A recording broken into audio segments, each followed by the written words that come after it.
Welcome to Ancient Wisdom, a sanctuary where timeless wisdom guides you into deep, restful sleep. Let the wisdom of the ages quiet your mind, ease your worries, and carry you gently into the night. If you're here to relax, reflect, and drift into peaceful slumber, you're exactly where you need to be. Before you get too cozy, take a moment to like this video and subscribe to the channel. It really helps me bring more soothing content your way. Also, I'd love to know, where are you tuning in from, and what time is it for you right now? Share in the comments below. Now, settle in, get comfortable, and let the wisdom of the ages guide you into deep, restful sleep. Here are 5 Stoic rules to help you emotionally detach from someone, whether it's a toxic relationship, unrequited love, or a painful friendship. These timeless principles will help you find clarity and regain control of your emotions. Emotional detachment doesn't mean you stop caring.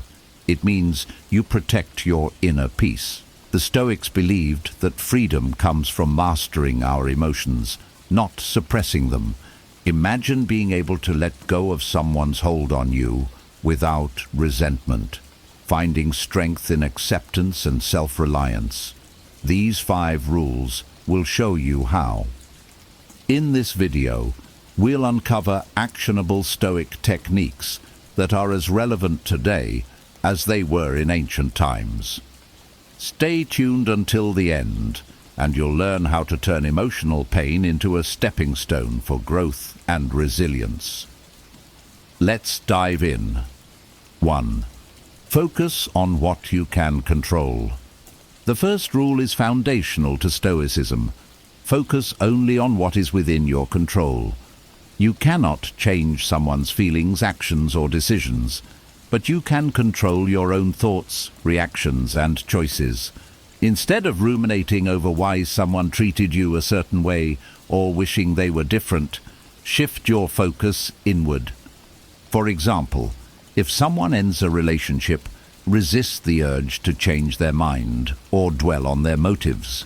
Instead, redirect that energy toward your growth, whether it's building new skills, strengthening friendships, or exploring personal passions. By detaching from the uncontrollable, you free yourself from unnecessary emotional turmoil. 2. Practice negative visualization. The Stoics practiced a technique called premeditatio malorum, or negative visualization. This involves imagining the worst-case scenario to prepare your mind for acceptance. If you're struggling to detach from someone, envision a life where they are no longer part of your world. While this may seem painful at first, it helps you accept reality instead of resisting it. By mentally preparing yourself for loss, you build emotional resilience. Over time, this exercise allows you to view detachment not as a tragedy, but as an opportunity for growth and freedom. 3. Embrace the impermanence of relationships. Stoicism teaches that everything in life is fleeting, including relationships. When you accept that nothing is permanent, you stop clinging to the idea that someone must stay in your life forever. Detachment becomes easier when you view relationships as part of a natural ebb and flow. Marcus Aurelius often reminded himself that life is temporary, and clinging to what must eventually pass only leads to suffering. Appreciate the good times you shared, but don't let their absence define your happiness. Recognizing impermanence allows you to cherish moments without being enslaved by them. 4. Reframe your perspective. The Stoics believed that it's not events that disturb us, but our perception of them. If you're struggling to detach emotionally, ask yourself, what story am I telling myself about this person or relationship? Often, we idealize others or attach meaning to situations that don't serve us. Reframe the narrative. Instead of viewing their departure as a rejection, see it as an opportunity for growth. Instead of focusing on what you've lost, focus on what you've gained: strength, independence, and a clearer understanding of what you truly need in your life. 5. Build inner strength through self-reliance. The final rule is to cultivate self-reliance. Stoics believed that true happiness comes from within, not from external relationships. While connections with others can enhance our lives, they should never be the foundation of our emotional stability. Develop habits that nurture your inner strength: journaling, meditation, physical exercise, or pursuing hobbies. By building a life that fulfills you independently of others, you create a strong foundation that can weather any emotional storm. Detachment becomes a natural outcome of knowing that your worth isn't tied to anyone else. 6. Observe without attachment. The Stoics taught the value of observing situations and people objectively, without attaching emotions to them. Detachment often starts with shifting your perspective from being deeply involved to being a calm observer. This doesn't mean you stop caring, but that you view the situation with clarity and neutrality. For instance, if you're struggling with a breakup, focus on observing your feelings without judgment.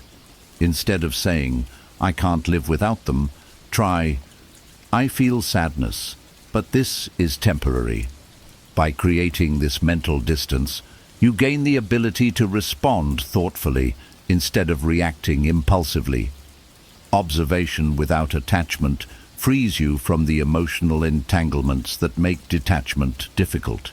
It's a skill that, with practice, can transform how you navigate all relationships. 7. Limit your exposure. Stoics believed in avoiding unnecessary pain.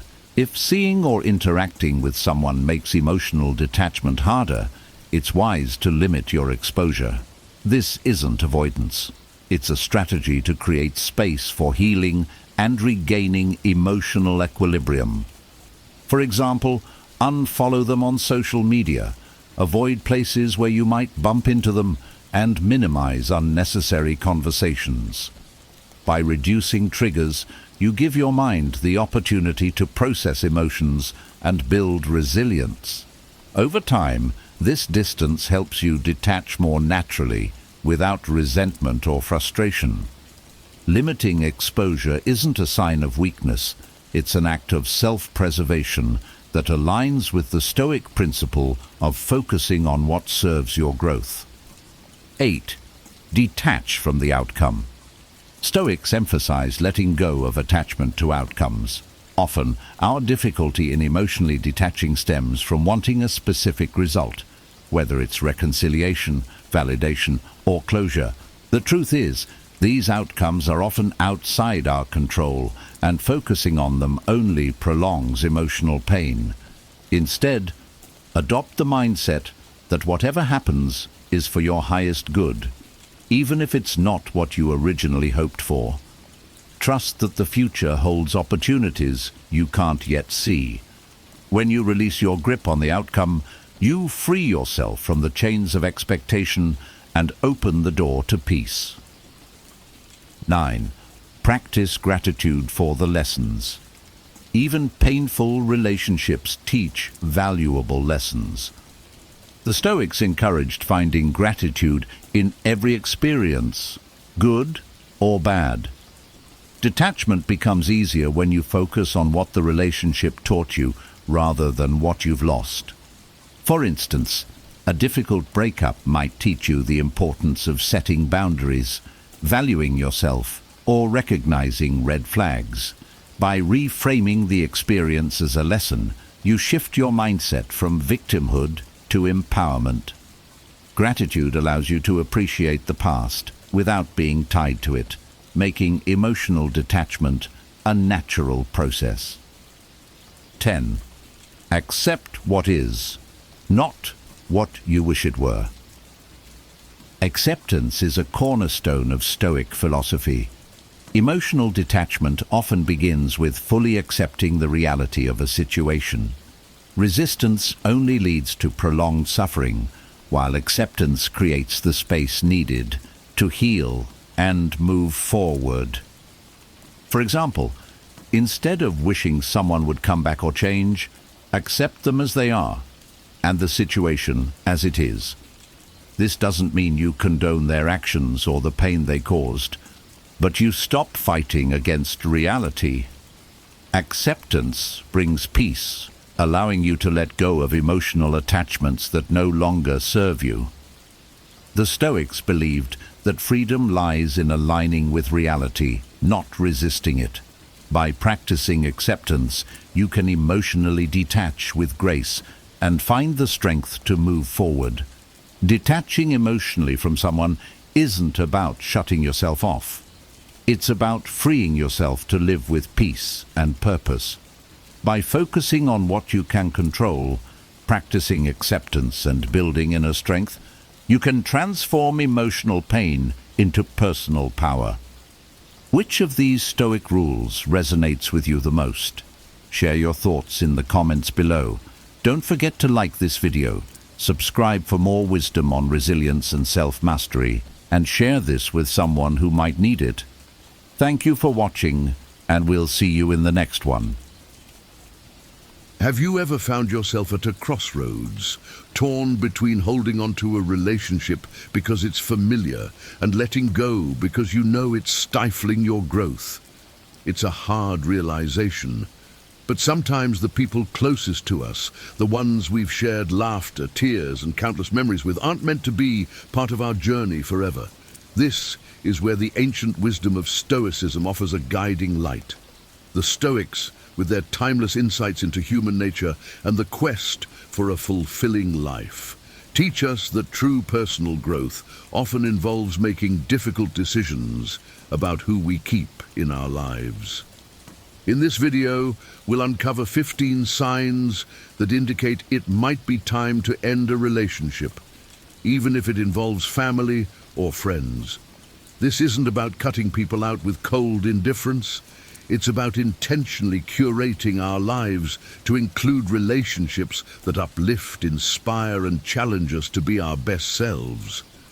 If you're feeling the weight of this decision and the uncertainty it brings, you're not alone. Join me as we delve into Stoic wisdom to find the courage and clarity needed to make these crucial choices, ultimately leading to a life of greater peace and fulfillment. Number 1. Lack of trust. Trust is the bedrock of any healthy relationship. Without it, the foundation upon which your connection stands becomes unstable, leading to constant stress and insecurity. The Stoics, valuing honesty and integrity above all, would argue that a relationship devoid of trust is misaligned with these virtues. Imagine constantly doubting the words and actions of someone close to you. This perpetual uncertainty erodes your peace of mind, something the Stoics cherish deeply.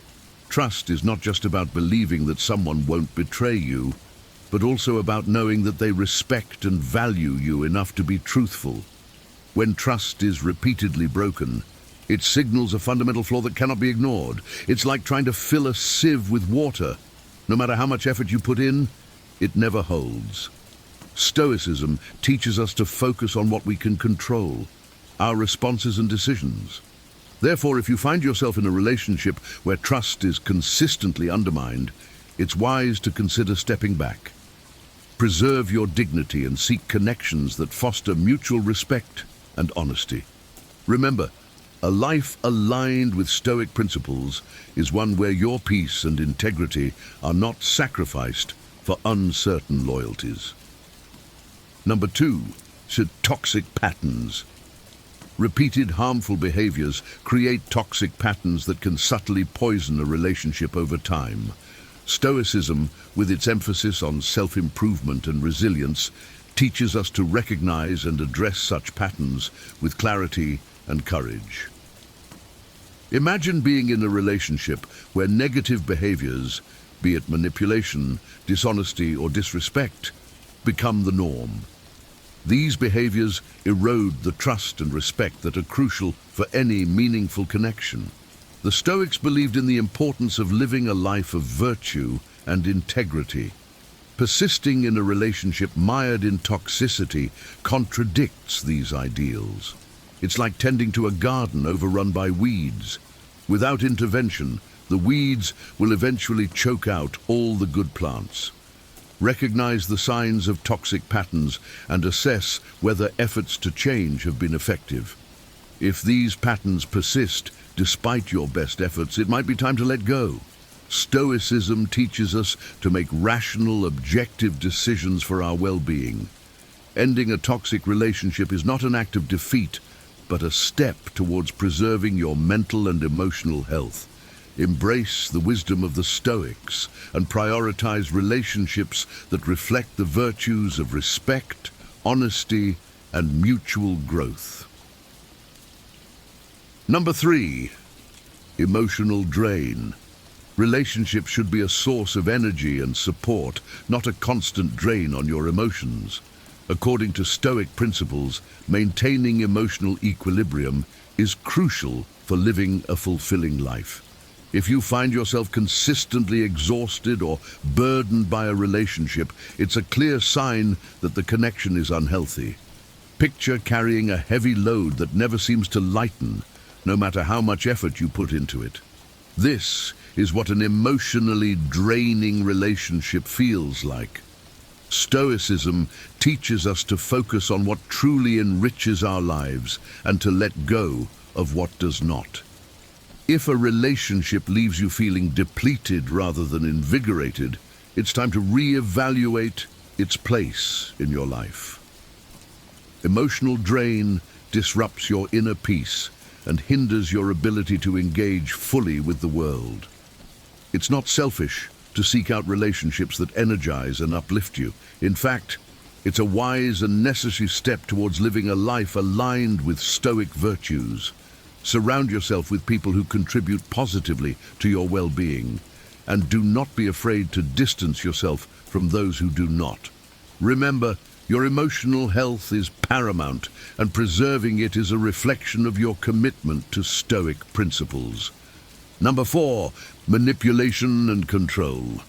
Healthy relationships are founded on mutual respect and autonomy. When manipulation and control enter the equation, they erode these foundations, leading to an imbalanced and unhealthy dynamic. Stoicism teaches us the importance of self-mastery and living in accordance with our values. Imagine being in a relationship where your thoughts, actions, and decisions are constantly influenced or dictated by someone else. This undermines your autonomy and distorts your sense of self. Epictetus famously said, "No one is free who is not master of himself." Being subject to manipulation or control strips you of this freedom, which is essential for a virtuous life. It's crucial to recognize these signs and take steps to reclaim your autonomy. This doesn't mean acting with cold indifference, but making intentional choices about who you allow into your inner circle. Relationships should empower you, not constrain you. If you find yourself feeling manipulated or controlled, it's a clear signal that the relationship is misaligned with Stoic ideals. Seek connections that respect your independence and encourage your growth. By doing so, you honor your worth and live more authentically according to Stoic principles. Number 5, illusions versus reality. Stoicism at its heart is about acceptance, embracing the reality of our lives and relationships as they truly are, not as we wish them to be. Holding on to illusions in a relationship can feel comforting, but it ultimately detracts from genuine connection and growth. Imagine viewing your relationship through rose-colored glasses, ignoring red flags and glossing over issues. This creates a distorted perception that prevents you from addressing real problems. The Stoics valued clarity and truth, teaching that strength and freedom come from seeing things as they are. Engaging with the truth allows for authentic relationships built on mutual understanding and respect. If you find yourself clinging to a fantasy rather than facing the reality of your relationship, it's time to reassess. This process requires courage and honesty, but leads to more meaningful connections. By embracing reality, you open the door to genuine growth and emotional freedom. The Stoic way encourages us to navigate our relationships with wisdom and discernment, seeking authenticity over illusion. Let go of fantasies that detract from your well-being and strive for relationships rooted in truth and clarity. This alignment with reality fosters deeper, more fulfilling connections and a life of integrity. Number 6, lack of reciprocity. Reciprocity is key to the health and longevity of any relationship. It ensures a balance of give and take, where both parties contribute equally. When this balance is off, the relationship becomes fundamentally unsustainable.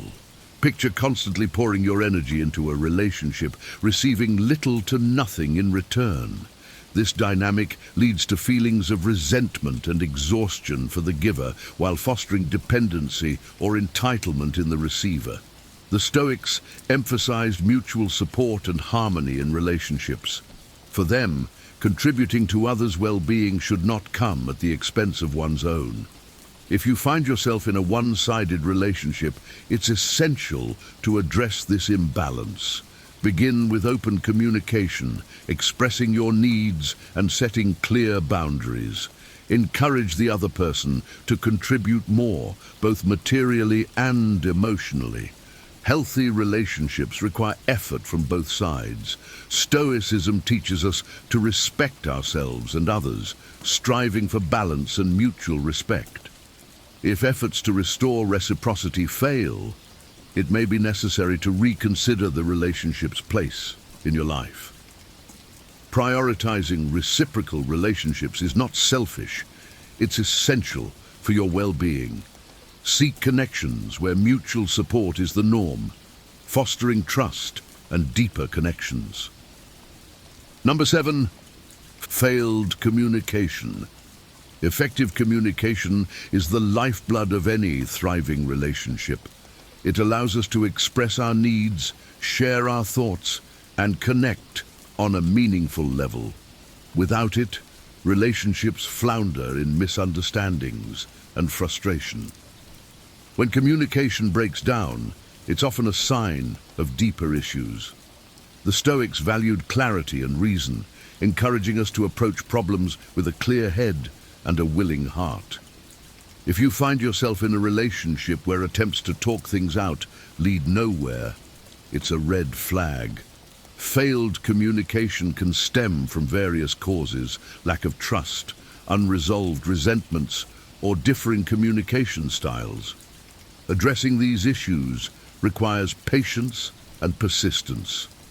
The Stoic practice of self-reflection is invaluable here. Examine your role in the communication breakdown and strive for honesty and empathy. Create a safe space where both parties feel heard and valued. Listen actively, seek to understand, and respond with wisdom. If communication efforts consistently fail despite your best efforts, it may be time to reassess the relationship. Effective communication is essential for any healthy connection. Prioritize relationships where open, honest dialogue is possible, fostering deeper understanding and connection. Number 8, personal growth. Relationships should support and encourage your personal growth, not hinder it. Stoicism places great value on self-improvement and resilience, teaching us to cultivate environments that foster these qualities. Imagine being in a relationship where you feel stagnant, unable to pursue your goals or evolve. This is a clear indication that the relationship is holding you back. Seneca believed that to live a fulfilling life, we must constantly evolve, learn, and push our boundaries. If your relationship prevents you from doing so, it's a red flag. It's not that every relationship must challenge you to the utmost, but it should at least support your aspirations. Relationships should be like a fertile soil where you can grow, not barren land that stifles your potential. Take time to reflect on why you are holding on to a relationship that doesn't allow you to flourish. Is it out of habit, fear, or misplaced loyalty? Stoicism teaches us to live with intention, choosing connections that uplift and inspire us. If a relationship is inhibiting your growth, it's wise to consider its place in your life.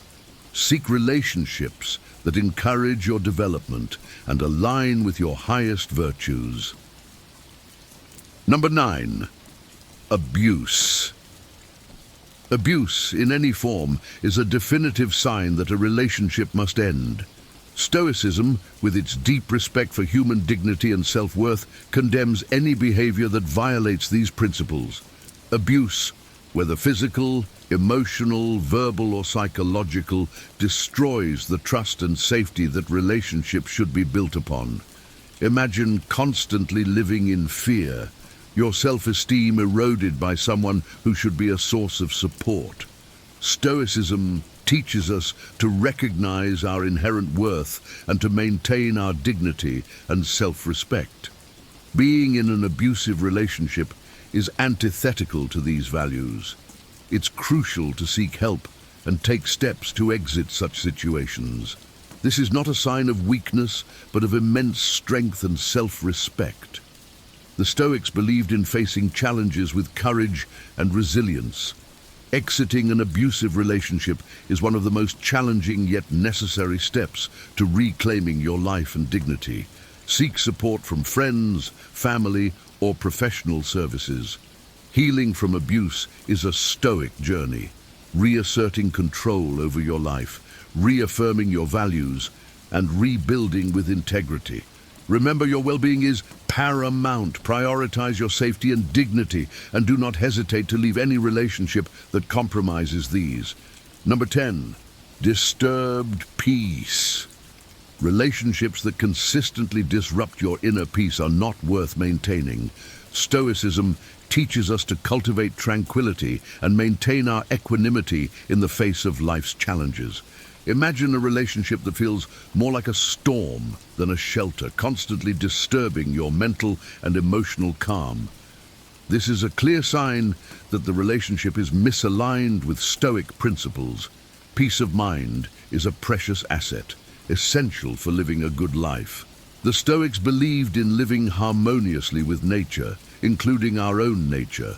If a relationship pulls you away from peace and causes constant unrest, it's wise to step back and reassess. Ask yourself why this relationship disturbs your peace. Is it the other person's behavior, unresolved conflicts, or your own reactions and expectations? Address these issues through honest communication and setting boundaries. However, if the turmoil persists despite your best efforts, it might be time to let go. Ending a relationship that disrupts your peace is not a sign of failure, but of wisdom. Seek relationships that support your tranquility and well-being. In doing so, you honor your journey towards a life of peace, purpose, and profound fulfillment. Number 11, incompatibility of goals. Over time, people can grow in different directions. If your long-term goals and values are fundamentally incompatible with those of the other person, it can lead to ongoing conflict and dissatisfaction. Stoicism encourages living in harmony with your true nature and goals. Imagine being in a relationship where your aspirations are constantly at odds with those of your partner. This misalignment creates friction and prevents both individuals from fully pursuing their paths. The Stoics valued clarity and self-awareness, teaching us to recognize when a relationship hinders our growth and fulfillment. If your goals and values diverge significantly from those of the other person, it's a sign to reassess the relationship. This doesn't mean that every minor difference spells doom, but fundamental incompatibilities can create insurmountable challenges. It's essential to have a heart-to-heart conversation about your respective goals and see if there is a way to align them. If not, it might be time to consider parting ways. Pursuing a life aligned with your true nature is a Stoic ideal, and relationships should support, not obstruct, this journey. Seek connections that align with your values and goals, fostering mutual growth and fulfillment. Number 12, compromising values. Compromising your core values for the sake of a relationship is a price too high to pay. Stoicism teaches us to live with integrity and to stay true to our principles, as these values define who we are. Imagine being in a relationship that constantly asks you to act against your beliefs and moral compass. Over time, this erodes your sense of self and leads to inner conflict. The Stoics believed that living in alignment with one's values is essential for a meaningful life.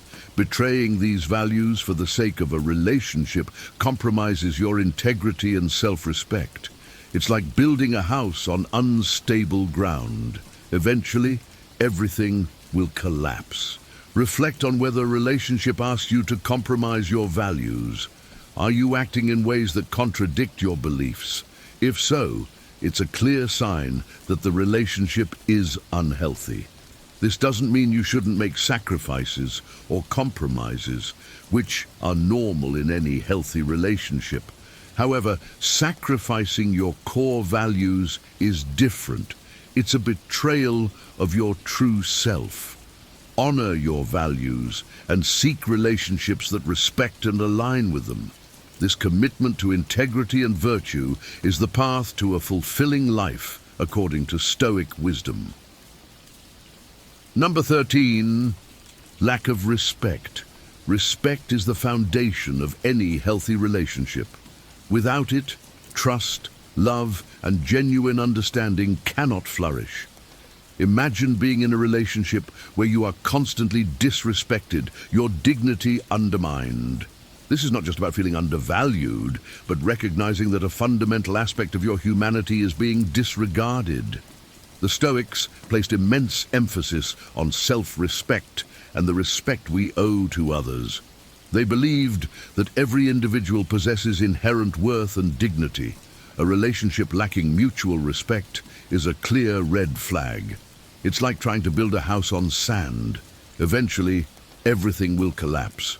Reflect on whether you are being treated with the dignity you deserve. If not, it's time for a serious reassessment. This doesn't necessarily mean cutting someone out of your life with cold precision, but recognizing your own value and making decisions that reflect that. Set clearer boundaries, have honest conversations about your feelings, or if necessary, move on. Respecting yourself and insisting on being treated with respect is not selfish or demanding. It's a reflection of the self-worth that the Stoics believed each of us should cultivate. Prioritize relationships that honor your dignity and values. Number 14, negative emotions. Constant feelings of jealousy, anger, or negativity in a relationship are clear indicators that it is not conducive to your well-being. Stoicism teaches us to focus on maintaining emotional equilibrium and to recognize toxic dynamics. Imagine a relationship filled with constant negativity, dragging you into emotional turmoil. Marcus Aurelius advised that we control our reactions to emotions, not the emotions themselves. If jealousy or anger arises because of someone's actions, it's essential to reflect on these feelings and their root causes. A relationship that consistently evokes negative emotions is like a storm, constantly disrupting your inner peace. This is not the foundation of a healthy, supportive connection. It's crucial to address these issues through open, honest communication and self-reflection. If the negativity persists despite your best efforts, it's a sign that the relationship may be inherently toxic. Remember, Stoicism teaches us to prioritize our emotional well-being and to surround ourselves with people who uplift and inspire us. Seek relationships that contribute positively to your life, fostering peace and emotional stability. By doing so, you honor the Stoic principle of maintaining balance and serenity in your inner world. Number 15, constant drama. A relationship that feels more like a constant storm than a sanctuary is a clear signal that something is amiss. Stoicism places immense value on tranquility and inner peace, teaching us to cultivate a state of calm that remains undisturbed by external chaos. Imagine being in a relationship where drama and conflict are the norms rather than the exceptions. This ongoing turmoil can be emotionally exhausting and mentally draining, disrupting your peace and well-being. Marcus Aurelius and other Stoics emphasize the importance of maintaining our inner equanimity, suggesting that we should distance ourselves from sources of unnecessary disturbance. Constant drama in a relationship undermines your ability to live a life of virtue and tranquility. It's not just about the occasional argument, but about a pervasive pattern that leaves you feeling unsettled and stressed. The Stoics would advise taking a step back and evaluating the impact of this relationship on your mental and emotional health. It's essential to communicate your need for peace and set boundaries to protect your tranquility. If the drama continues despite your efforts, it may be time to consider moving on. Prioritize relationships that offer stability and support rather than chaos and conflict. By doing so, you align yourself with Stoic principles, fostering an environment where you can thrive and maintain your inner calm. Remember, your peace of mind is invaluable, and protecting it is a reflection of your commitment to living a life guided by wisdom and serenity. Reflecting on our relationships through the lens of Stoic wisdom empowers us to make decisions that align with our highest virtues and well-being. Ending a relationship, especially one with close friends or family, is never easy, but sometimes it is necessary for our personal growth and peace. Remember, it's not about cutting ties with cold indifference, but about creating a life filled with meaningful connections that uplift and inspire us. As we part ways today, I hope the insights shared have sparked a deeper understanding of how to navigate your relationships with wisdom and courage. If this video has resonated with you, I invite you to join our journey of exploration and growth. Hit the like button, subscribe to the channel, and share this video with anyone who might benefit from these Stoic principles. Let's continue to cultivate lives of profound meaning and joy together. Thank you for watching, and I look forward to seeing you in the next video. Stay wise and keep striving for that inner tranquility. Have you ever felt that the harder you chase your dreams, the further they seem to slip away? I've been there too. After years of trying to control every outcome, I began to wonder if there was an easier, more fulfilling way to achieve my goals. This led me to the art of effortless manifestation, inspired by ancient Stoic wisdom and modern principles of alignment and energy. The Stoics believed that letting go of attachment and trusting life's natural flow opens us to unexpected blessings. I realized that manifestation isn't about forcing our desires, but aligning with them and creating space for them to unfold naturally. In this guide, I'll share the transformative practices of setting intentions, choosing joy, and taking inspired action, all ways to attract what we want without struggle. If you're ready to stop chasing and start attracting, let's dive into the art of effortless manifestation and discover how what's meant for us will find us naturally. 1. Understand your desires deeply. When I think about my desires, I often ask myself where they come from. Are they truly mine, or are they influenced by what I've seen, read, or been told by others? In the past, I've wanted things that in hindsight weren't aligned with who I am. I wanted a particular job or lifestyle because it looked appealing from the outside, or I thought it would give me status or approval. But the pursuit of those desires often left me feeling empty because they didn't resonate with my true values or bring me lasting happiness. I've learned that understanding my desires deeply means taking the time to reflect on what truly matters to me, not just in a fleeting way, but on a deeper, more meaningful level. Instead of jumping on every opportunity that looks enticing, I now try to sit with my desires. I ask myself questions like, why do I want this? And what will this bring to my life? If I'm honest, sometimes I realize that certain desires come from a place of insecurity or comparison. For example, I may want something because I've seen someone else achieve it, and I feel a subtle urge to prove myself. But the most fulfilling desires, I've found, are those that arise from within, the ones that resonate with my core values, goals, and who I want to become. For instance, I desire meaningful relationships, personal growth, and a life filled with purpose. These desires aren't based on society's standards. They come from a place of inner alignment. They don't fade or feel hollow once achieved because they're rooted in what truly brings me joy and fulfillment. This process of understanding my desires has also helped me to let go of things that aren't aligned with me.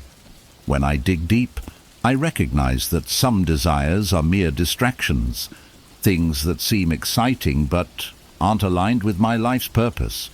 For instance, I used to think I wanted to live a fast-paced, high-profile lifestyle, but now I see that what I really want is peace, connection, and the freedom to create.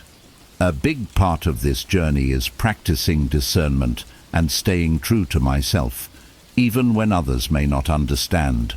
Sometimes it's challenging to say no to desires that don't serve me, especially when they're encouraged by people around me.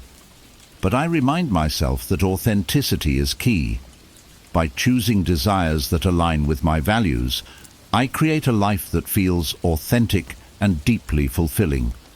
Ultimately, understanding my desires is about self-awareness and listening to my inner voice. It's about knowing myself well enough to recognize what will bring me joy and growth, rather than chasing after every shiny object that catches my eye. This approach has brought a sense of calm and clarity to my life. I feel more grounded and confident in the path I'm on because I'm pursuing what genuinely matters to me. In a world full of distractions and external pressures, I've found that grounding myself in my true desires is a powerful way to create a life of purpose and satisfaction. 2. Cultivate inner peace and trust the divine flow. There was a time in my life when I thought I had to control everything to make my dreams come true. I held tightly to every outcome, planned every step meticulously, and worried constantly about things going according to my expectations. But over time, I realized that this approach drained me emotionally and physically. It created so much unnecessary stress, and ironically, it didn't even help me achieve what I wanted. Instead, it made me feel trapped in a cycle of anxiety and burnout. Learning to cultivate inner peace and trust the flow of life has been a transformative experience for me. At first, it was difficult to let go of my need for control.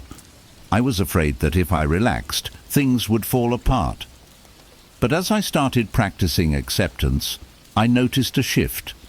Instead of forcing things to happen, I began to allow life to unfold naturally.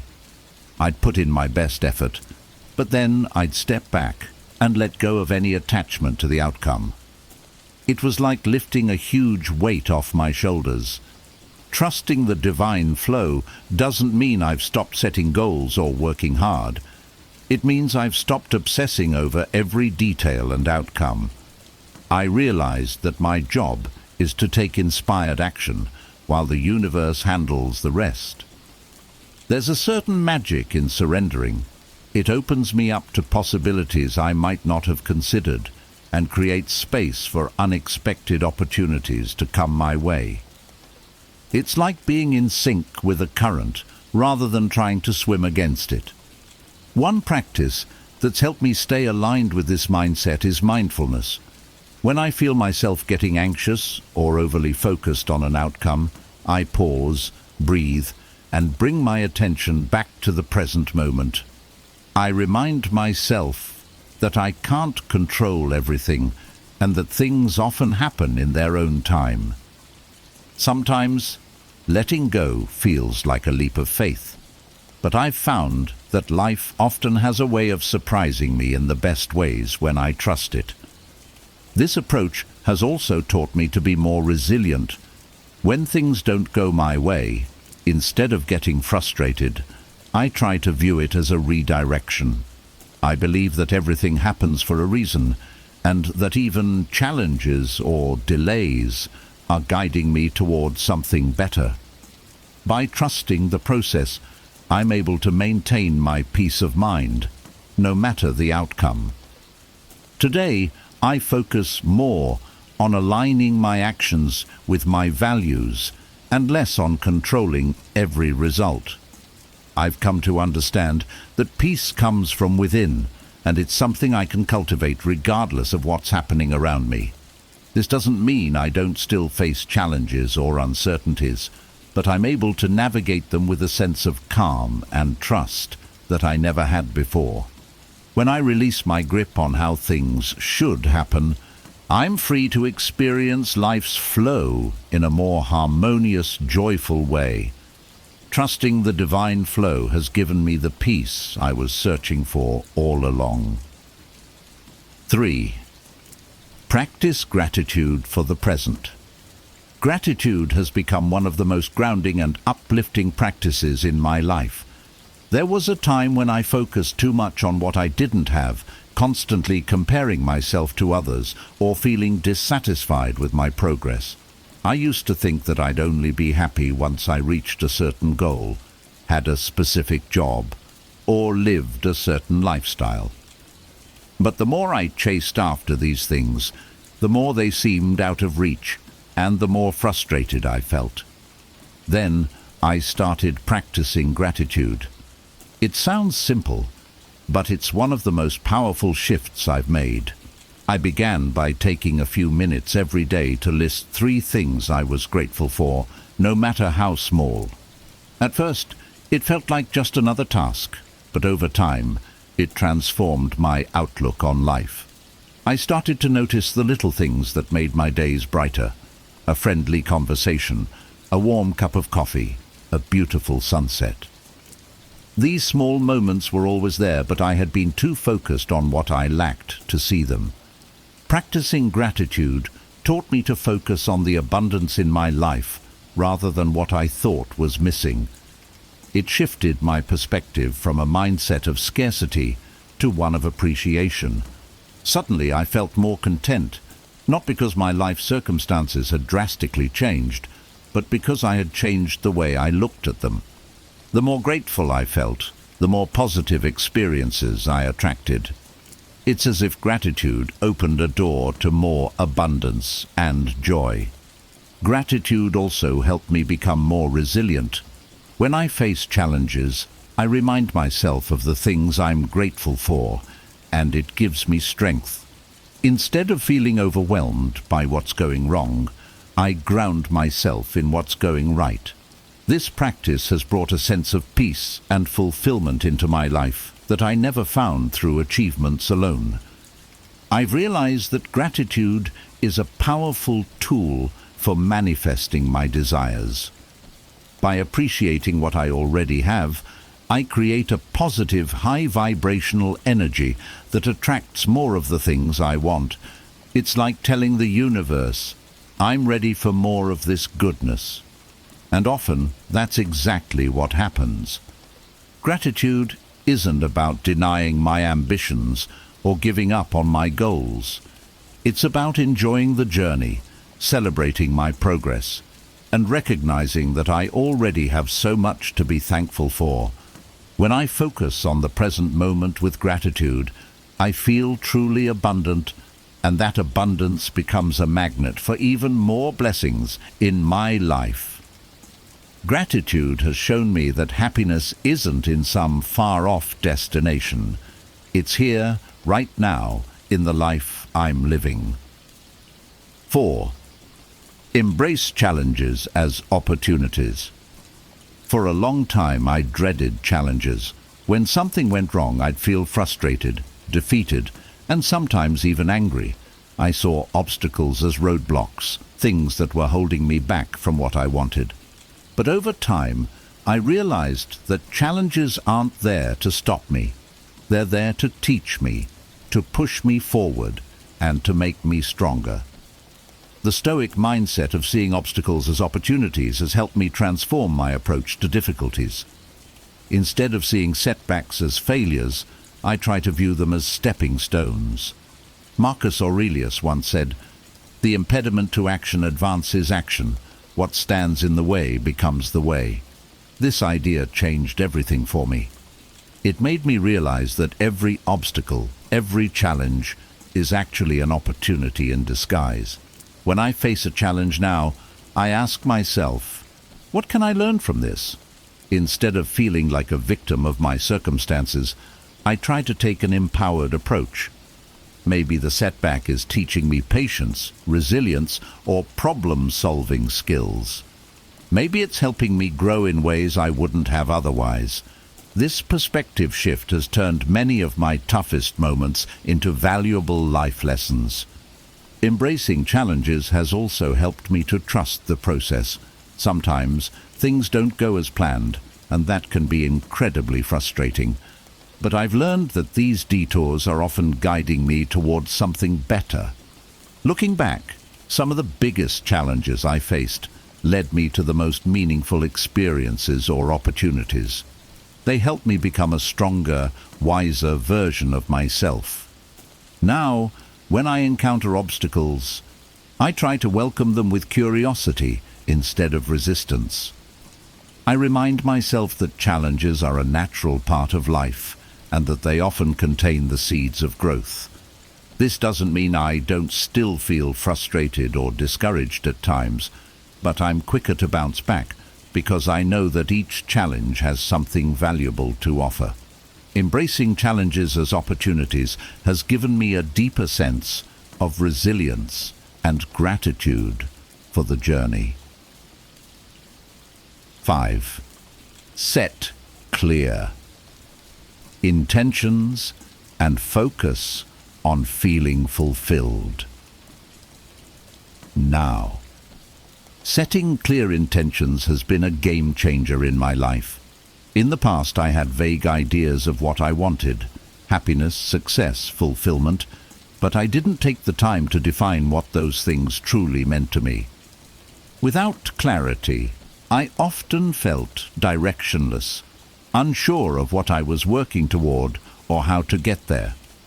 I'd set goals, but they felt distant and abstract, which made it hard to stay motivated.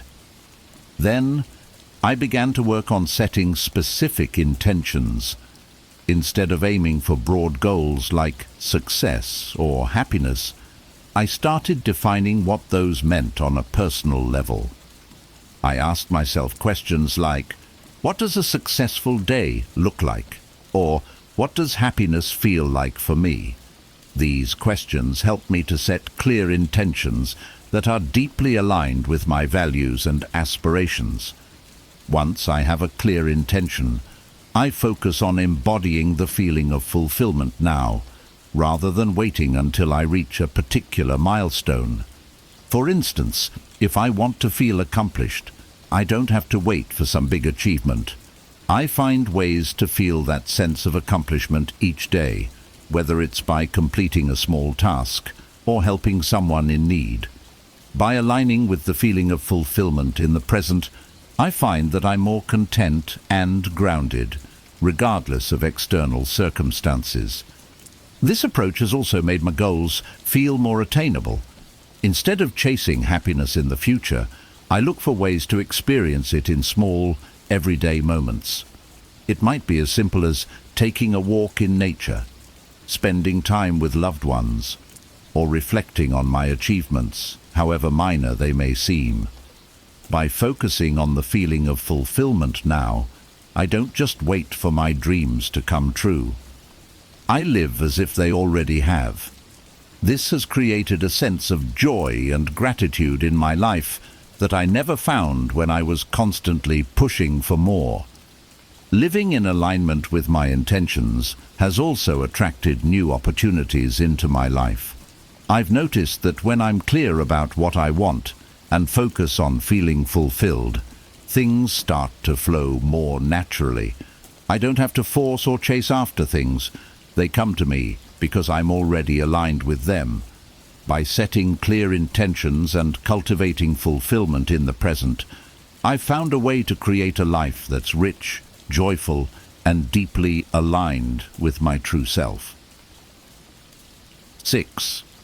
Build a vision board to strengthen intentions. Creating a vision board has been one of the most powerful and enjoyable tools in my journey toward manifesting my desires. When I first heard about vision boards, I was skeptical.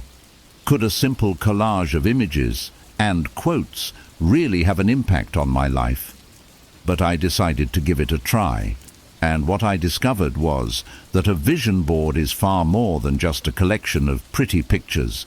It's a powerful visual reminder of my goals and dreams, something that keeps me focused and inspired every day.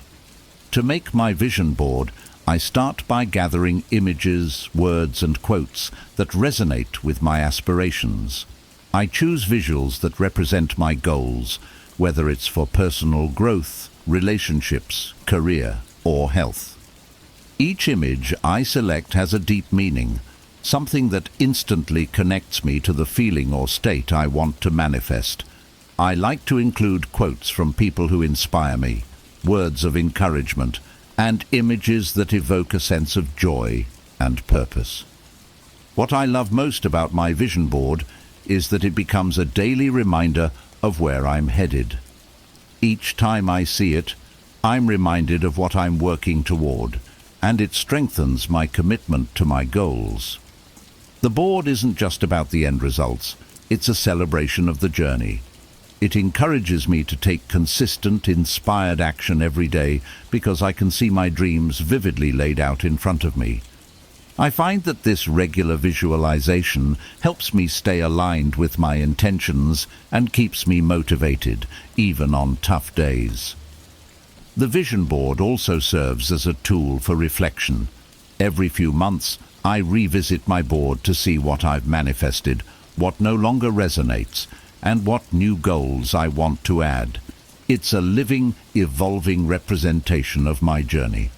Some images might get replaced as my priorities shift, and new goals are added as I grow and evolve. Seeing my progress reflected on the board is incredibly fulfilling, as it reminds me of how far I've come and how capable I am of achieving my dreams. The act of creating a vision board is empowering.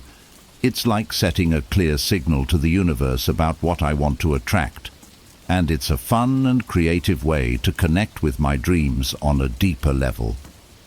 Over time, I've noticed that many things from my board start to materialize in my life, often in ways I couldn't have planned. The vision board has become a tool, not just for visualizing my future, but for bringing it into reality through the power of intention and belief.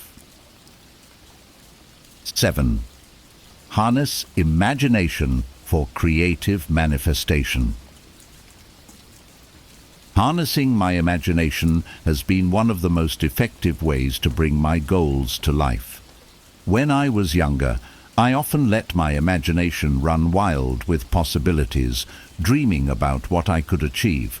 But as I got older, I became more practical and reserved, pushing my imagination to the side in favor of what seemed realistic. However, I've since come to understand that imagination isn't just for daydreams. It's a powerful tool for manifestation that allows me to create my reality from within.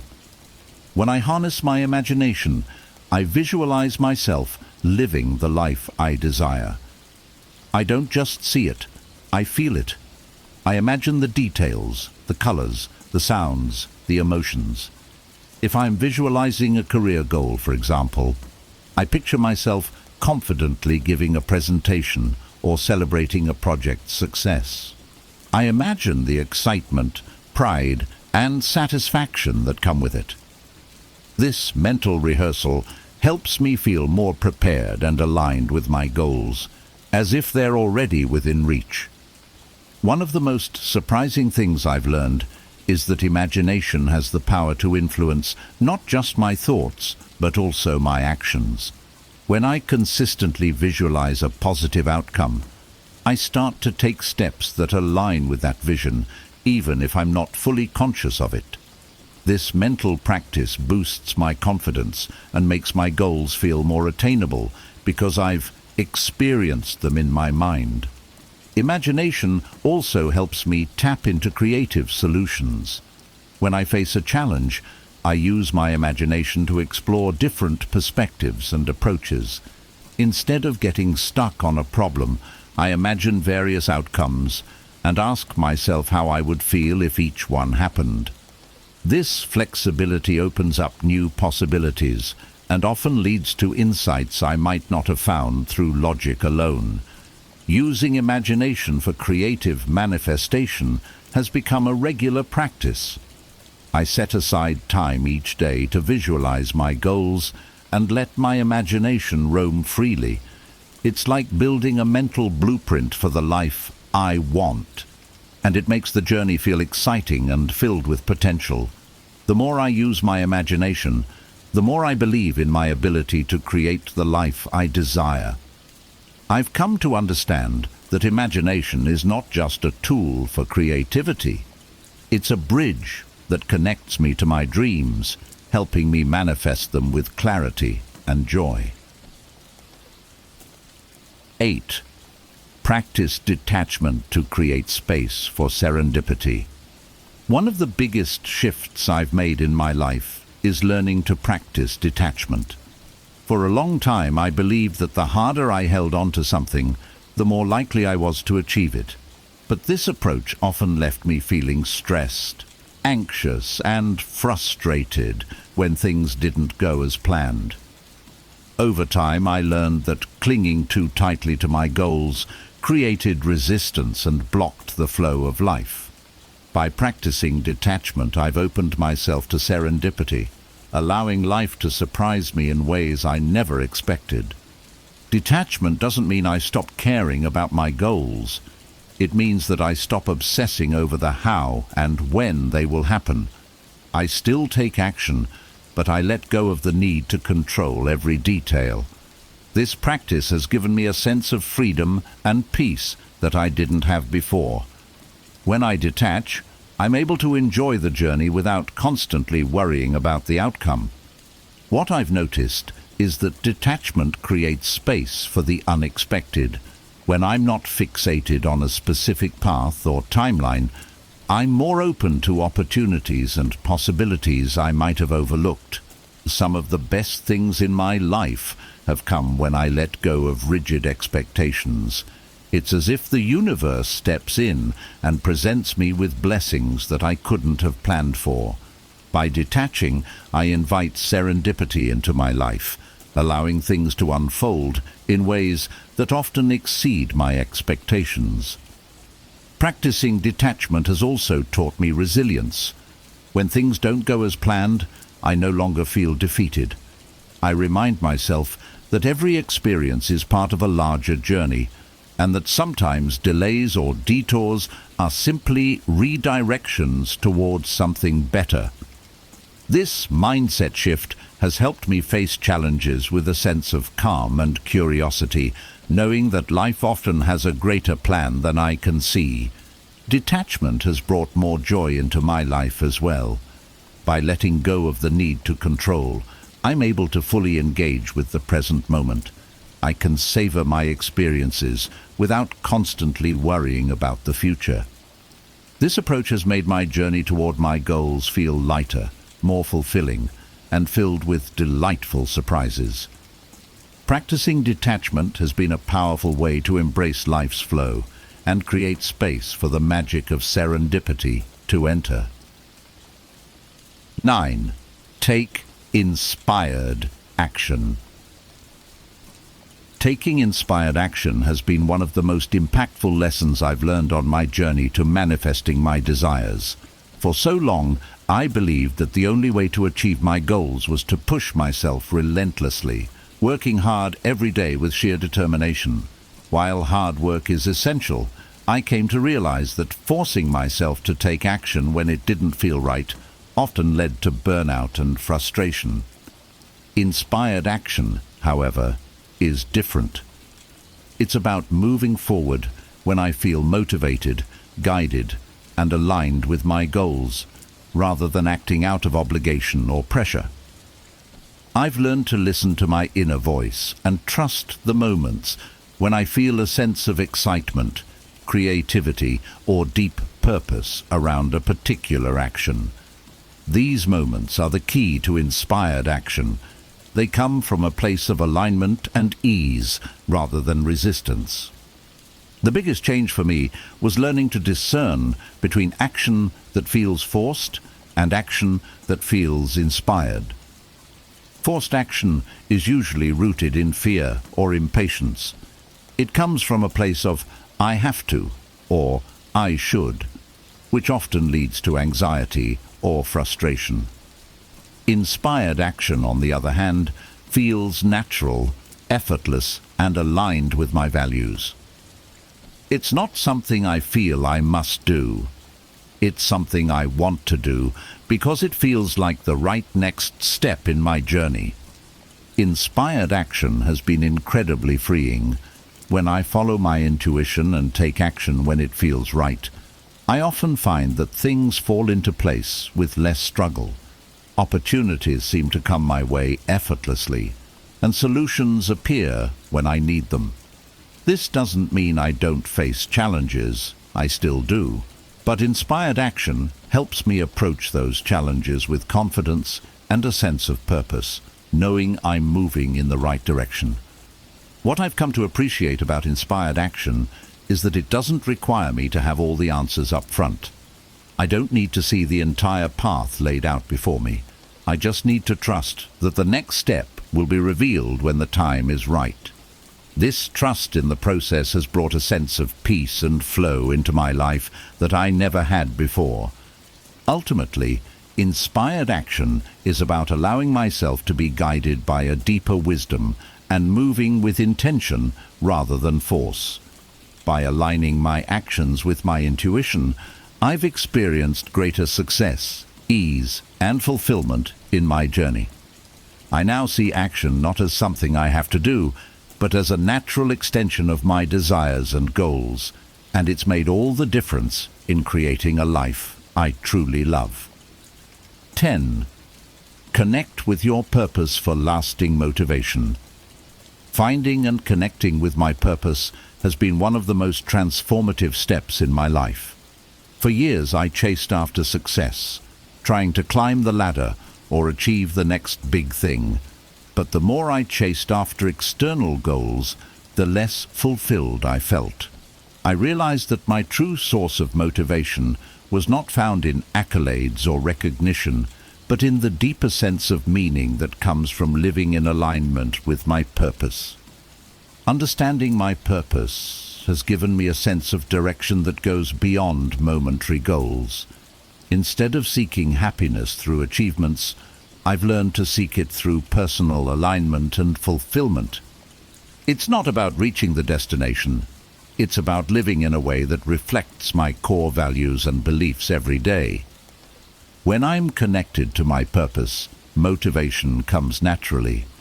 I don't need to push myself to stay focused or disciplined because my purpose serves as an internal compass, guiding me with clarity and passion.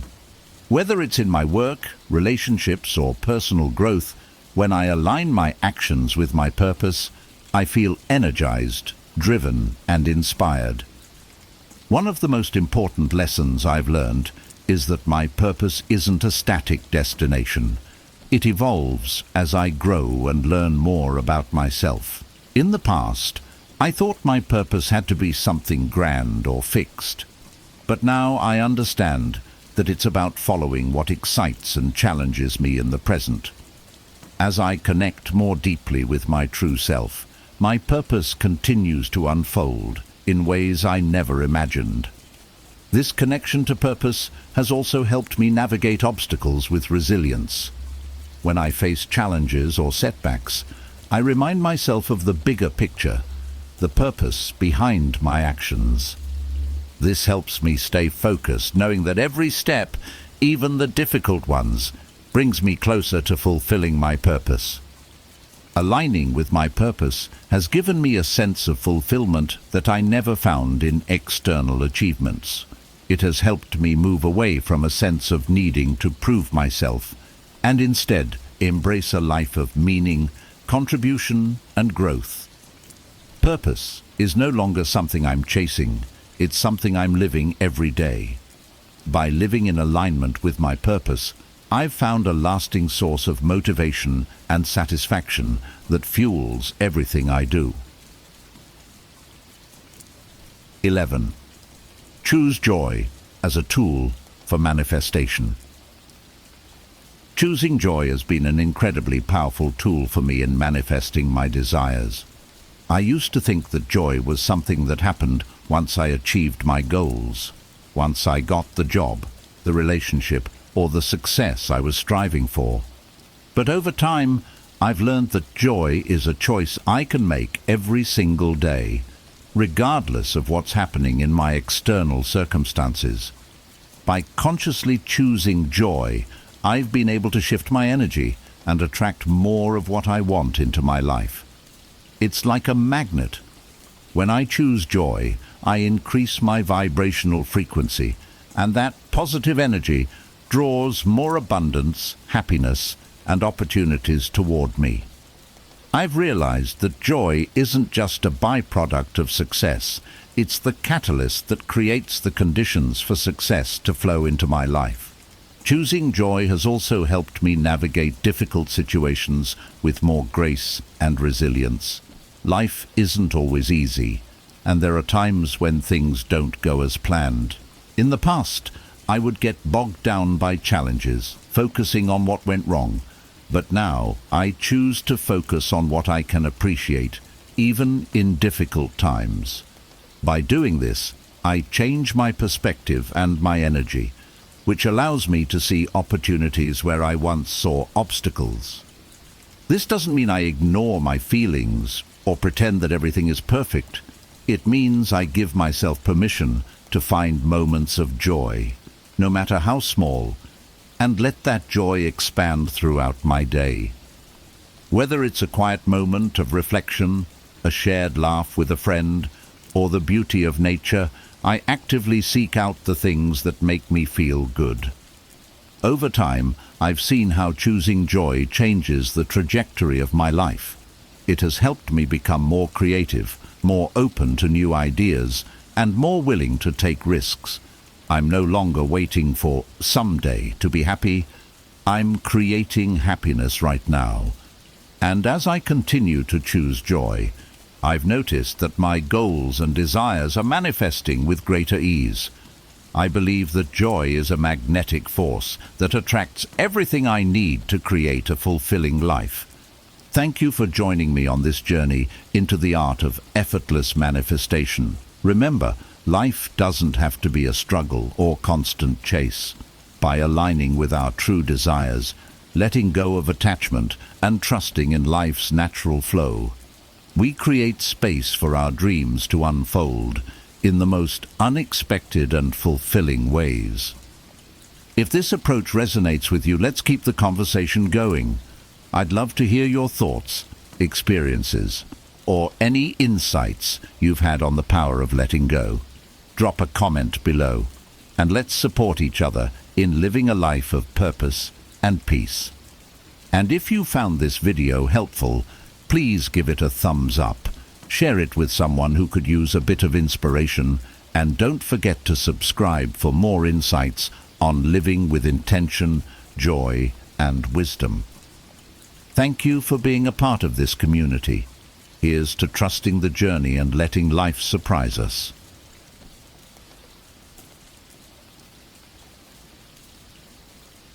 Have you ever felt completely drained from always putting others first, only to realize that your kindness sometimes comes back to bite you?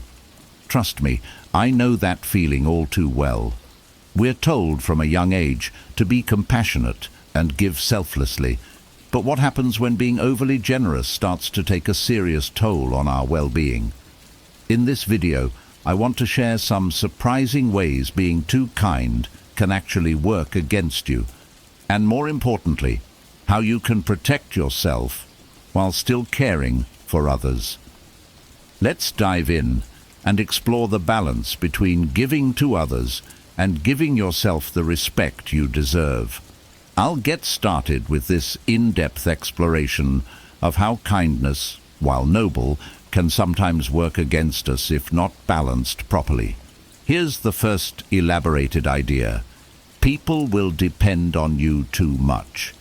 When I first started helping out my friends and family regularly, I felt like I was making a difference.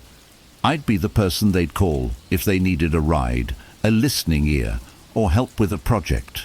At first, it was heartwarming to feel needed, but slowly I noticed a shift. People began to expect my help rather than appreciate it.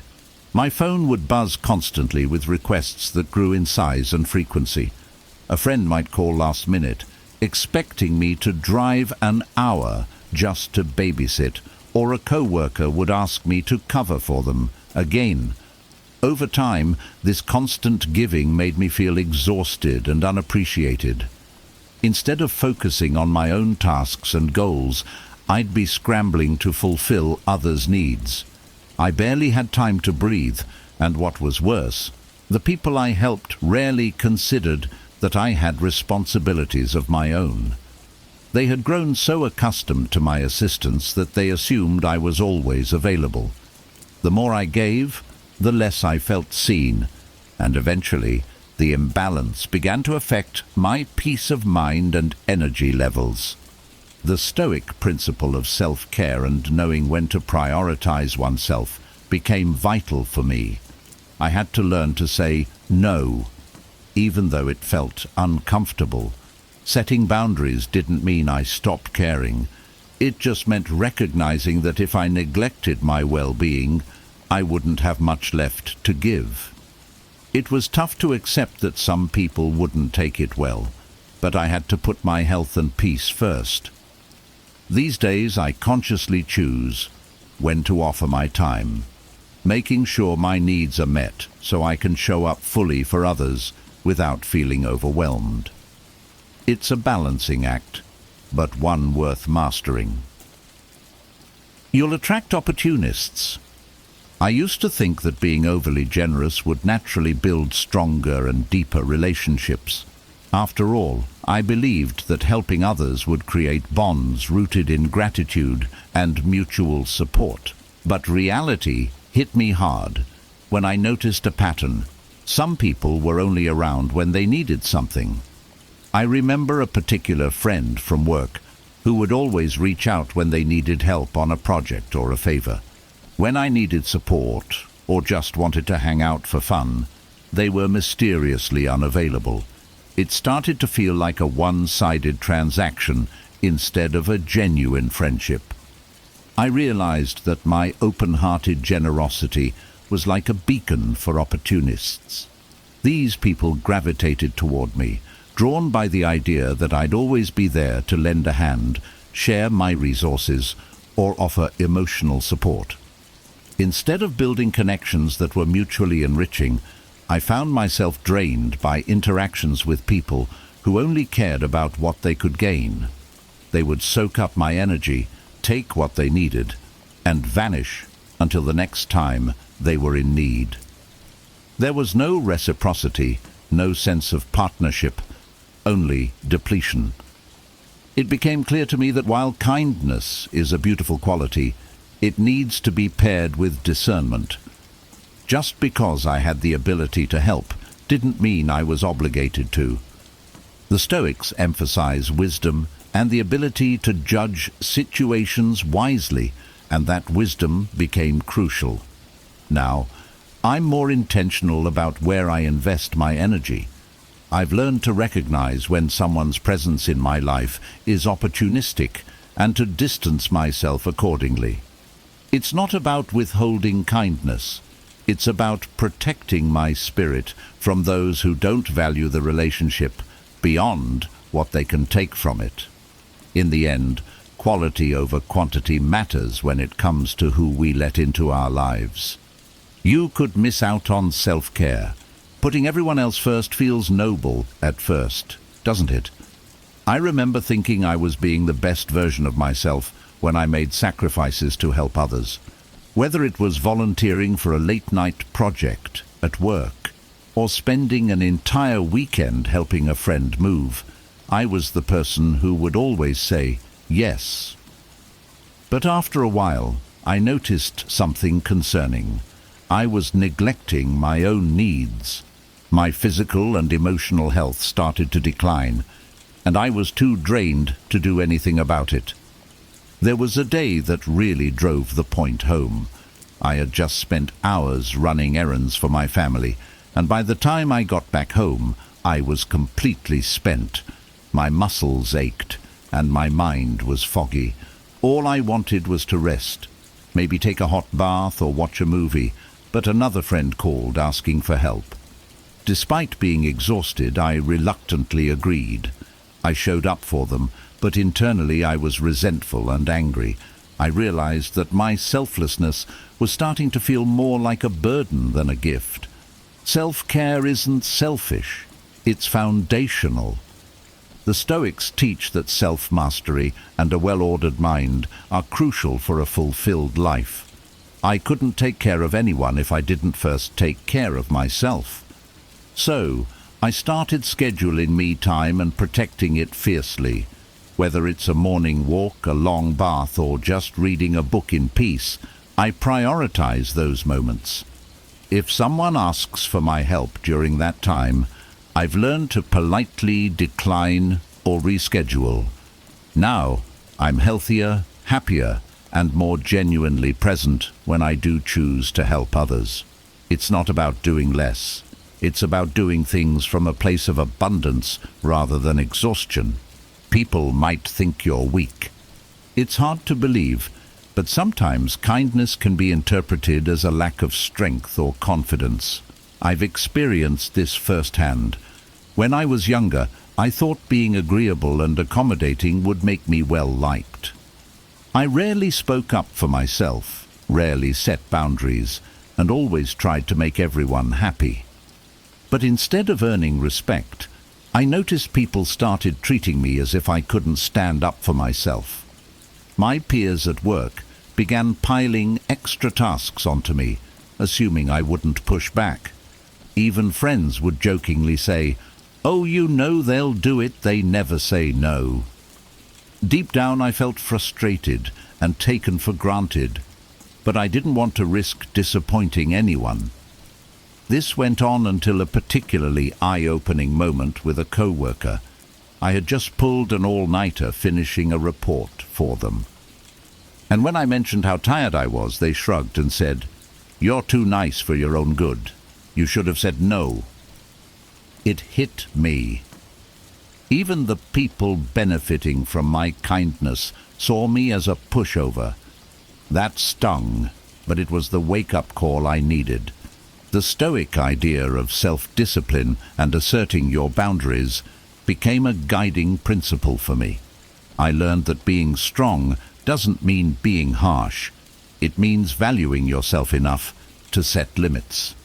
The first time I said no to an unreasonable request, I was terrified. But to my surprise, the world didn't end. In fact, people began respecting me more. They realized I had my own priorities and couldn't be guilted into overextending myself. It's about finding that balance, being kind, but not at the expense of your own dignity. Setting boundaries showed people I was not only kind, but also strong and self-respecting, and that changed everything. You might develop a habit of avoidance. Constantly focusing on others can sometimes be a way to run away from yourself. I used to fill my days with endless acts of service, staying busy to the point of exhaustion. It made me feel good on the surface, like I was doing something valuable. But when I was alone and things got quiet, a sense of discomfort would wash over me. If you've ever found yourself avoiding stillness because it brings up thoughts or emotions you'd rather not face, you'll know what I'm talking about. I had to confront the fact that my giving nature was sometimes a distraction from my own unresolved issues. If I kept my calendar packed with commitments, I didn't have to think about my insecurities or the lingering fears I hadn't dealt with. This realization came one weekend when all my plans fell through, and I was left with nothing but my thoughts. I felt a wave of anxiety, and it became clear that I had been using busyness as an emotional shield. The Stoics emphasize the importance of self-reflection and inner strength. I realized that running away from myself wasn't sustainable, so I started to create space in my life for introspection. It was difficult at first, but gradually I learned to face my feelings head-on. I journaled, practiced mindfulness, and even took long walks by myself to get comfortable with my own company.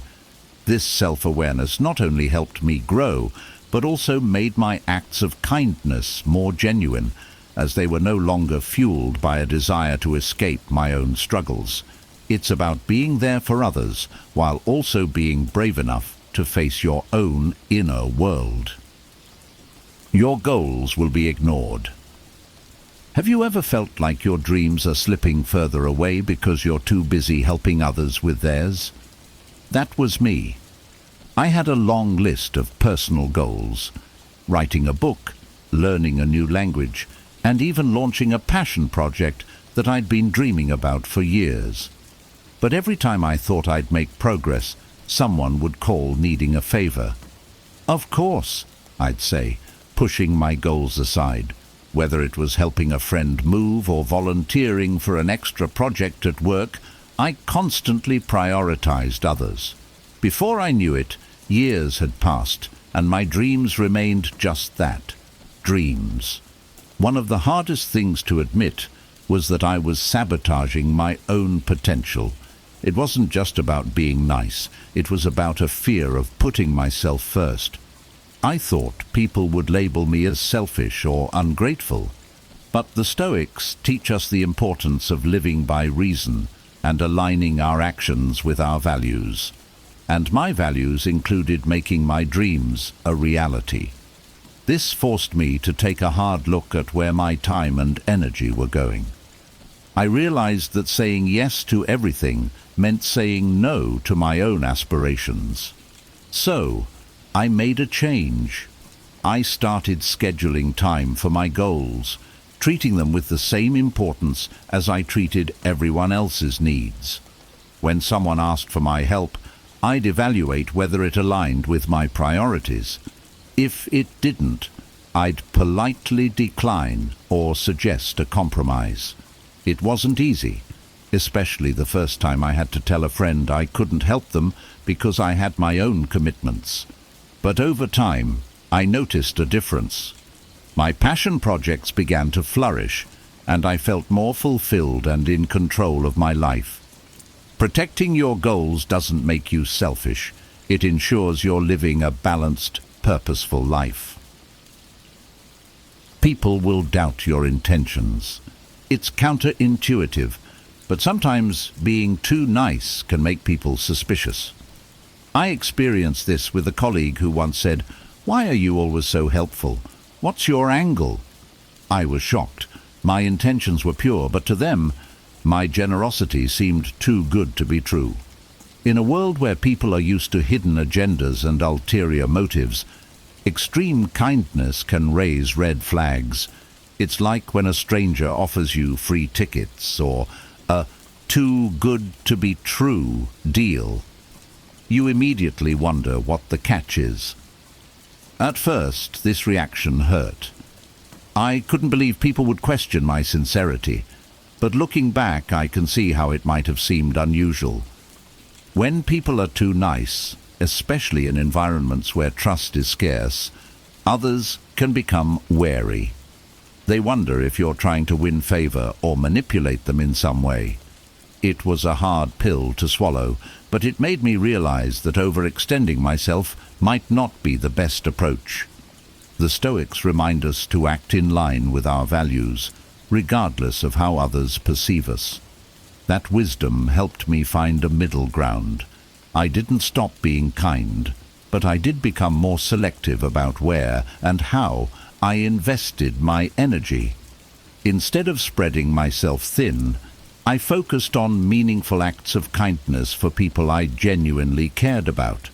By being more intentional, I reduced the suspicion and created space for deeper, more authentic connections. I learned that quality trumps quantity in relationships, and kindness, when balanced with self-respect, carries more weight and credibility. You might end up feeling used. I remember a time when I was constantly there for everyone, always the dependable friend, the co-worker who'd cover extra shifts, the family member who'd drop everything to lend a hand. At first, it felt good to be needed, but that feeling quickly faded as I noticed a troubling pattern. People only reached out when they wanted something. Invitations to catch up or check in just to see how I was doing, almost non-existent. Slowly, I began to feel used, like a resource rather than a person with my own needs and emotions. It all came to a head when I helped a friend move, spending my entire weekend carrying boxes and organizing their new place.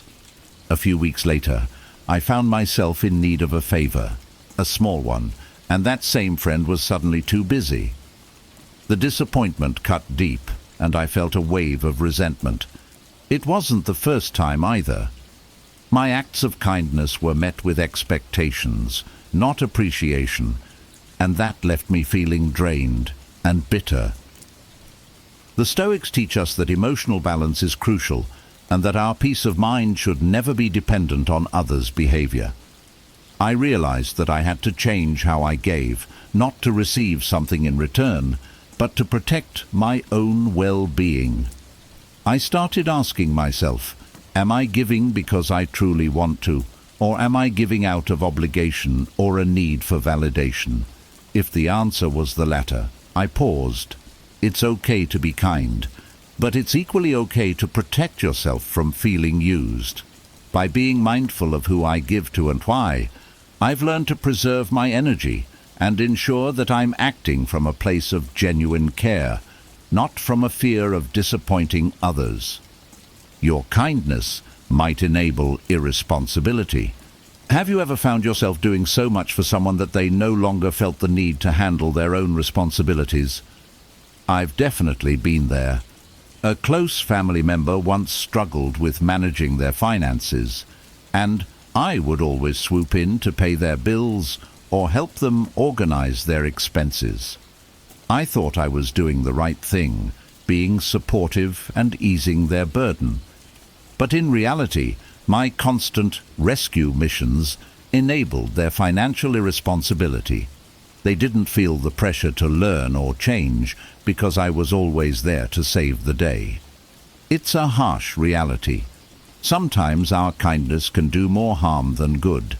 The Stoics emphasize the importance of moderation and rational decision-making, and that applies to giving as well.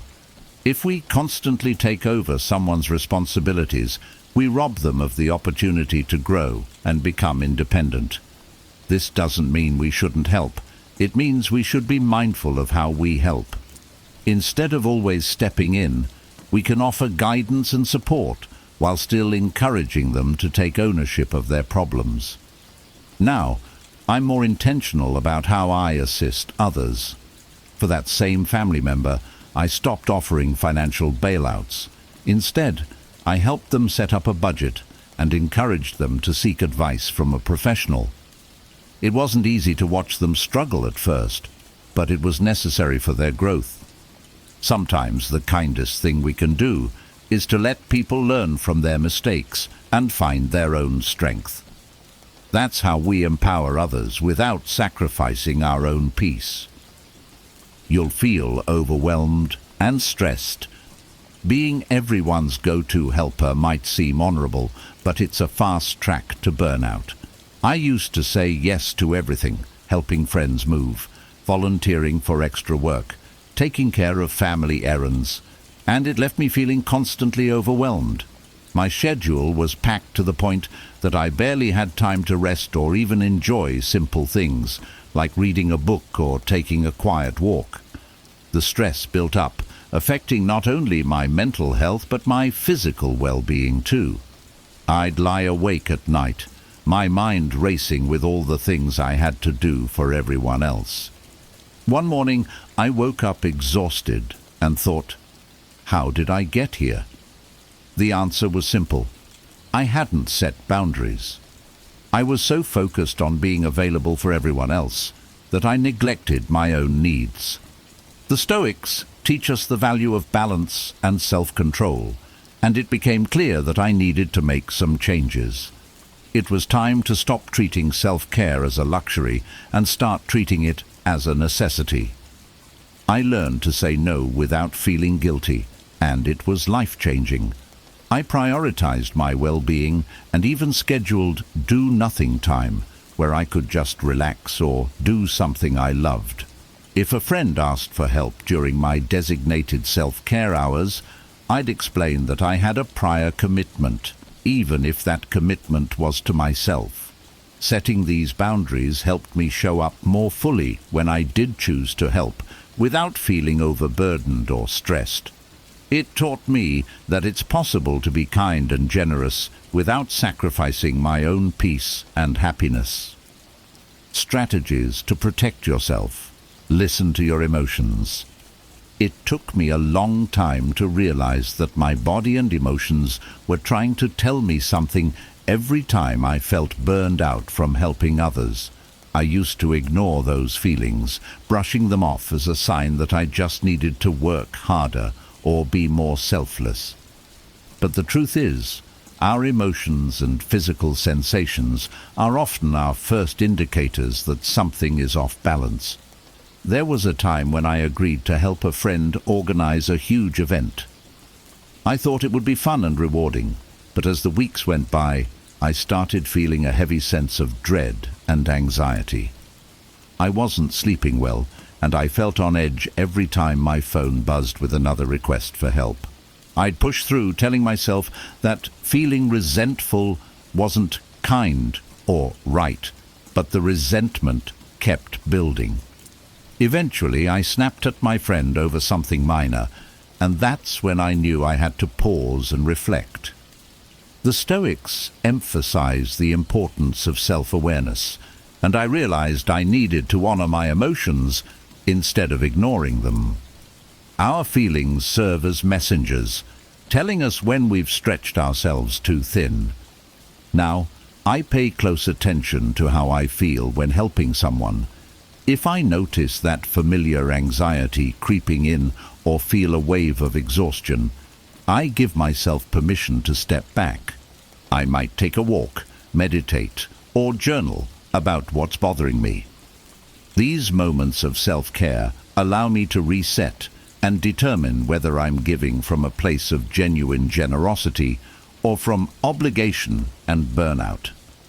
By tuning into my emotions, I can make sure my kindness is sustainable and not at the cost of my own well-being. Embrace the power of saying no. Saying no used to make me feel like the worst person in the world. I'd imagine the disappointment in the other person's eyes, and guilt would eat me alive. But over the years, I've come to see that no is one of the most liberating and self-respecting words we can use. There was a time when I was juggling work, family commitments, and helping out at a community centre. One evening, a friend asked if I could join a committee for a new project. My gut screamed no, but I felt too guilty to say it. So I agreed, even though it meant giving up my one free evening for self-care. Fast forward a month, and I was exhausted, stressed, and frustrated. I hadn't taken a single moment for myself, and I was growing resentful. That's when I realized that saying no wasn't selfish. It was necessary. The Stoics teach us that we must respect our own time and energy. So I practiced in front of the mirror, telling myself, it's okay to say no. Your well-being matters. When I finally said no to the next request, I felt a mix of relief and fear. But to my surprise, the world didn't collapse. People adjusted, and some even respected me more for setting boundaries. Now, I remind myself that no is not a rejection of the person asking. It's an affirmation of my own limits. It allows me to say yes to things that truly matter, with energy and joy. And when I do say yes, I know it's coming from a place of genuine willingness, not out of guilt or obligation. Schedule time. Just for yourself. Carving out time for myself used to feel like an indulgence I couldn't afford. My schedule was always filled with commitments, whether it was work projects, family responsibilities, or friends needing a hand. But one day I had a wake-up call. I was so worn out from running around non-stop that I came down with a fever and had to spend a whole weekend in bed. That forced rest made me realize how much I'd neglected myself. The Stoics talk about living in harmony with our nature, and part of that is recognizing when we need rest and solitude to recharge. So I started blocking out time on my calendar for self-care. It could be as simple as an hour to read a book, go for a walk, or even just sit quietly with a cup of tea. At first, I felt guilty. I'd think, what if someone needs me during this time? But I knew I had to protect it. When a friend called during one of my designated self-care hours, I simply said, I'm not available right now. Can we catch up later? It felt strange at first, but also incredibly empowering.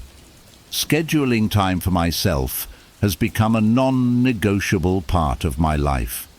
It's not about being unavailable to others. It's about being fully present when I do show up. By guarding this time fiercely, I've become more grounded, energized, and able to help others from a place of abundance rather than depletion. Now, self-care isn't a luxury. It's an essential part of my routine, and I'm all the better for it. Set clear boundaries. Identifying and dealing with energy vampires was one of the hardest but most necessary changes I had to make. We all know those people who leave us feeling exhausted after every interaction, right? For me, it was a former co-worker who would constantly vent about her problems but never seemed interested in solving them. Every conversation drained me, and I realized I was becoming a sounding board for someone who had no intention of changing or reciprocating support. Setting boundaries felt uncomfortable at first. I didn't want to come across as rude or unkind, but the Stoics emphasize that our well-being is our responsibility, and I had to take that to heart. I began to limit my interactions with this co-worker, gently steering conversations away from negativity or cutting them short when they became too draining. I'd say, I'm really sorry you're dealing with that, but I need to focus on some work right now. It wasn't easy, and I felt guilty for a while. But over time, I noticed how much lighter I felt when I prioritized my mental energy. It's not just about avoiding draining people, but also about nurturing relationships that uplift and inspire me. I've learned to protect my time and energy fiercely. If someone's presence consistently leaves me feeling worse, I limit my interactions or, in some cases, walk away entirely. It's about valuing my own well-being as much as I value others. And by doing so, I've made space for people who bring joy, wisdom, and balance into my life. Setting boundaries doesn't make me less kind. It makes me healthier and stronger, which ultimately allows me to give more authentically. Being kind is one of life's greatest virtues, but when taken to the extreme, it can backfire. The Stoic philosophy reminds us that everything should be done in moderation, including generosity.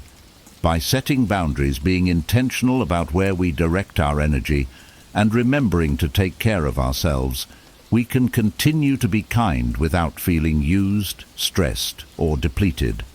It's all about finding that sweet spot, the balance between giving to others and honoring our own needs.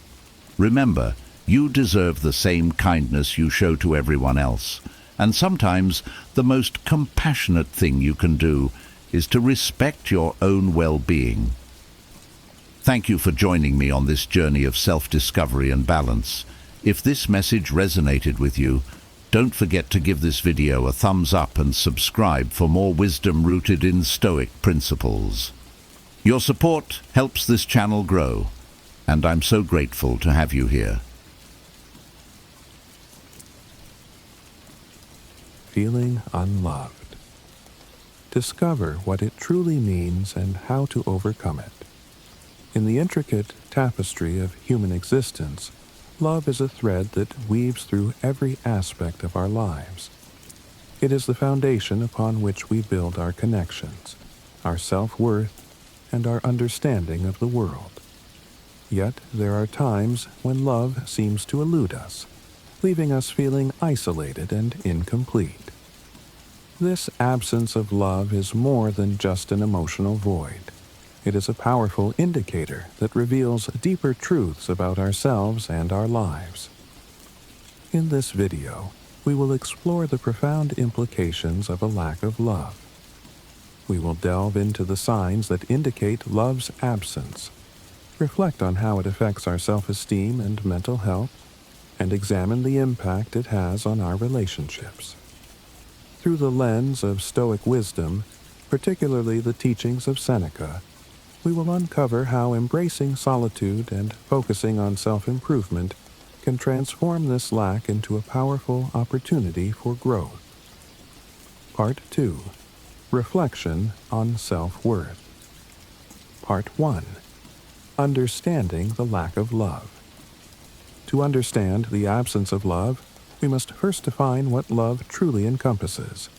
Love is a multifaceted emotion, manifesting in various forms such as romantic love, familial love, friendship, and, most crucially, self-love. Each form of love plays a vital role in our lives, offering support, connection, and a sense of belonging. When one or more of these forms is absent, it can significantly impact our emotional well-being. Identifying the absence of love in your life involves a keen sense of self-awareness. Do you feel disconnected from those around you? Are you constantly seeking validation and approval from others? Do you struggle with feelings of unworthiness or inadequacy? These are all potential indicators that you may be experiencing a lack of love. It's important to recognize that these feelings are not uncommon, and acknowledging them is the first step towards addressing the underlying issues. A vivid example can be found in the story of Jane, a successful professional who seemed to have everything she needed. Despite her achievements, Jane felt a profound emptiness and a persistent sense of loneliness. She realized that her relationships were superficial, driven by external validation rather than genuine connection.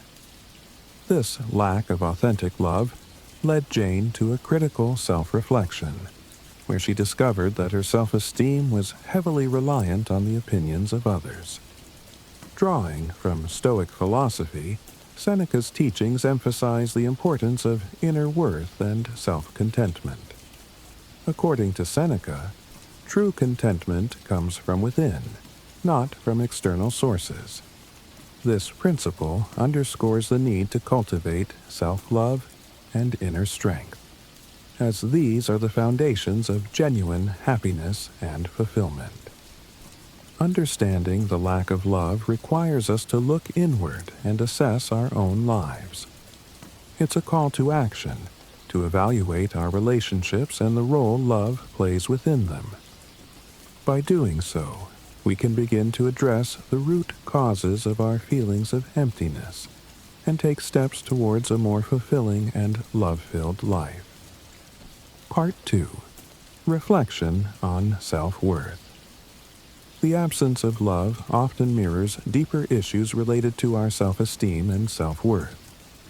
When we feel unloved, it can be a reflection of how we perceive ourselves and our intrinsic value. This connection between external love and internal self-worth is a pivotal insight that requires introspection and understanding.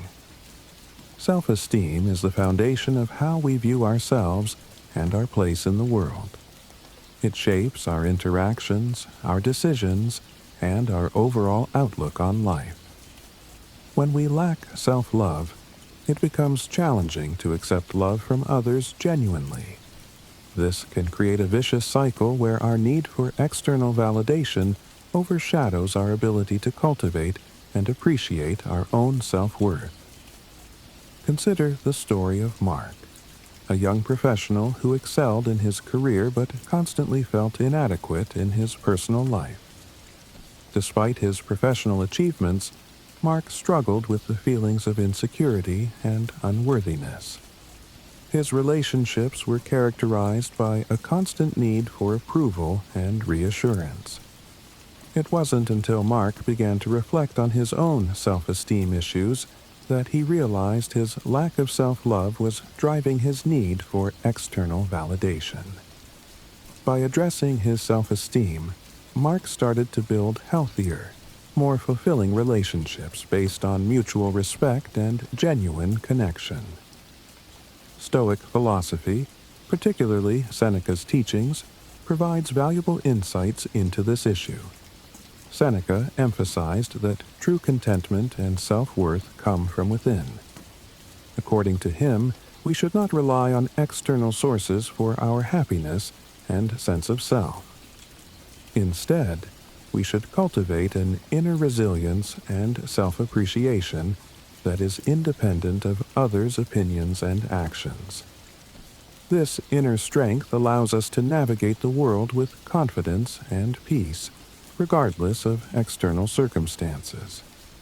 Reflecting on self-worth means examining our beliefs about ourselves and challenging the negative perceptions that undermine our confidence.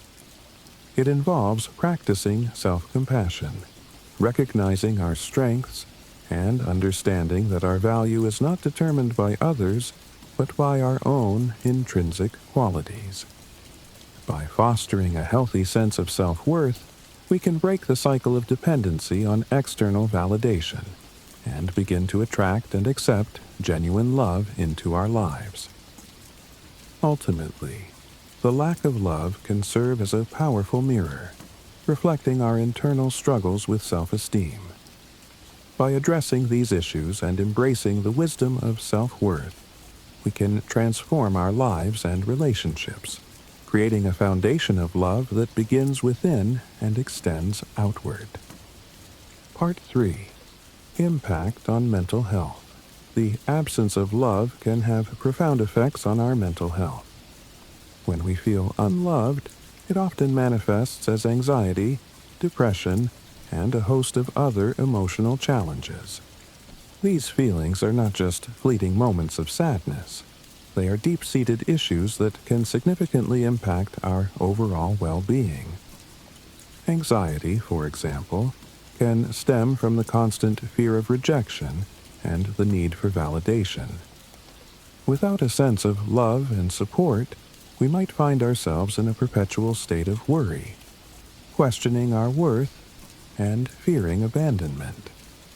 Depression, on the other hand, often follows the realization that we are not receiving the love and connection we crave.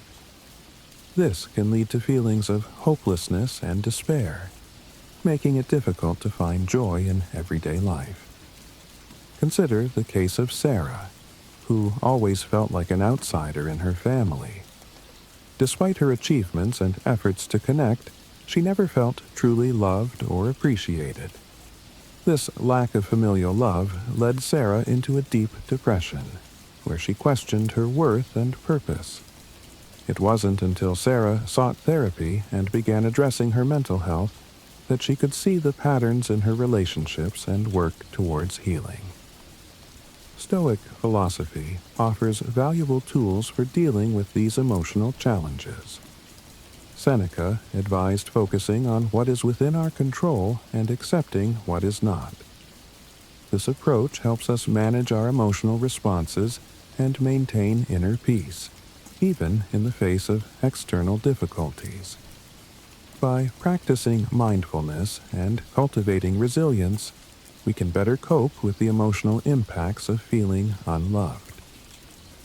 Understanding the impact of a lack of love on mental health underscores the importance of seeking help and support. Therapy, self-help strategies, and building a network of supportive relationships are crucial steps toward healing. By addressing the emotional toll of feeling unloved, we can begin to rebuild our mental health and create a more stable, fulfilling life. Part 4. Evaluating relationships. A lack of love often signals deeper issues within our relationships.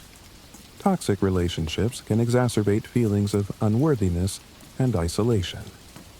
Identifying and addressing these unhealthy dynamics is essential for emotional well-being and personal growth. Toxic relationships are characterized by manipulation, control, and a lack of mutual respect. These relationships drain our emotional energy and reinforce negative self-perceptions. Recognizing the signs of a toxic relationship, such as constant criticism, lack of support, and emotional manipulation, is the first step toward breaking free from its harmful effects. Take the example of David, who was in a long-term relationship with a partner who constantly belittled him and undermined his confidence. Over time, David's self-esteem eroded, and he began to believe he was unworthy of love and respect. By recognizing the toxicity of his relationship and choosing to leave, David embarked on a journey of self-discovery and healing. He learned to set healthy boundaries and surround himself with people who valued and respected him. Seneca's wisdom teaches us the importance of choosing our companions wisely. According to Stoic principles, we should surround ourselves with individuals who uplift and inspire us, rather than those who bring us down. Setting healthy boundaries and recognizing red flags are crucial steps in fostering positive, supportive relationships. Evaluating our relationships involves honest self-reflection and courage. It means acknowledging when a relationship is detrimental to our well-being and taking steps to change it. By prioritizing our emotional health and seeking relationships built on mutual respect and genuine care, we can create a supportive environment that nurtures love and self-worth. Part 5. Self-improvement and growth. The absence of love presents a unique opportunity for self-improvement and personal growth. Instead of viewing it as a deficit, we can reframe it as a catalyst for positive change and self-discovery. Self-love practices are essential for building a strong foundation of self-worth. These practices include self-care routines, positive affirmations, and setting personal goals. By taking time to nurture ourselves, we cultivate a sense of inner peace and confidence that is not dependent on external validation. consider the story of Emily, who, after a series of failed relationships, decided to focus on herself. She began a journey of self-improvement, taking up new hobbies, setting career goals, and practicing mindfulness. Through this process, Emily discovered her passions and built a strong sense of self-worth.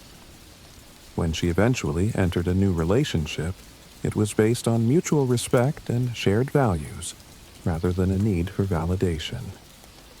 Stoic philosophy encourages us to focus on what we can control: our actions, our thoughts, and our responses.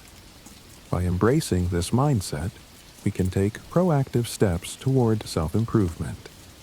Whether it's through learning new skills, setting personal goals, or practicing gratitude, each step we take towards self-improvement strengthens our sense of self-love and worth.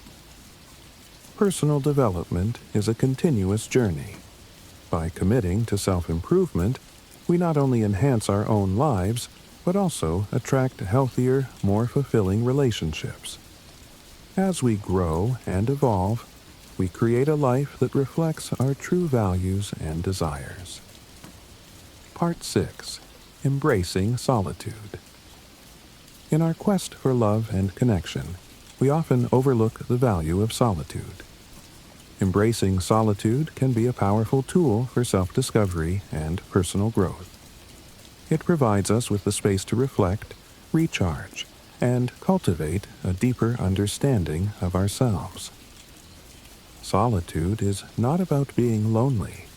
It's about finding peace and contentment within ourselves.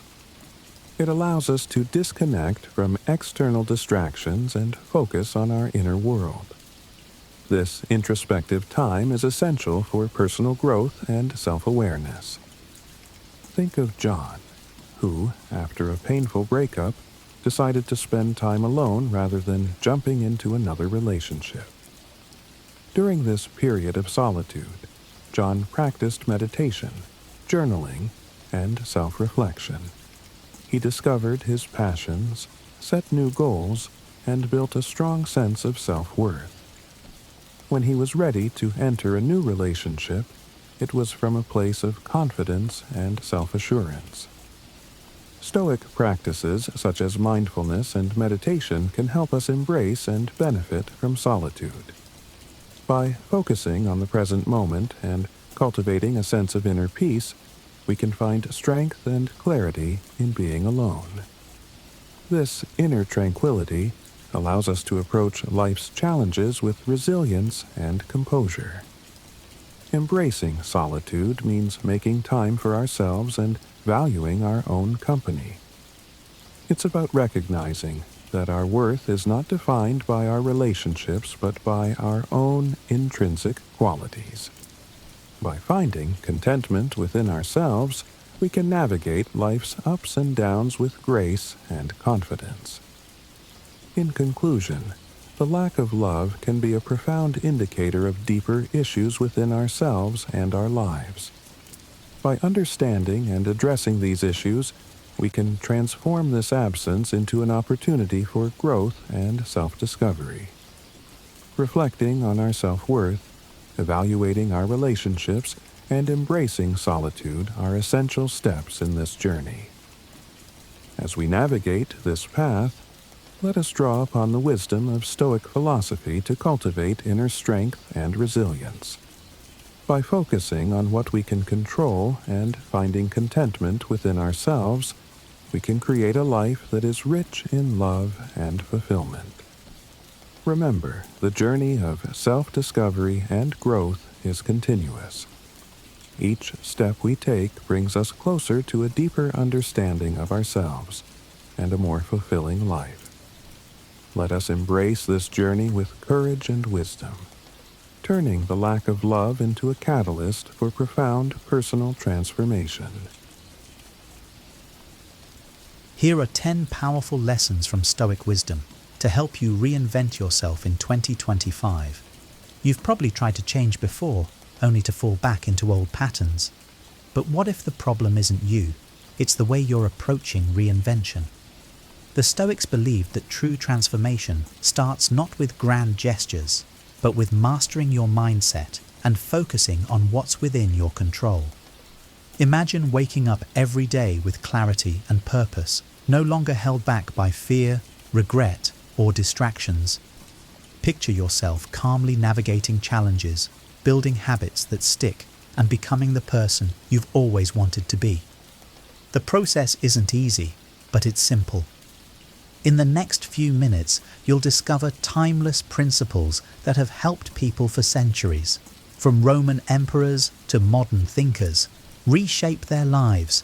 And by the end of this, you'll have a clear roadmap to make 2025 your most transformative year yet. 1. Embrace the power of the present moment. We suffer more often in imagination than in reality. Seneca. How often do we waste time overthinking the past or fearing what lies ahead? I used to spend hours replaying past mistakes in my mind, wondering how I could have avoided them. Worse, I'd lose sleep worrying about the future, whether my plans would work out or if I'd fail yet again. But nothing ever changed until I learned to focus on the present moment, where my true power lies. Imagine standing at the edge of a forest. You're carrying a heavy bag of regrets from the past and a backpack full of fears about the future. Every step forward feels impossible. The Stoics teach us to put those burdens down and focus on the path right in front of us. That's where reinvention begins. Not yesterday, not tomorrow, but now. I started practicing this principle with small changes. Every morning, I ask myself, what is one thing I can do today to improve my life? Instead of worrying about a year-long fitness goal, I committed to 20 minutes of exercise that day. Instead of regretting a broken friendship, I reached out to one person I cared about. These small, intentional actions in the present moment added up over time. Think about your own life. Is there a project you've been postponing because it feels overwhelming? Break it down into something you can tackle today. Are you stuck in a cycle of regret? Write down one lesson you've learned and focus on using it now. The Stoics remind us that life unfolds in the present. By grounding yourself in today's actions, you'll build a future worth looking forward to, step by step, moment by moment. 2. Define your core values. Waste no more time arguing what a good man should be. Be one. Marcus Aurelius. Reinvention is impossible without knowing who you are and what you stand for. In my early 20s, I chased success without purpose. I worked hard but felt unfulfilled. Why?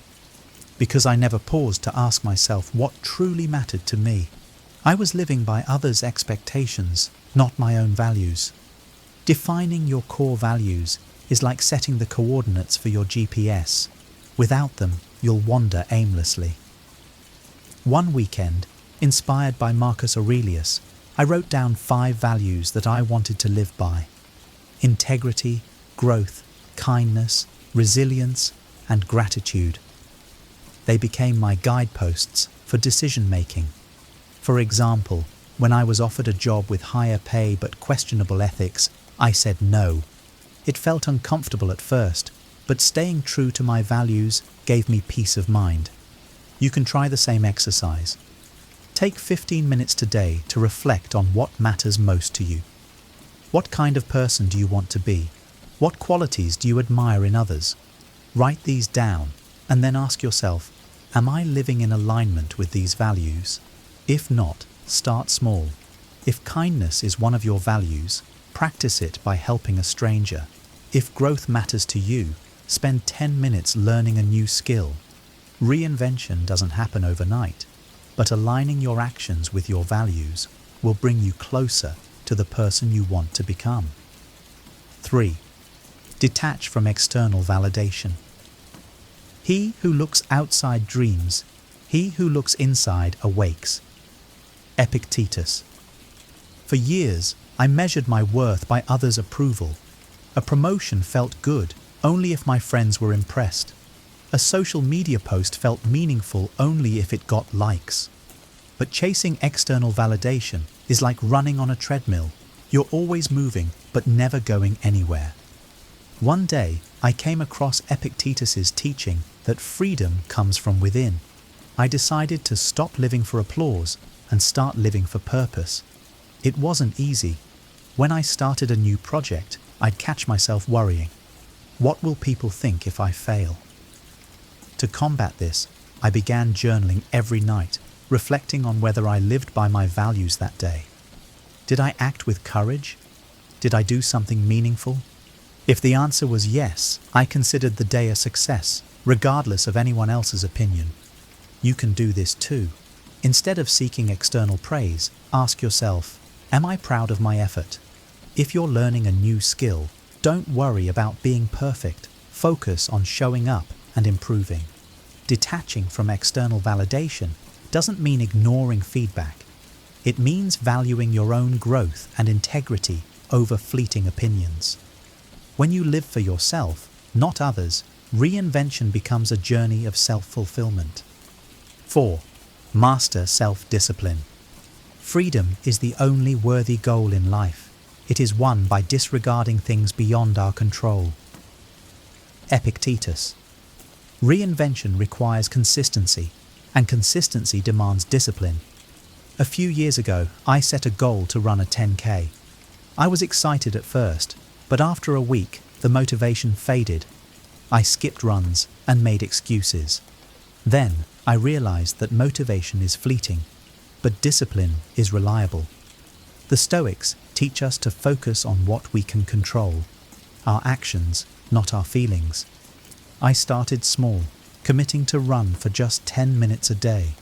On days when I didn't feel like running, I reminded myself of Epictetus's wisdom. We cannot control the wind, but we can adjust our sails.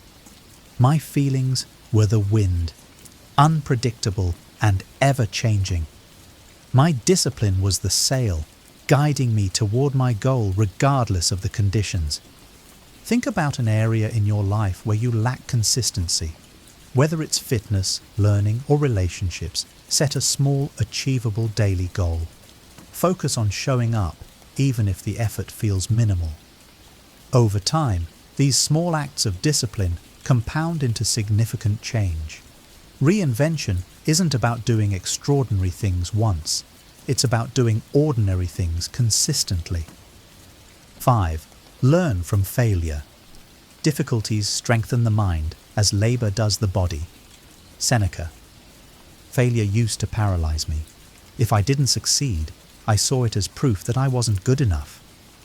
But Seneca's wisdom changed my perspective. He taught me that failure is a teacher, not an enemy. It's an opportunity to grow stronger. I once launched a business idea that flopped spectacularly. I lost time, money, and confidence.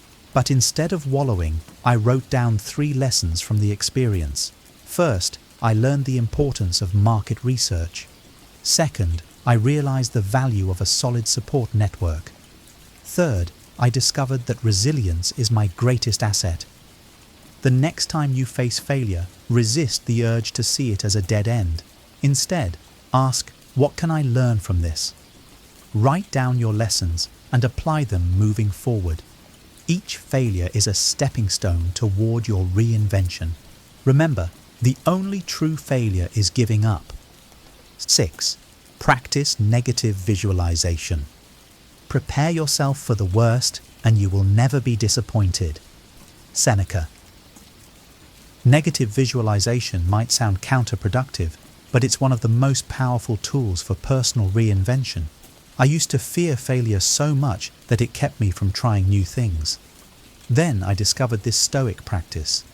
Imagining the worst-case scenario, not to dwell on it, but to prepare for it. When I considered starting a new job, I was terrified of failing, so I sat down and wrote out the worst that could happen. I might struggle at first, make mistakes, or even lose the job. Then I asked myself, if this happens, what will I do? I realized that even if I failed, I could learn, grow, and try again. This exercise transformed my fear into action. Think about a challenge you're avoiding. Visualize the worst outcome, then plan how you would handle it. You'll find that the fear loses its grip and you gain the courage to act. Negative visualization doesn't mean expecting bad things to happen. It means building resilience for whatever comes your way. 7. Let go of what you can't control. You have power over your mind, not outside events. Realize this, and you will find strength. Marcus Aurelius.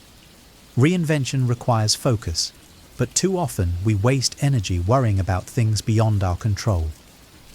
I used to agonize over others' opinions of me, replaying conversations in my head and wondering if I'd said the wrong thing. It was exhausting and unproductive. The Stoics remind us that we control only our thoughts, actions, and reactions. I started asking myself, am I worrying about something I can influence? If the answer was no, I let it go. When a colleague criticized my work, I focused on improving my skills rather than pleasing everyone. When a project went sideways, I concentrated on what I could fix instead of lamenting what went wrong. Take a moment today to list what's bothering you. Then divide the list into 2 columns, what I can control and what I can't. Let go of the second column and direct your energy toward the first. You'll feel lighter, clearer, and more empowered to reinvent yourself. 8. Cultivate gratitude. Do not indulge in dreams of having what you do not have, but reckon up the chief of the blessings you do possess. Marcus Aurelius. Reinvention often focuses on what we want to change, but gratitude reminds us to appreciate what we already have. There was a time when I felt stuck, frustrated by everything I hadn't achieved. Then I began a gratitude practice, listing 3 things I was thankful for each morning. It was transformative. I realized I had so much to be grateful for: supportive friends, a healthy body, and the freedom to pursue my goals. Gratitude shifted my mindset from scarcity to abundance. Instead of focusing on what was missing, I saw opportunities everywhere. Start your own gratitude practice. Each morning, write down 3 things you're thankful for. They don't have to be big. Maybe it's the sunrise, a kind word from a friend, or the chance to start fresh. Gratitude fuels positivity, which in turn strengthens your resolve to grow and improve. 9. Serve a higher purpose. Man is not worried by real problems so much as by his imagined anxieties about real problems. Epictetus. Reinvention is most meaningful when it's connected to something larger than yourself. For years, I focused solely on personal goals, but I felt a sense of emptiness. Then, I began volunteering at a local shelter, and everything changed. Contributing to others gave my life a deeper sense of purpose. What cause or mission speaks to you? It doesn't have to be grand. Helping a neighbor, mentoring someone, or contributing to your community can be powerful. When your reinvention is tied to serving others, you'll find new motivation and fulfillment. Purpose gives your efforts meaning, even when the journey gets tough. 10. Remain flexible and open to change. No man steps in the same river twice, for it is not the same river, and he is not the same man. Heraclitus. Reinvention is a process, not a destination. I used to believe that once I achieved certain goals, I'd be complete. But life has a way of surprising us. The Stoics teach that change is constant, and adaptability is key. When a career opportunity arose in a field I hadn't considered, my first instinct was to reject it. But then I remembered that growth often comes from unexpected places. I took the leap, and it turned out to be one of the best decisions of my life. In 2025, approach your reinvention with curiosity and flexibility. Be willing to pivot, try new things, and embrace the unknown. Change is inevitable, but it's also where growth happens. By staying open, you'll discover paths you never imagined. Reinventing yourself is a journey, not a quick fix, and these 10 Stoic lessons are here to guide you every step of the way. Remember, each small action you take today builds the foundation for a stronger, more purposeful tomorrow. Whether it's focusing on the present, mastering self-discipline, or aligning your life with your core values, you hold the power to create lasting change. If you found these insights helpful, give this video a thumbs up to let us know. Don't forget to hit the subscribe button and turn on notifications so you never miss more content on Stoicism, self-improvement, and wisdom for living a better life. We'd love to hear from you. What lesson resonated with you the most? Are there any Stoic practices you've already started using? Share your thoughts and takeaways in the comments below. Your journey could inspire someone else to start theirs. Thanks for watching, and here's to making 2025 a year of transformation. 10 subtle ways your friends are using you and how to deal with this problem. Friendships are one of life's greatest gifts. They provide us with joy, support, and the companionship we crave in a chaotic world. At their core, true friendships are built on mutual trust and respect, a balance of giving and receiving that enriches both lives. But not all friendships are as balanced as they appear. Some relationships can take a subtle, toxic turn, where one party exploits the other's goodwill. What makes these situations so difficult to detect is their quiet nature. Manipulation often wears a mask of normalcy. This isn't to suggest that every friend who asks for a favor is using you, or that the occasional misstep is malicious. We're all imperfect, and friendships naturally ebb and flow. However, when the imbalance becomes a pattern, when you feel more drained than uplifted, it's time to pause and reflect. Are you being valued, or are you merely being used?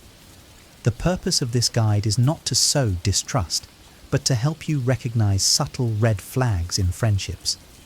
It's about fostering awareness so you can make wise decisions about the relationships you nurture. While it's important to be kind and forgiving, it's equally vital to protect your energy and respect yourself. Approach these signs with a level head and a fair heart. Stoicism teaches us to judge actions, not intentions, and to remain calm in the face of discomfort. Use this wisdom to assess your friendships objectively. If you find evidence of imbalance, you owe it to yourself to take action, not in anger or haste, but with quiet dignity and firm resolve. After all, a wise person knows the value of their time and spirit and will not waste it on relationships that lack reciprocity. 1. Only contacting you when they need something. A true friendship thrives on mutual interest and shared experiences, but if a friend only appears when they need something, a favor, advice, or money, it may be time to reevaluate the relationship. These interactions might initially seem harmless, even natural, but when they become the foundation of your connection, it's a sign of imbalance. Imagine a friend who calls you only to vent about their problems or ask for your help moving apartments. While you're happy to support them, you notice a pattern. Once their need is met, they disappear until the next crisis.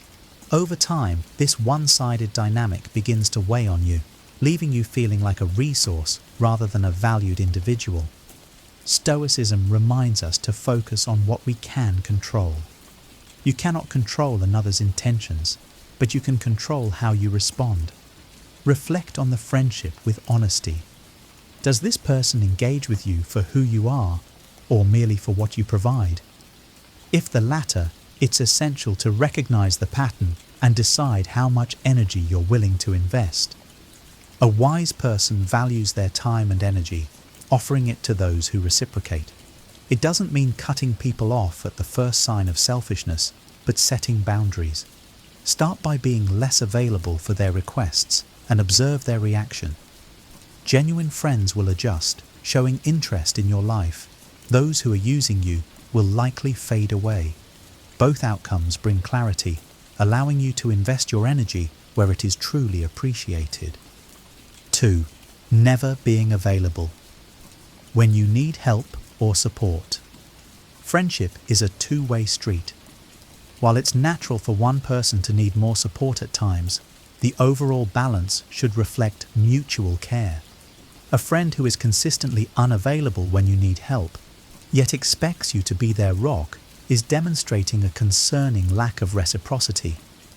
Picture this scenario. You've been there for a friend through their tough breakup, offering a listening ear and advice late into the night. Months later, when you're struggling at work and reach out, they're too busy or dismissive of your struggles. Over time, these repeated absences erode trust and make you feel unvalued. In Stoic philosophy, relationships should foster harmony and growth. If someone constantly takes without giving back, they disrupt this balance. This doesn't mean expecting tit-for-tat gestures, but recognizing that a true friend will show up when it matters, even if it's inconvenient for them. Address the issue with quiet courage. Instead of making accusations, share how you feel. For example, "I've noticed I'm often there for you, but when I need help, it feels like you're unavailable. Can we talk about this?" Their response will reveal the depth of their care for you. If the imbalance persists, take solace in the wisdom that not all friendships are meant to last. Invest your energy in those who genuinely support you, remembering that you deserve relationships that uplift, not drain, your spirit. 3. Frequently cancelling plans, unless it's convenient for them.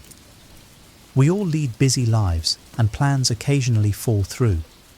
However, if a friend consistently cancels on you, unless it suits their convenience, it signals a lack of respect for your time and the relationship.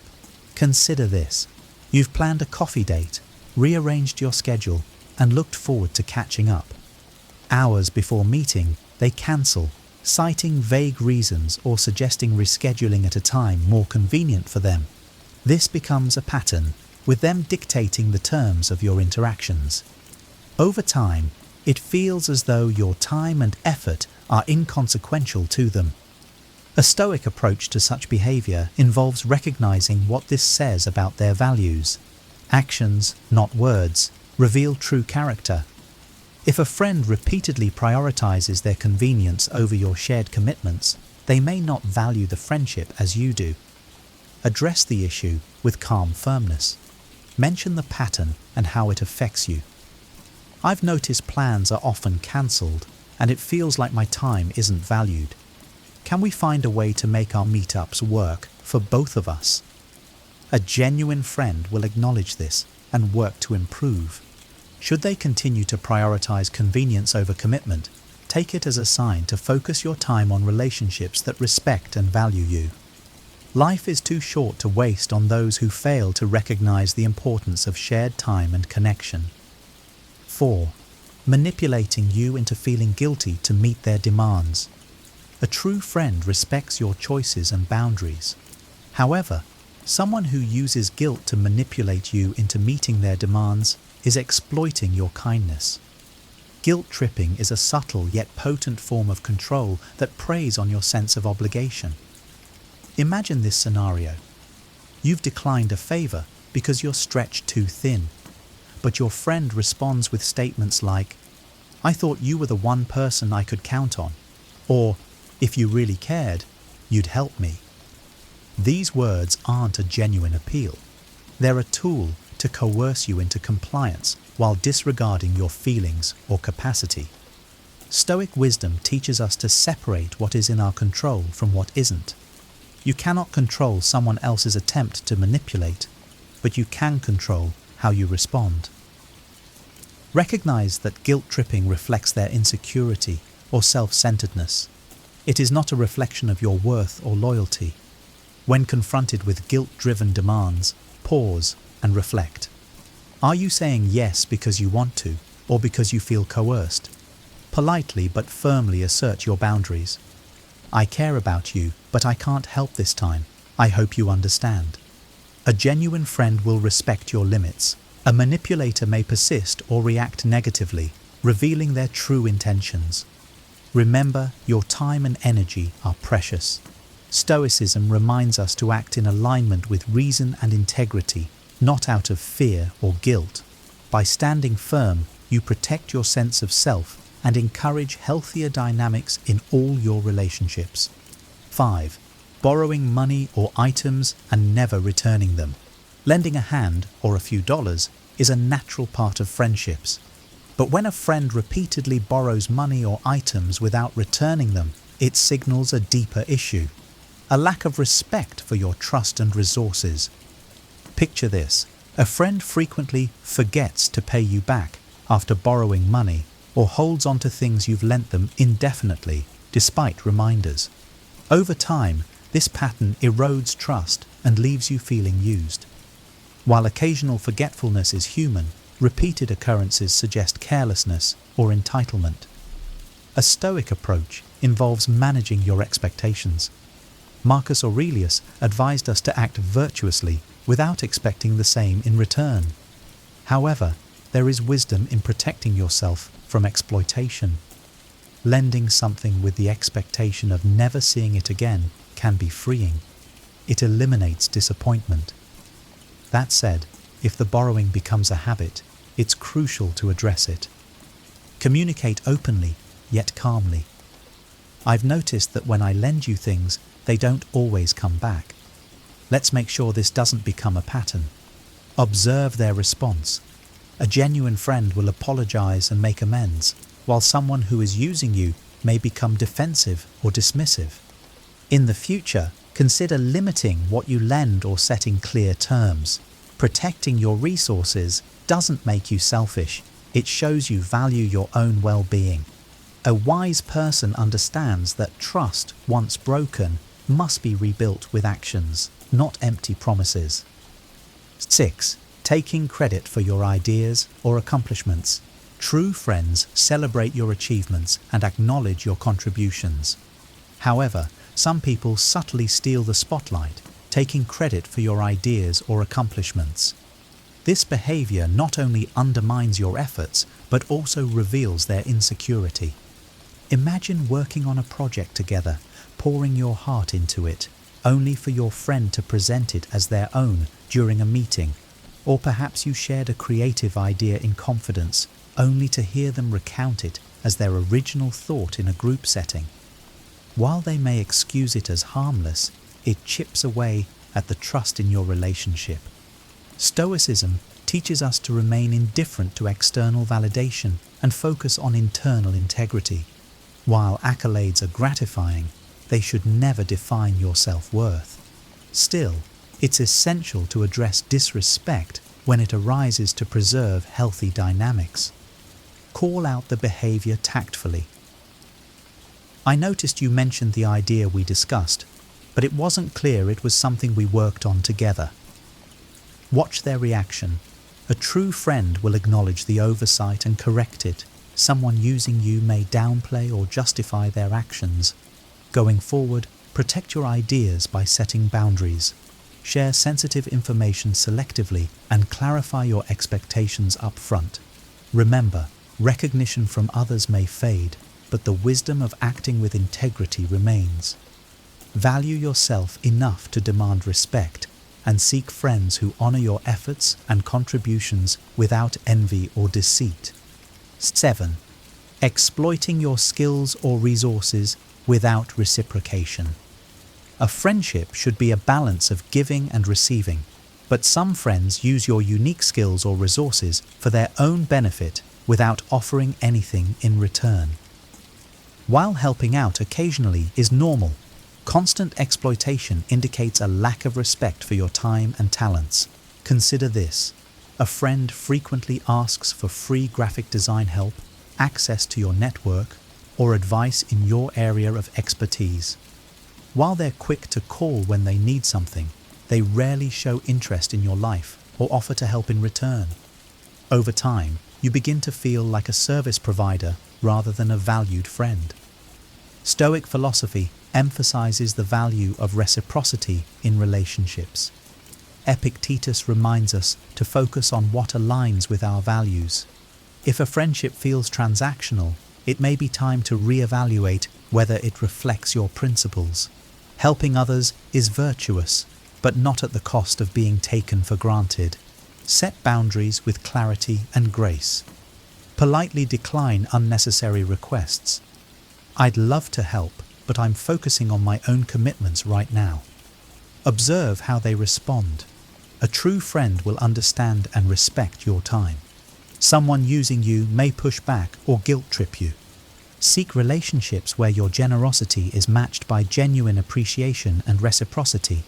Your skills and resources are valuable, and a wise person shares them with those who respect and honor their worth. 8. Using you as an emotional dumping ground. Sharing emotions is a cornerstone of deep friendships, but it becomes problematic when one friend offloads their struggles while disregarding the other's feelings. If a friend consistently uses you as an emotional dumping ground, they may be taking advantage of your empathy. Imagine a friend who calls you after every argument with their partner, venting for hours without pausing to ask how you're doing. When you try to share your struggles, they quickly steer the conversation back to themselves or dismiss your concerns. Over time, this one-sided emotional exchange leaves you feeling drained and unimportant. Stoicism encourages us to remain calm in the face of others' emotions, but it also reminds us to protect our own peace. You can't pour from an empty cup. If a friendship becomes an emotional burden, it's time to set limits. Gently bring up the imbalance. I value our talks, but I've noticed we mostly focus on your challenges. I'd love for us to support each other more evenly. A genuine friend will appreciate this and adjust their behavior. If not, consider how much energy you want to invest in the relationship. Prioritize your emotional well-being by seeking friendships where support flows both ways. A wise person knows that true connection involves listening as much as sharing and values relationships that nourish rather than deplete their spirit. 9. Being excessively competitive or jealous. Healthy friendships celebrate mutual success, but when a friend is overly competitive or subtly jealous, it undermines the relationship. This behavior often manifests as backhanded compliments, subtle one-upmanship, or minimizing your achievements. Picture this. You share exciting news about a promotion, only for your friend to respond with, "That's great, but my new role has way more perks." Or perhaps they point out minor flaws in your accomplishments like, "Congrats on your marathon. I bet you'd do even better if you train like I do." These comments leave you feeling deflated instead of celebrated. Stoicism teaches us to focus on our own progress and not compare ourselves to others. However, it also emphasizes the importance of surrounding ourselves with people who uplift us. A competitive or jealous friend often projects their insecurities, creating an environment that stifles rather than supports. Address the behavior calmly. I've noticed that when I share my successes, the conversation shifts to comparisons. "I value your input, but I'd also love to feel celebrated." A true friend will acknowledge this and make an effort to change. Seek friends who share your joys and motivate you to grow. True strength lies in fostering relationships that encourage collaboration and mutual respect, not competition. 10. Showing a lack of interest in your life. Friendship is a shared journey, but when a friend shows little interest in your life unless it benefits them, it reflects a lack of genuine care. This behavior often manifests as shallow conversations, forgetfulness about important details, or steering discussions toward their needs. Imagine sharing exciting news about a personal milestone, only for your friend to reply with a distracted, "That's nice," before launching into their own stories. Or worse, they only seem engaged when they need something from you. Over time, this disregard for your experiences can make the relationship feel hollow. A Stoic perspective encourages self-respect and the pursuit of meaningful connections. Marcus Aurelius advised focusing on what enriches our lives and letting go of what doesn't. If a friend consistently shows disinterest, ask yourself whether their presence aligns with your values. Raise the issue tactfully. I've noticed that we don't talk much about what's happening in my life. I'd love for us to connect more deeply. their response will reveal their true investment in the friendship. Invest your energy in relationships where mutual interest and care are evident. Surround yourself with friends who not only hear you but truly listen, for such connections are the foundation of a fulfilling life. A wise person values relationships that honor both parties, fostering growth and connection in equal measure. Solutions and how to handle the situation. Recognizing subtle signs of being used is the first step, but addressing these behaviors requires courage, clarity, and self-respect. Friendships are meant to nurture and uplift, not drain your energy or diminish your worth. Here are constructive ways to handle these situations while preserving your peace and dignity. 1. Recognize patterns and reflect on the relationship's balance. Begin by observing the dynamics of the relationship. Is it consistently one-sided, with you giving more than you receive? Are you left feeling unappreciated or invisible? Reflection, a key Stoic practice, helps you detach from emotions and assess the situation rationally. Journaling your experiences can bring clarity and highlight recurring patterns that might have gone unnoticed. 2. Set clear boundaries and communicate openly. Boundaries are essential for healthy relationships. Politely but firmly communicate your feelings and needs. For example, if a friend frequently cancels plans, say, "I value our time together and would appreciate more commitment to our meetups." Setting boundaries doesn't make you unkind, it shows you respect yourself. 3. Test the friendship. If you're unsure of their intentions, test the relationship by asking for support. A genuine friend will rise to the occasion, while someone using you may find excuses or deflect. For instance, ask for help with a task you typically handle for them and observe their reaction. This small test often reveals the true depth of their care. 4. Practice self-care and redirect your energy. Focusing on yourself is not selfish, it's essential. Engage in hobbies, pursue personal goals, and build connections with those who truly value you. Surrounding yourself with supportive, positive people will naturally help you distance yourself from toxic dynamics. Remember, a wise person prioritizes their well-being and avoids relationships that drain their spirit. 5. Seek support if needed. If these situations weigh heavily on you, seek counsel from trusted friends or a professional. Sometimes, an objective perspective can provide insight and strength. Discussing your feelings openly can help you make decisions with clarity and confidence. By addressing these issues with calm resolve and self-respect, you honor your own worth. Stoicism teaches us to act with integrity and align our actions with our values.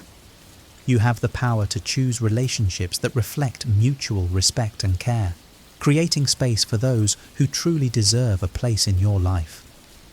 Friendships are among the most enriching parts of life, but only when they are built on respect, trust, and reciprocity. Recognizing the subtle ways someone might be using you is not about fostering suspicion, but about ensuring your relationships are healthy and balanced. As you navigate these dynamics, remember the wisdom of the Stoics. Focus on what you can control: your actions, your boundaries, and your choices. Let go of relationships that undermine your peace and invest in those that uplift and inspire you.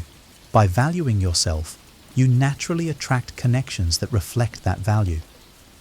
Ultimately, the strength of a friendship lies not in its longevity, but in its quality. Prioritize relationships that honor mutual growth, kindness, and respect. True friends will celebrate your successes, support you in struggles, and cherish you for who you are, not for what you can provide. A wise life is one surrounded by meaningful connections, and you deserve nothing less. If you found this video helpful, don't forget to give it a thumbs up and subscribe to the channel for more wisdom and insights. Your support helps us create content that inspires and empowers. We'd love to hear your thoughts. Have you experienced any of these subtle signs in your friendships? Share your takeaways or personal stories in the comments below. Let's keep the conversation going and help each other build stronger, healthier connections.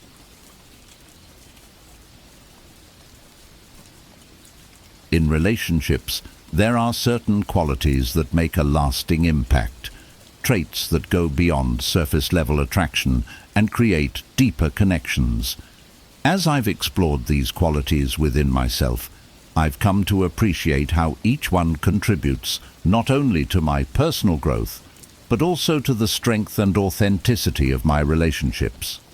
From confidence and resilience to emotional intelligence and passion, each trait shapes how I show up for my partner and allows us to build a foundation rooted in respect, trust, and inspiration.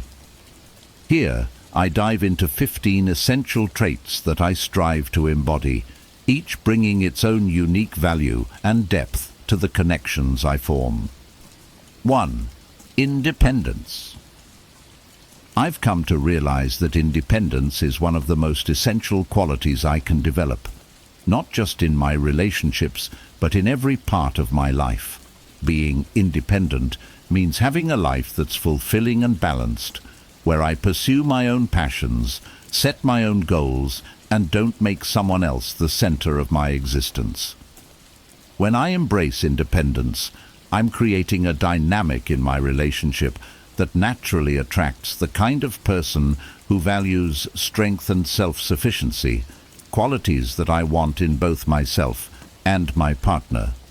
Independence, to me, is about cultivating a life that stands on its own, where my happiness doesn't solely depend on any one person. I focus on maintaining my friendships, pursuing my hobbies, and making sure that my goals are always moving forward. For instance, I stay committed to my personal growth, which could mean learning a new skill, taking up a challenging project at work, or even taking time off to relax and reflect. When I give myself this space to evolve and improve, it not only makes me a better person, but also a more appealing partner. After all, being someone who's driven and engaged with life is attractive in its own right. Being independent doesn't mean I'm closed off or unwilling to make someone a priority. Instead, it's a way of ensuring that I don't lose myself in a relationship. I've seen too many people, and I've even done it myself, become so wrapped up in their partner that they forget who they are outside of that connection. I want to stay grounded in who I am, with a clear sense of my own worth and values. That way, I'm entering a relationship as a whole person, not someone seeking fulfillment from someone else. In practical terms, independence means that I make time for my interests, even when I'm dating someone. If I have a weekly meet-up with friends or a solo project that I'm working on, I make sure those remain priorities. This doesn't mean that I neglect my partner or refuse to make compromises. It simply means that I don't abandon what's important to me. I believe that keeping my life in balance is one of the best ways to ensure that I'm also bringing the best version of myself into my relationships. Independence also brings a level of mystery to the relationship. When I have my own goals and responsibilities, it adds depth and intrigue. I'm not always available or ready to drop everything because I have a full life. This isn't about playing hard to get, but about being genuinely engaged with my world, which in turn keeps the relationship interesting. I think there's something captivating about a person who has a rich, varied life. It's something I admire in others too. When I reflect on independence, I see it as a form of respect for both myself and my partner.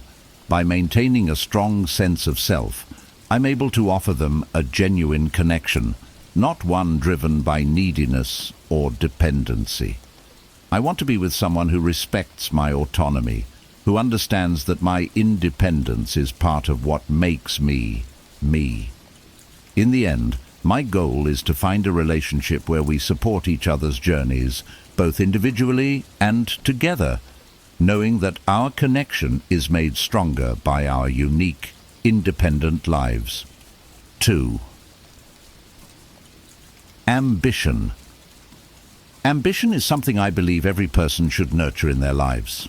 For me, ambition means having a clear sense of purpose and direction, a constant drive to improve, grow, and achieve. I don't see ambition as just the pursuit of career success or financial gain. To me, it's about consistently striving for something more, something that makes me feel fulfilled and allows me to contribute meaningfully to the world around me. When I'm ambitious, I'm setting a high standard for myself, and that energy naturally spills over into every area of my life, including relationships. Having ambition keeps me engaged and motivated. It gives me goals to work towards, and that brings a sense of excitement and determination into my day-to-day life. I'm someone who always wants to challenge myself, whether it's through setting new professional milestones, improving my health and fitness, or dedicating myself to personal projects that I'm passionate about. This kind of drive makes me feel alive and keeps me moving forward, regardless of where I am in life. When I'm actively pursuing my goals, I feel more connected to my purpose, and that gives me an underlying sense of satisfaction and confidence. Ambition also adds a dimension of respect and admiration to my relationships. I find that when I'm driven, I attract people who are similarly goal-oriented and passionate. Being around other ambitious people is inspiring. It creates a shared energy and motivation that lifts us all up. I've noticed that when I express my aspirations and work toward them, it encourages the people around me to pursue their own dreams too. Ambition is contagious, and I want to be with someone who understands and appreciates the value of having big dreams. To me, ambition doesn't mean I'm always hustling or grinding non-stop. It's not about sacrificing everything for the sake of achievement. Instead, it's about knowing that I want more from life and making intentional choices that align with my goals. Whether that's working on a personal project, learning a new skill, or pushing my limits physically, my ambition shows up in ways that improve me as a person. I think the best kind of ambition is balanced. It's driven yet mindful, constantly striving, but never losing sight of what really matters, including my relationships and personal well-being. Having ambition can also make relationships more exciting. I don't want to be in a relationship where we're both content to just coast along. I want a partnership where we're both pushing each other to become the best versions of ourselves, where we're constantly evolving, both together and as individuals. For me, a relationship should be an adventure, a journey that includes personal growth and new experiences. Being ambitious means I'm always open to learning, open to change, and open to new possibilities, which keeps the relationship dynamic and full of life. Ambition, for me, is also about resilience. It means not giving up when things get tough and having the mental strength to push through setbacks. I want a partner who can see that drive in me and who can appreciate my determination to keep going, no matter the obstacles. When I'm ambitious, I'm not afraid to take risks, and I'm not easily discouraged.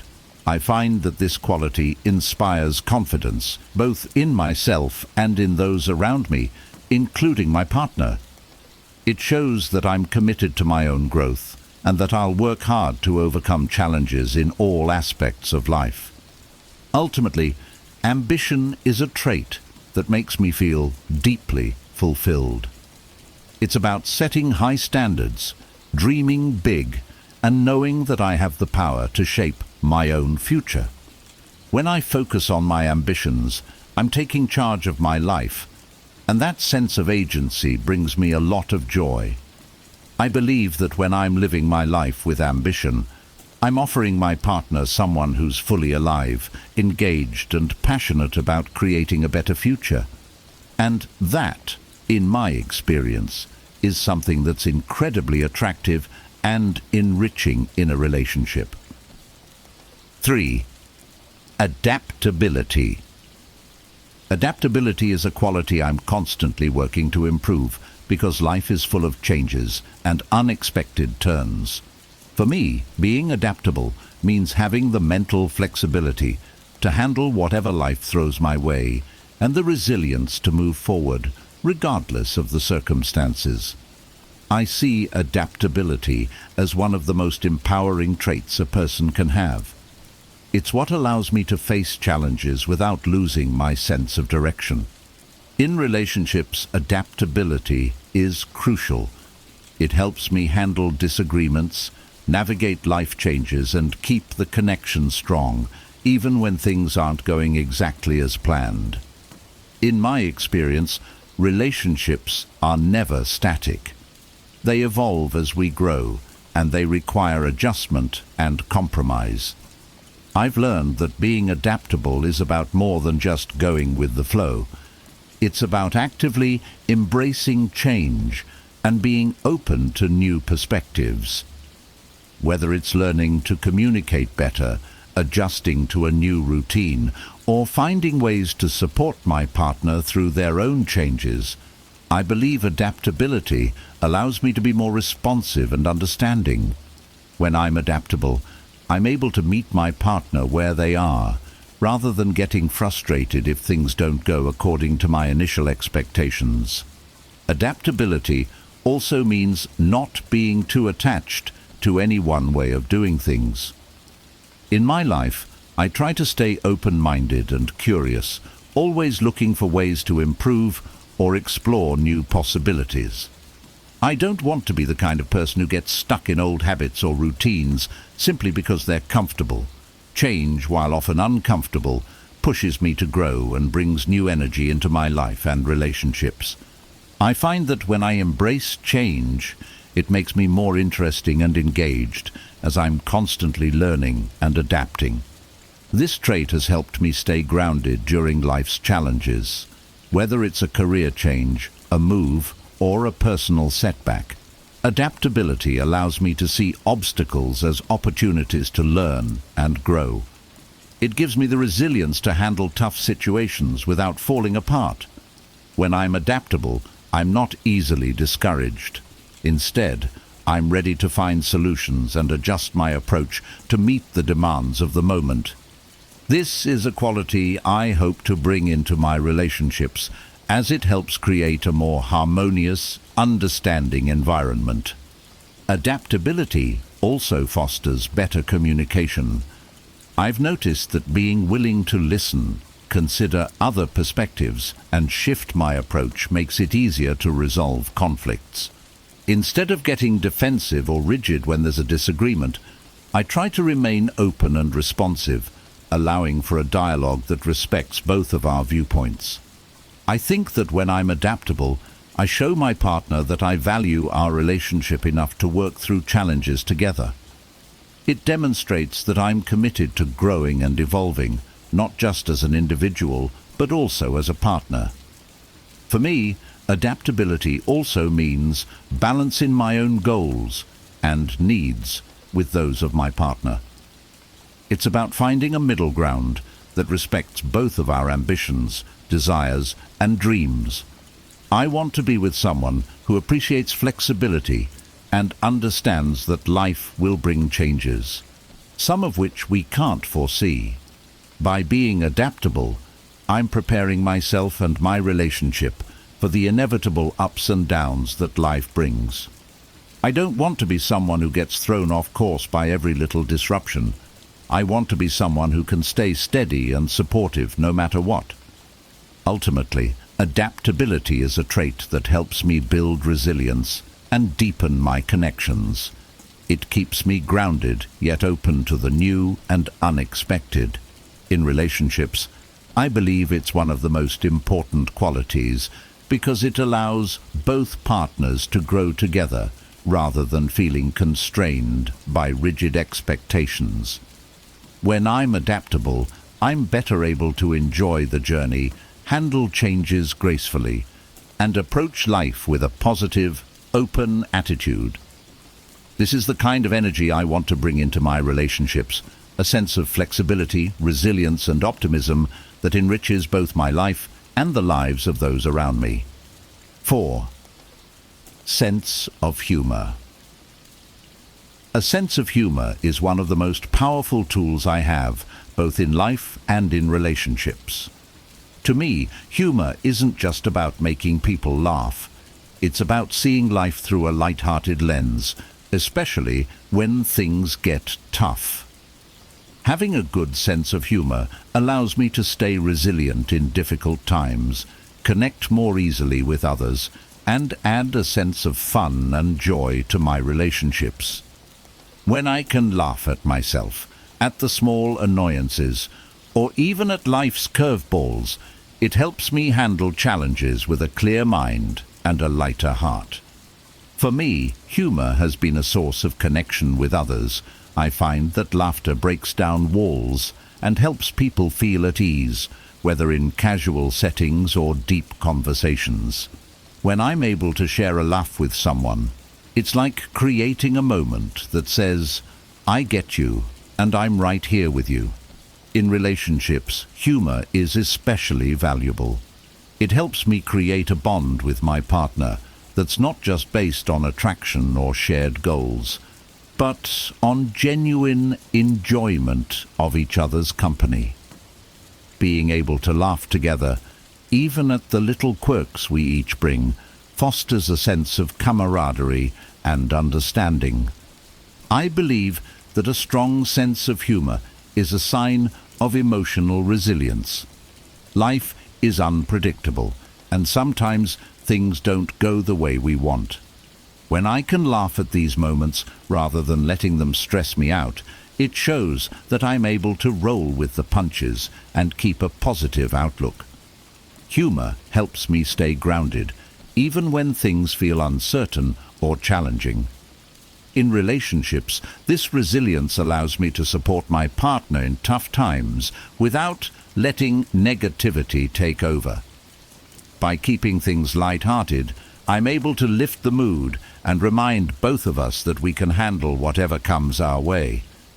One of the biggest advantages of humor in a relationship is that it diffuses tension. Conflicts are inevitable, but humor can make it easier to navigate disagreements without letting them escalate. When I can inject a bit of humor into a tense moment without dismissing or invalidating my partner's feelings, it can help us both take a step back and see the situation from a less serious perspective. Humor allows me to address issues calmly and creates a sense of safety where neither of us feels judged or criticized. It reminds us that, ultimately, we're on the same team. A sense of humor also means that I'm not afraid to laugh at myself. Self-deprecating humor shows that I don't take myself too seriously, and it keeps me humble. When I can poke fun at my own quirks and mistakes, it signals that I'm comfortable in my own skin. I think this level of self-assurance is attractive because it shows confidence without arrogance. In a relationship, it tells my partner that I'm okay with my imperfections, and I'm not striving for an unattainable image of perfection. This honesty and comfort in my own skin helps create an environment where we can both be ourselves, flaws and all. At its core, a sense of humor is about finding joy in life. It's a reminder that not everything needs to be taken seriously, and that sometimes the best way to deal with a problem is to just laugh it off. This doesn't mean I ignore challenges or avoid important conversations. Instead, it means I approach life with an open heart, ready to find the silver lining, even when things seem bleak. I've found that when I share this perspective, it helps my partner feel more optimistic, too. It's like creating a shared mindset where we can both lean on humor to get through life's ups and downs together. In the end, humor adds depth to my relationships.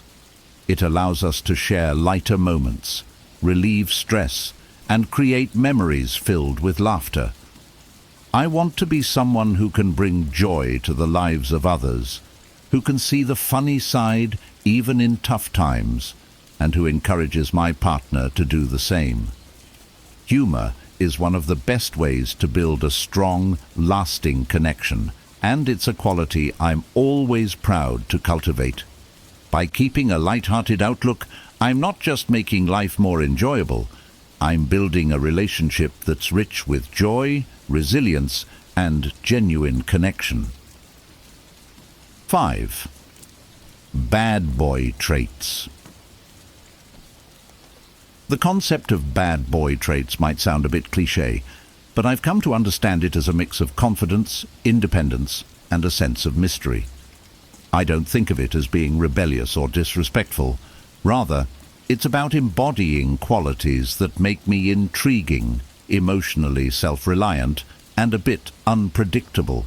To me, the essence of these traits is about not conforming entirely to expectations and maintaining a life that's genuinely my own, even when I'm in a relationship. One of the key components of what's often referred to as bad boy traits is the ability to keep a sense of mystery. I found that being a bit reserved about my life adds a natural sense of intrigue.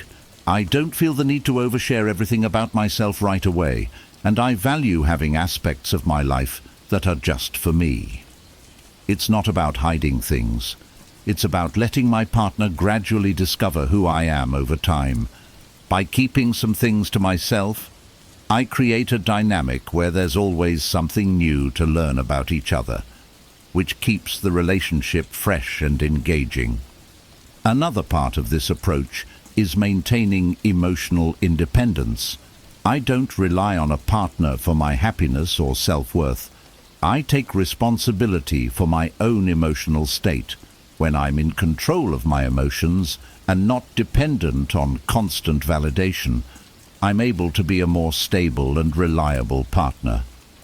I believe that emotional independence allows me to be fully present in the relationship without feeling pressured to constantly seek approval.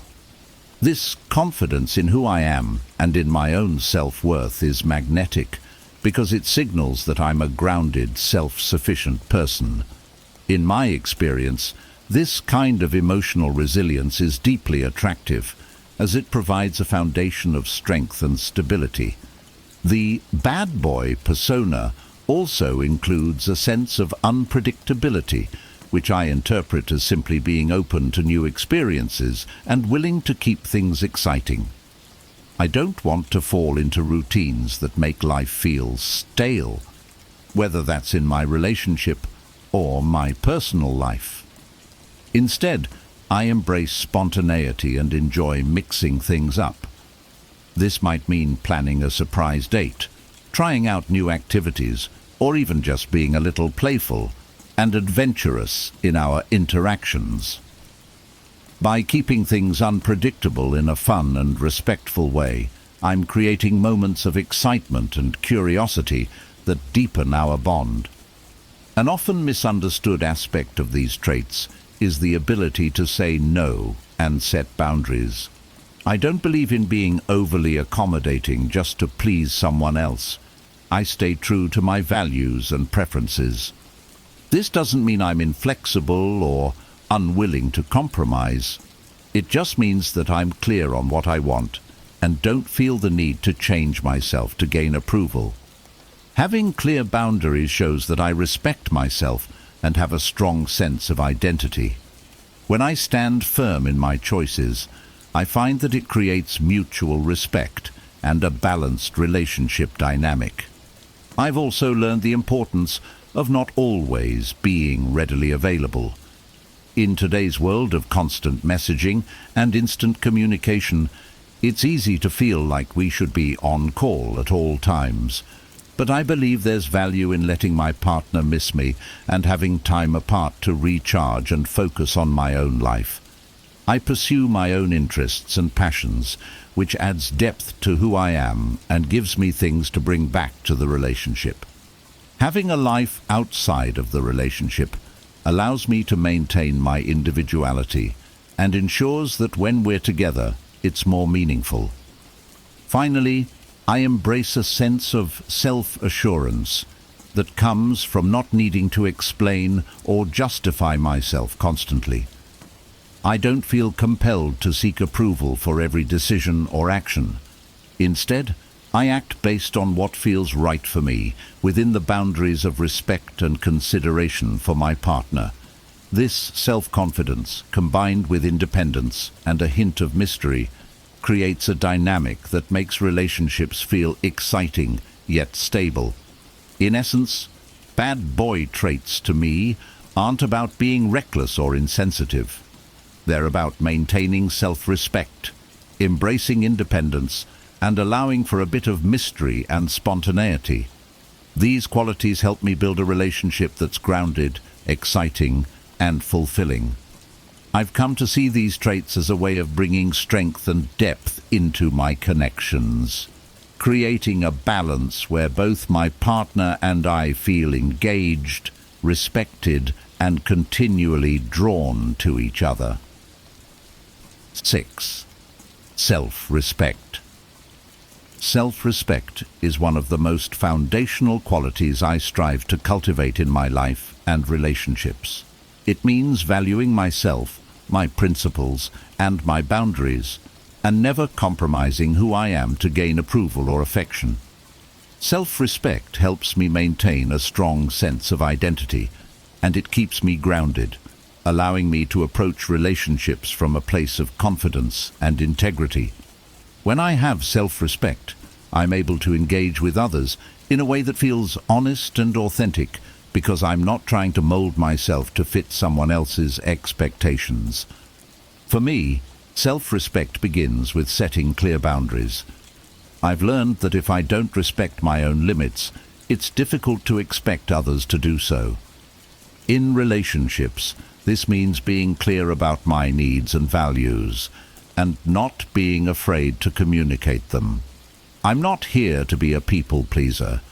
I'm here to build meaningful connections that respect both myself and the other person. When I have boundaries, I protect my well-being and ensure that I'm only giving what I can truly offer without resentment. By holding to my boundaries, I'm also sending a message that I value myself enough not to settle for less than I deserve. Self-respect also involves a sense of self-worth. I don't seek validation from external sources or rely on someone else to make me feel valued. My self-worth comes from within, built on my achievements, my character, and my values. I remind myself that I am enough as I am, and I strive to build on that foundation daily. This internal sense of value allows me to stand tall, even in the face of rejection or disappointment, because I know that my worth isn't tied to someone else's opinion. When I approach relationships with this self-assurance, I find that it creates a balanced dynamic, where I'm not overly reliant on my partner for validation or happiness. Having self-respect means being able to say no when something doesn't align with my values or goals. I no longer feel guilty about setting limits, whether it's with friends, family, or a romantic partner.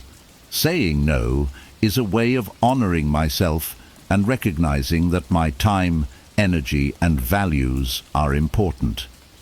I've found that when I stand firm in my decisions, it attracts people who genuinely respect and value me. By respecting myself enough to decline things that don't serve me, I create space for what truly aligns with who I am. Self-respect is also about taking care of my physical, emotional, and mental well-being. This means making time for things that nurture me, whether it's exercise, pursuing hobbies, or investing in personal growth. I've noticed that when I prioritize self-care, I show up better in my relationships. I have more energy, patience, and understanding to give, and I'm less likely to fall into cycles of resentment or burnout. Respecting myself means putting my needs first, not out of selfishness, but because I know that by taking care of myself, I'm able to offer a healthier, more balanced presence to those around me. In relationships, self-respect is key to maintaining equality and mutual respect. I'm not willing to tolerate disrespect, manipulation, or any behavior that undermines my dignity. I approach relationships with kindness and respect, but I expect the same in return. When I respect myself, I naturally attract people who see and appreciate my value, and I'm able to recognize when someone doesn't treat me as I deserve. Self-respect empowers me to walk away from unhealthy situations without fear, knowing that my happiness and well-being come first.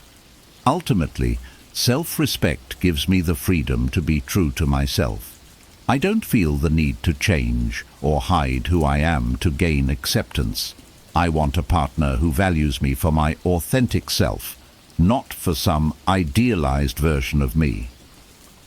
With self-respect, I bring honesty, confidence, and a deep sense of personal integrity into my relationships. This quality creates a foundation of trust and stability because I'm consistent, genuine, and unafraid to stand up for what I believe in. In essence, self-respect is the cornerstone of how I approach both my life and my relationships. It empowers me to live authentically, love deeply, and build connections that are grounded in mutual respect. When I hold myself in high regard, I'm able to give and receive love in a way that's healthy, balanced, and truly fulfilling. Self-respect keeps me centered and reminds me that I'm worthy of the best life and relationships have to offer. 7. Confidence. Confidence for me is about having a steady inner belief in who I am and what I bring to the table. It's not about being the loudest person in the room or seeking attention. Rather, it's a quiet assurance that comes from knowing my own worth and capabilities. Confidence is deeply attractive because it signals to others that I'm comfortable in my own skin, that I don't need constant validation, and that I'm fully capable of handling whatever life throws my way. In relationships, this confidence allows me to bring my authentic self forward without fear of judgment or rejection. Building confidence starts with self-acceptance. I've come to understand that being confident doesn't mean I'm perfect. It means I'm comfortable with my imperfections and strengths alike. I don't try to hide my flaws or pretend to be someone I'm not. I know who I am, and I accept myself as I am, both the good and the not so good. This self-acceptance forms the foundation of my confidence. When I'm secure in who I am, I'm not easily shaken by external opinions or setbacks. I approach relationships with this same level of acceptance, knowing that I'm bringing something unique and valuable to the table, just as I am. Confidence also means having a clear sense of purpose. I find that when I have goals, passions, and a direction in life, it gives me a sense of purpose that fuels my confidence. Knowing what I'm working toward and making consistent progress keeps me grounded and motivated. In relationships, this purpose-driven confidence is attractive because it shows that I have my own life, ambitions, and interests. I'm not waiting for someone else to complete me. I'm already on my path, and I want a partner who's on theirs too. I believe that two people who are both confident and purpose-driven create a stronger, more resilient partnership. In my experience, true confidence also means not being overly concerned with seeking approval. I don't need to rely on external validation to feel good about myself. This doesn't mean I'm closed off to feedback or unwilling to grow. It just means that my self-worth isn't dependent on what others think of me. I set my own standards and work hard to meet them. finding pride in my accomplishments, even when they're small. When I can be proud of myself without needing others to tell me I'm worthy, I can approach relationships from a place of wholeness rather than neediness. Confidence allows me to be assertive in expressing my needs and desires. I don't shy away from communicating what I want or standing up for myself. In relationships, this assertiveness creates clarity and prevents misunderstandings. I'm not afraid to be direct or honest, and I find that this honesty is refreshing for both myself and my partner. Being confident doesn't mean I'm rigid or inflexible. It simply means I know what I value, and am willing to communicate that openly. This kind of honesty fosters trust, as it shows that I'm transparent about who I am and what I want. Another important aspect of confidence is resilience. When I face rejection, failure, or disappointment, I don't let it crush my self-esteem. Instead, I see these challenges as opportunities to learn and grow. Confidence helps me stay grounded, even when things don't go as planned, because I know that my worth isn't defined by any single outcome. In relationships, this resilience allows me to approach challenges calmly and work through them without getting discouraged. I'm not afraid to put in the effort to make things work, but I also know when to walk away if something isn't serving my well-being. This balance of commitment and strength is key to building a healthy relationship. Finally, confidence makes me more approachable and open to connecting with others. When I'm confident, I'm not consumed by insecurities or self-doubt, so I'm able to focus on my partner and engage with them fully. I'm able to be present, listen actively, and share meaningful experiences without holding back. This level of openness and self-assurance creates a warm, inviting energy that naturally draws people in. Confidence allows me to be fully myself, creating a space where both my partner and I can be authentic and vulnerable together. In the end, confidence is about embracing my identity, living with purpose, and facing life with resilience and openness. It's a quality that empowers me to build relationships based on mutual respect, honesty, and genuine connection. Confidence allows me to show up as the best version of myself, ready to give and receive love in a way that's fulfilling and balanced. When I approach life and relationships with this deep inner confidence, I'm not only enriching my own experience, but also creating a solid foundation for a healthy, lasting connection with others. 8. Emotional intelligence. Emotional intelligence, for me, is about understanding and managing my own emotions, while also being attuned to the feelings and needs of others. In relationships, I've found that emotional intelligence is invaluable. It allows me to connect on a deeper level, handle conflicts with empathy, and build trust through genuine understanding. Being emotionally intelligent means I'm not just focused on what I'm feeling, but I'm also open to and respectful of my partner's emotional landscape. This quality has been key to creating relationships that feel safe, supportive, and deeply connected. The first part of emotional intelligence is self-awareness.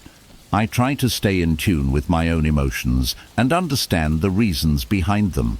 This doesn't mean I'm immune to feeling angry, sad, or frustrated. It means I can recognize these emotions without letting them control my actions. For example, if I feel myself getting upset, I pause to understand why, rather than reacting impulsively. This awareness helps me approach situations with a clear mind and a calm demeanor, which is essential in relationships. When I'm aware of my own emotions, I can communicate them more effectively and avoid unnecessary misunderstandings. Another crucial aspect of emotional intelligence is empathy. Empathy allows me to put myself in my partner's shoes, to truly understand what they might be feeling. I believe that being able to empathize creates a strong sense of connection and shows my partner that I genuinely care about their experiences. It's not just about saying the right words. It's about listening deeply, paying attention to non-verbal cues, and responding with compassion. When I show empathy, I'm telling my partner that their feelings are valid and that I'm here to support them, no matter what. Emotional intelligence also helps me communicate more effectively. I know that effective communication isn't just about expressing my own thoughts, but also about listening actively and giving my partner space to share their perspective. I strive to be a good listener, to be patient, and to make sure my partner feels heard. This means not interrupting, not jumping to conclusions, and not immediately trying to fix things. Often, people don't want solutions. They just want someone to understand them. By focusing on understanding rather than solving, I'm able to build a deeper emotional connection with my partner. One of the biggest benefits of emotional intelligence is that it helps me handle conflicts constructively. Instead of letting emotions spiral out of control, I try to approach disagreements calmly and respectfully. When emotions are running high, I've learned to take a step back, breathe, and refocus. This doesn't mean avoiding difficult conversations. It means approaching them with a level-headed perspective. I aim to address the issue at hand without letting emotions escalate. By staying composed, I'm able to keep the focus on finding solutions rather than fueling the conflict, which is crucial for building a lasting, respectful relationship. Self-regulation is another component of emotional intelligence. It's about controlling impulsive reactions and staying calm under pressure. When I'm able to manage my emotions, I'm less likely to say or do things I'll regret later.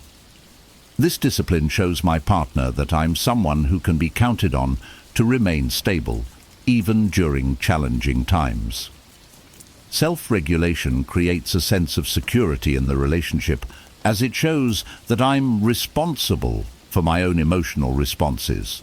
I'm able to offer a calm presence, which can help de-escalate situations and bring clarity when things feel chaotic. Another part of emotional intelligence is being open to feedback. I know I'm not perfect, and I'm open to learning from my mistakes. When my partner offers feedback, I try to take it constructively without getting defensive. This openness to feedback is important because it shows that I'm willing to grow and improve, both for myself and for the relationship. Emotional intelligence means I'm not afraid to acknowledge my flaws and work on them, creating a more positive, growth-oriented dynamic with my partner. Ultimately, emotional intelligence is about building a relationship where both partners feel valued, understood, and supported. It's about creating an environment where vulnerability is welcome, where emotions can be shared openly without fear of judgment. By practicing emotional intelligence, I aim to bring empathy, patience, and understanding into my relationships.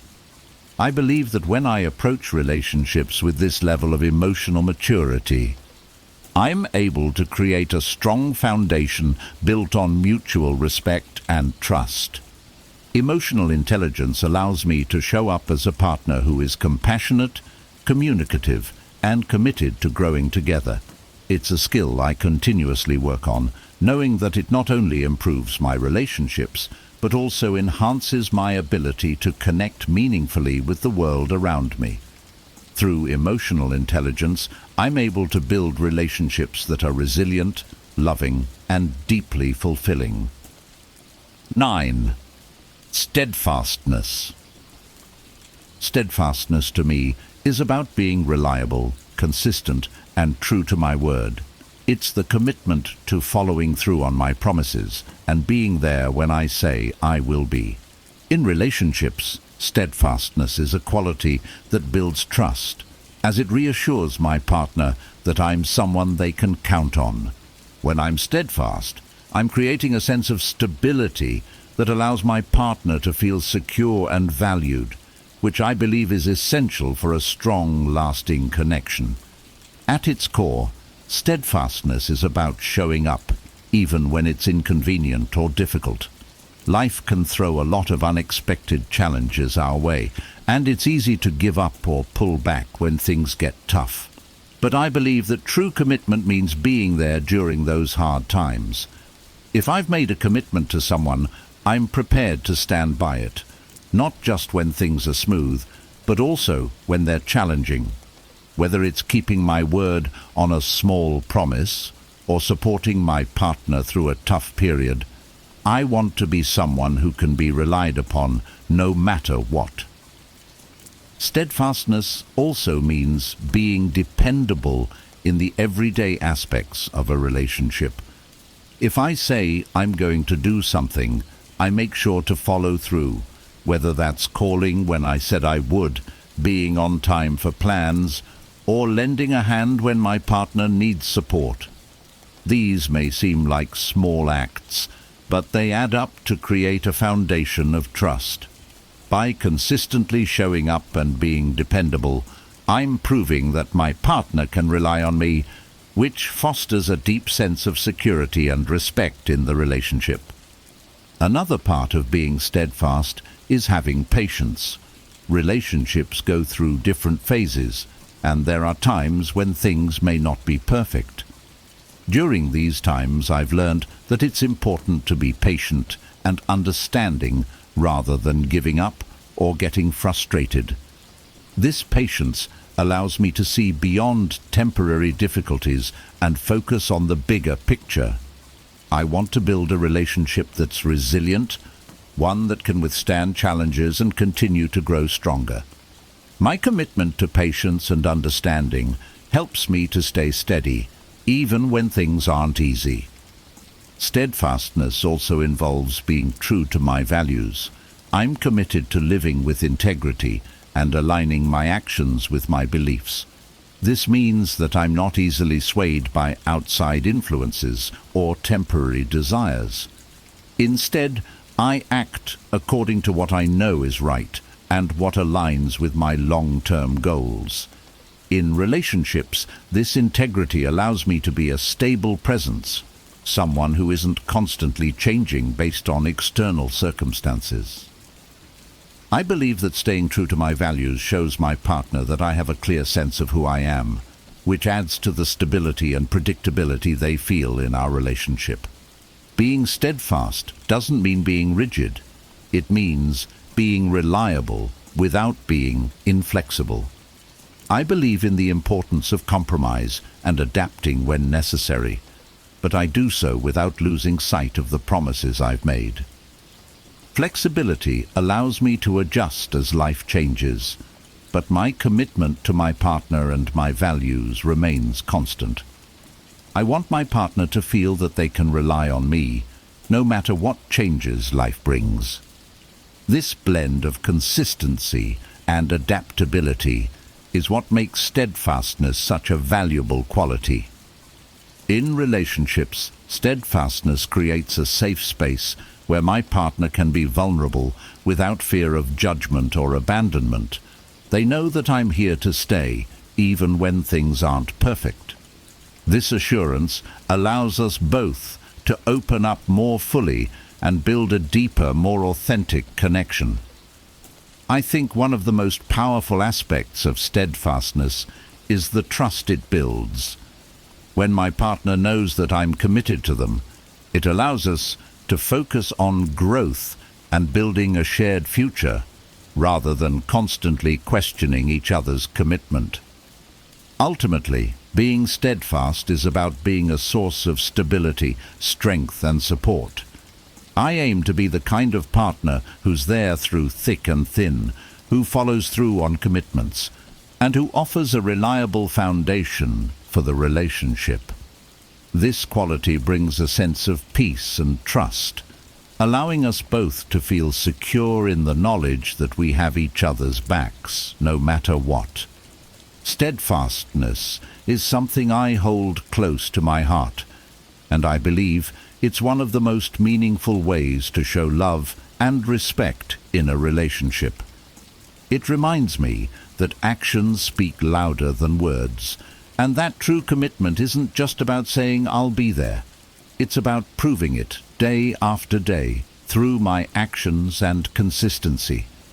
This quality helps me create relationships that are rooted in trust, loyalty, and a shared vision for the future, which are the true foundations of lasting love. 10. Masculinity.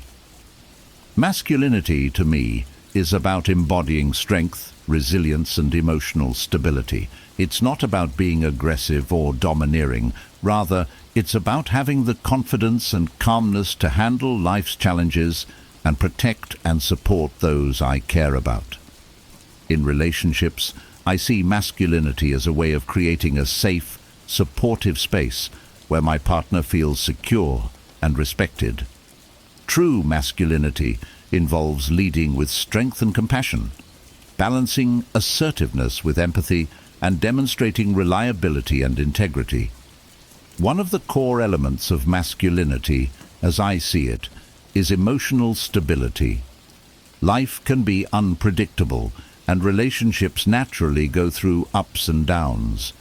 I believe it's important to remain calm and centered, especially during times of stress or conflict. This doesn't mean suppressing my emotions. Rather, it means managing them in a healthy way and not letting temporary frustrations affect how I treat my partner. When I'm able to stay composed, I provide a grounding influence that can help us both navigate challenges more smoothly. My goal is to be a stable presence that my partner can rely on, even during turbulent times. Masculinity also involves a sense of purpose. I believe that being purpose-driven not only keeps me focused, but also helps me grow into a more grounded and resilient person. Whether it's in my career, personal development, or relationships, having a clear sense of purpose allows me to make intentional choices and set meaningful goals. In relationships, this sense of purpose adds a layer of depth and direction. I'm not just drifting or reacting to life. I'm actively building a future, which makes me a more dependable partner. This clarity and focus are qualities that I think contribute to a sense of masculinity. Another important aspect of masculinity is the ability to protect and provide, not just financially, but emotionally and physically as well. To me, being protective means creating a safe and supportive environment where my partner feels valued and secure. It's about being attentive to their needs and offering reassurance when they feel vulnerable. I want my partner to feel that I'm there to support them, whether that's by listening during difficult times, providing comfort, or stepping up when challenges arise. This protective nature is rooted in care and respect, and I see it as an essential part of being a reliable, supportive partner.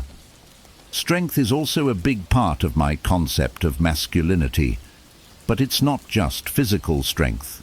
It's mental and emotional resilience.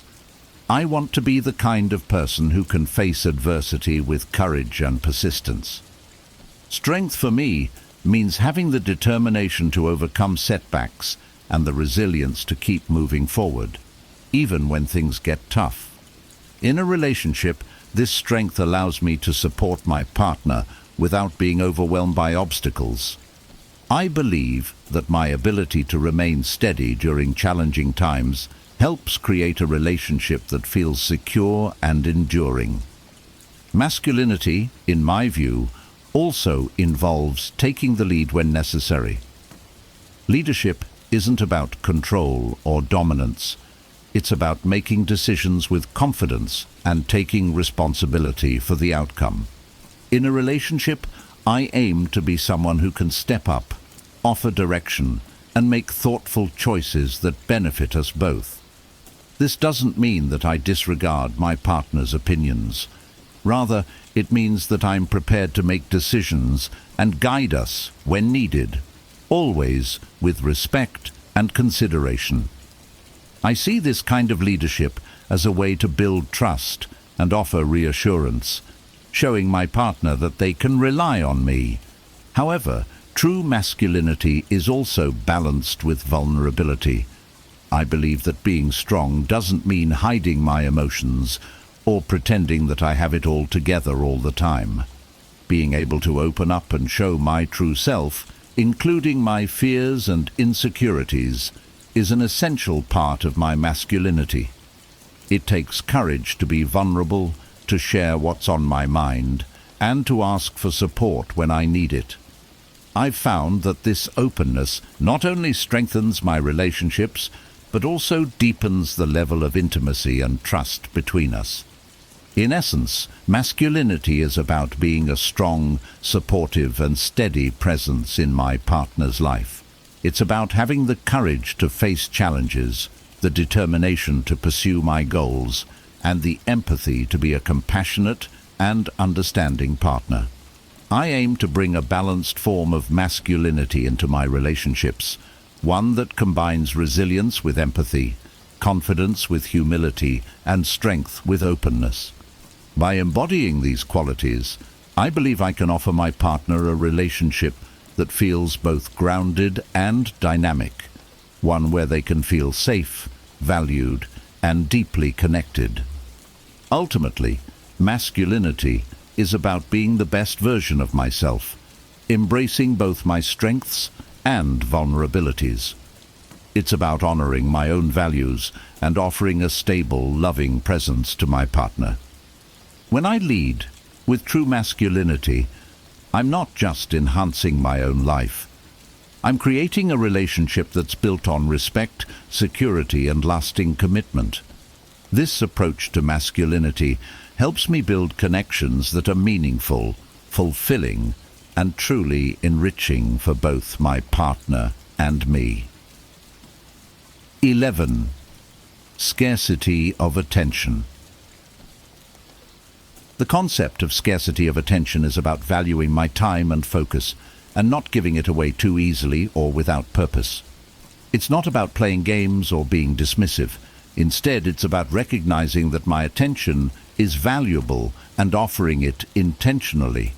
In a world where people are constantly connected and often overwhelmed by attention from all directions, creating a sense of scarcity around my attention can actually make it more meaningful and impactful.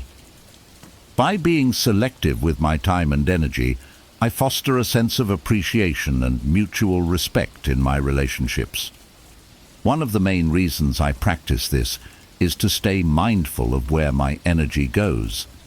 If I'm always available, always reaching out, and constantly seeking someone's attention, it can create an imbalance. It may even lead to a sense of complacency, where my presence is taken for granted. When I limit the attention I give, I encourage a dynamic where both my partner and I truly value and make the most of the time we spend together. It's about creating quality over quantity, ensuring that the moments we share are meaningful, focused, and fully engaged. Having a scarcity mindset around attention also means that I don't rely on constant communication to feel connected. I'm comfortable with a degree of distance, knowing that it doesn't diminish the relationship, but instead strengthens it.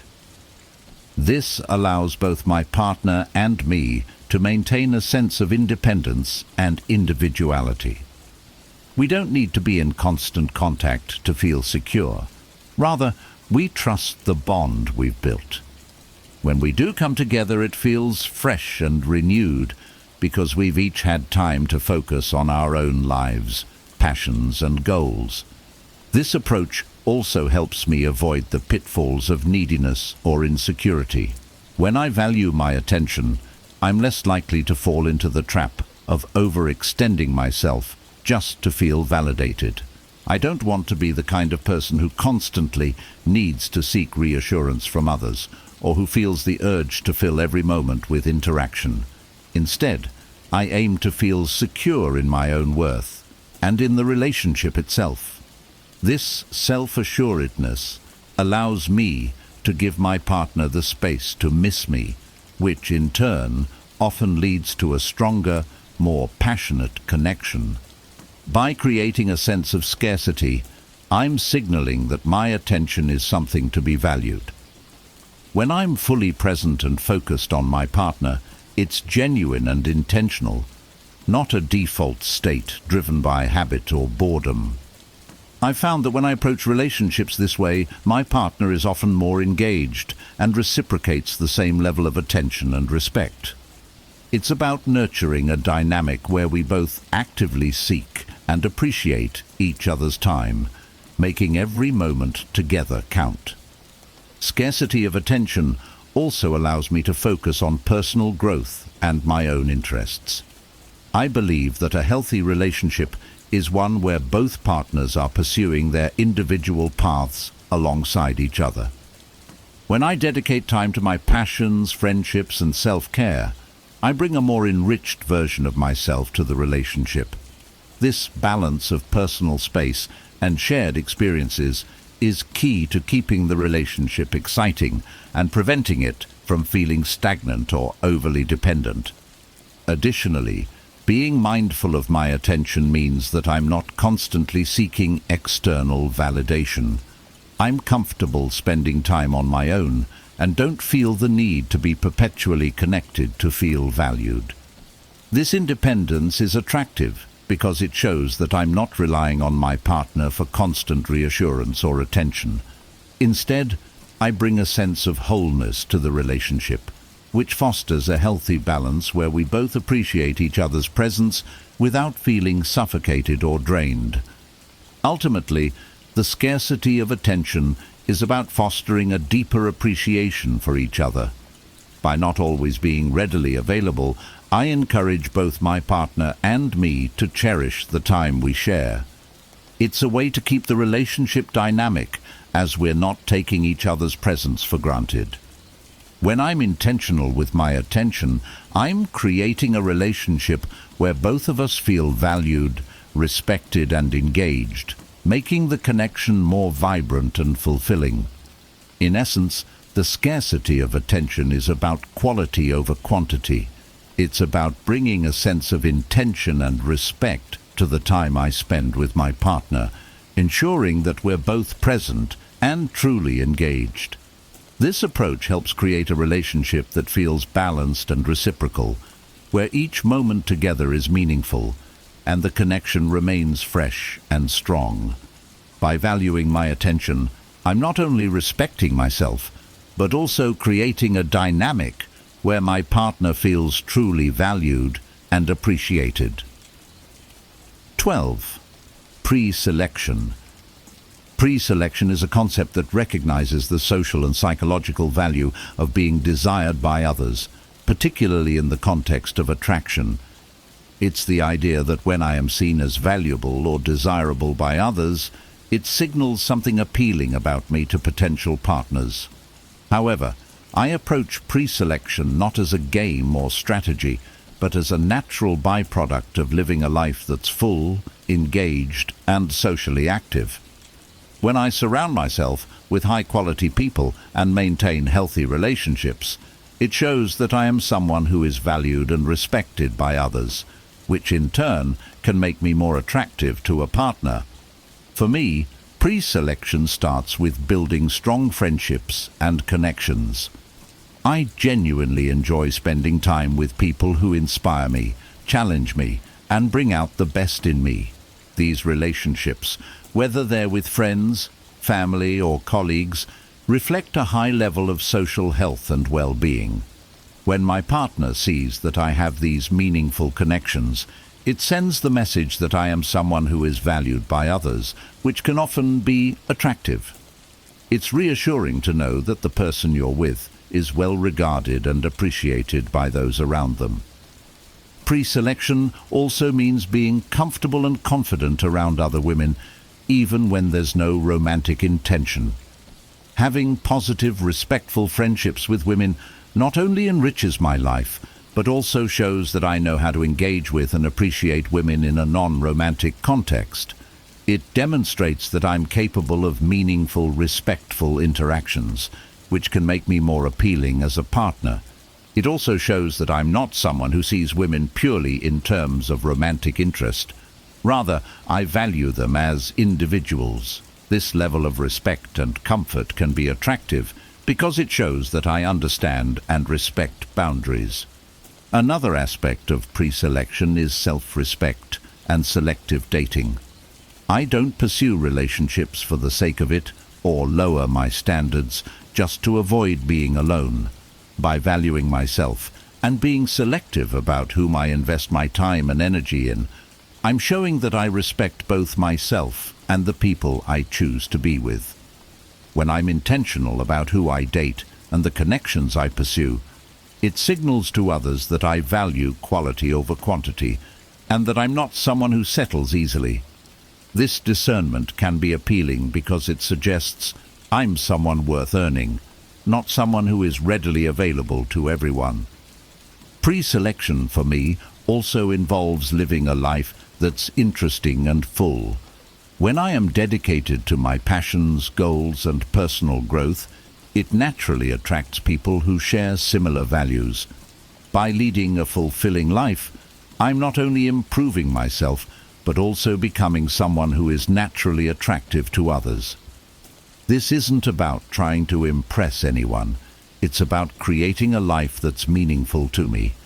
When others see that I'm genuinely passionate and driven, it makes me more compelling as a person, which can spark curiosity and interest. I also believe that pre-selection is about respect and boundaries.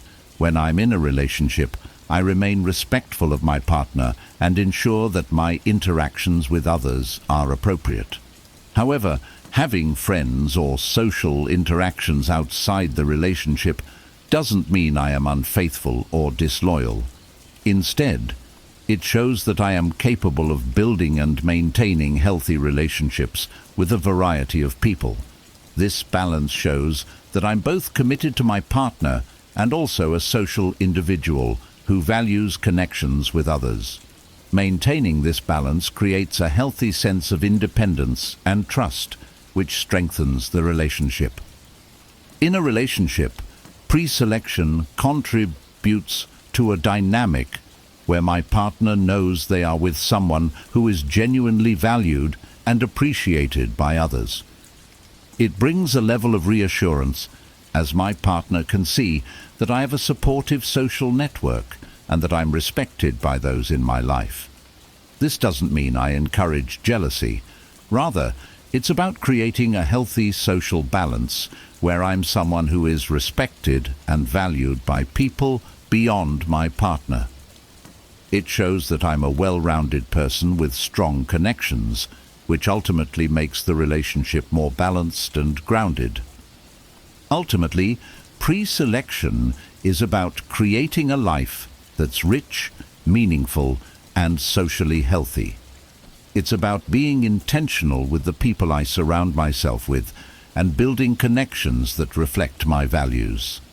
By nurturing a full social life, respecting boundaries, and maintaining a strong sense of self-worth, I'm naturally creating an aura of value and respect. This not only makes me a more appealing partner, but also fosters a relationship dynamic based on mutual admiration and genuine attraction. In essence, pre-selection isn't about putting on a show or trying to appear desirable. It's about living in a way that brings out my best qualities, showing my partner that I am someone who is valued by others and who values myself. When I'm surrounded by positive, healthy relationships, I'm not only enriching my own life, but also creating a partnership that's supported by a strong social foundation. This approach to pre-selection helps build a relationship where both partners feel valued, secure, and truly connected. 13. Authenticity. Authenticity to me is the cornerstone of a meaningful and fulfilling life. It's about embracing who I truly am, living in alignment with my values, and presenting my genuine self in all situations, especially in relationships.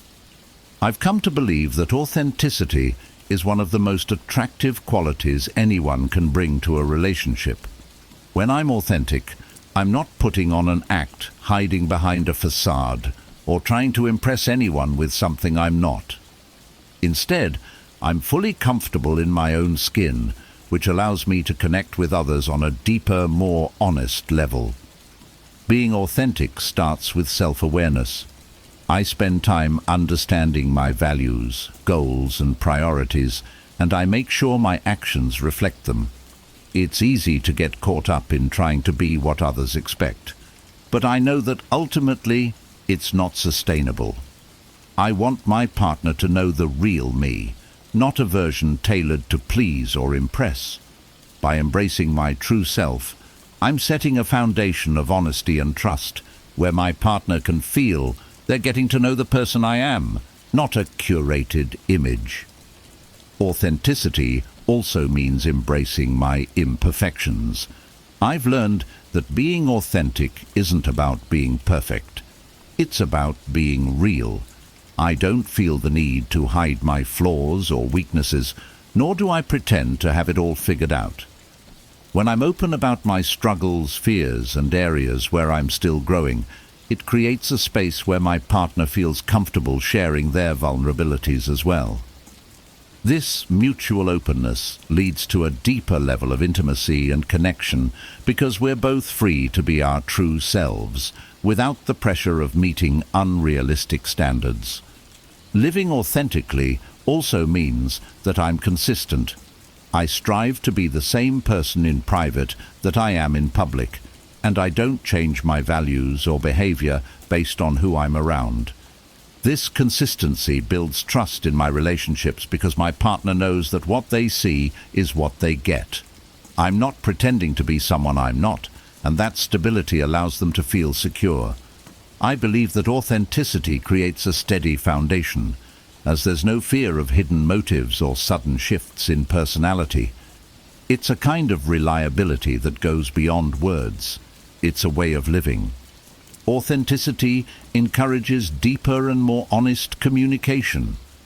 When I'm being my true self, I can communicate more openly and clearly because I'm not filtering my thoughts to fit an image. I'm able to express my needs, desires, and boundaries honestly, which prevents misunderstandings and builds a stronger, healthier relationship. I believe that a relationship rooted in authenticity is one where both partners feel free to share their thoughts and feelings without judgment or fear. It's about creating an environment where we both feel heard, respected, and understood. Another aspect of authenticity is having the courage to stand by my beliefs, even if they're unpopular. I'm not afraid to disagree or hold a different viewpoint, as long as it aligns with my values. I know that being authentic sometimes means going against the crowd, but I'm committed to living in a way that feels true to me. In relationships, this integrity is crucial, as it shows that I won't compromise my core values just to gain approval. It creates a level of respect between me and my partner, as we both know that we're each standing on solid ground. Being authentic also allows me to appreciate others' authenticity. I value relationships where my partner feels free to be themselves, flaws and all. I'm not looking for perfection. I'm looking for someone who is genuine, open, and self-aware. By embracing my own authenticity, I create a space where my partner can do the same. This mutual acceptance allows us both to grow and evolve together, knowing that we're appreciated for who we truly are, not for an idealized version of ourselves. Ultimately, authenticity leads to a relationship that feels freeing and fulfilling. When I'm my true self, I'm not burdened by the pressure to constantly impress or conform. I'm able to be vulnerable, honest, and open, creating a connection that feels deeply satisfying and real. I believe that when both partners bring their authentic selves to a relationship, it creates a foundation of mutual respect, trust, and genuine affection. There's a depth to the relationship that goes beyond superficial attraction, as it's rooted in true understanding and acceptance. In essence, authenticity is about honoring who I am and bringing that honesty into my relationships. It's a commitment to living with integrity and to building connections that are rich, meaningful, and based on a foundation of truth. By staying true to myself, I'm able to create relationships where both my partner and I feel valued, seen, and truly connected.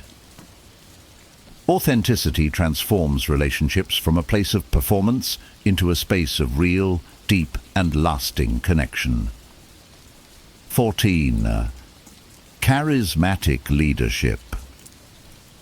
Charismatic leadership, to me, is about leading with confidence, kindness, and an infectious sense of purpose. It's not about being overbearing or controlling. Rather, it's about bringing a positive influence into my relationships and inspiring those around me through my actions. I believe that charismatic leadership involves taking initiative, being decisive when necessary, and encouraging those I care about to grow alongside me. In relationships, this quality helps me create a strong, balanced connection where both my partner and I feel motivated, supported, and respected. One of the key aspects of charismatic leadership is confidence. I aim to make decisions with clarity and assurance, particularly in situations where guidance is needed. For example, when planning dates, trips, or even daily routines, I like to take the initiative to suggest ideas and make choices that create a fulfilling experience for both of us. This doesn't mean I ignore my partner's preferences or opinions. Rather, I value and incorporate them. However, by showing confidence and a willingness to take the lead, I bring a sense of direction and excitement to the relationship, which can make us both feel more engaged and connected. Being a charismatic leader also means knowing when to listen and empower my partner. Leadership is not about taking control, but rather about creating an environment where both of us can thrive. I strive to be receptive to my partner's ideas, goals, and aspirations, supporting them wholeheartedly. I encourage my partner to pursue their dreams and interests and provide a listening ear when they need it. When I can offer support and cheer them on, it creates a partnership dynamic where we're both growing and achieving our goals, together and as individuals. Leadership in relationships is a shared journey, where both people feel uplifted by each other. Another component of charismatic leadership is being able to handle challenges with grace. Life isn't always smooth, and relationships inevitably face difficulties. I believe that true leadership is shown in how I respond to these challenges.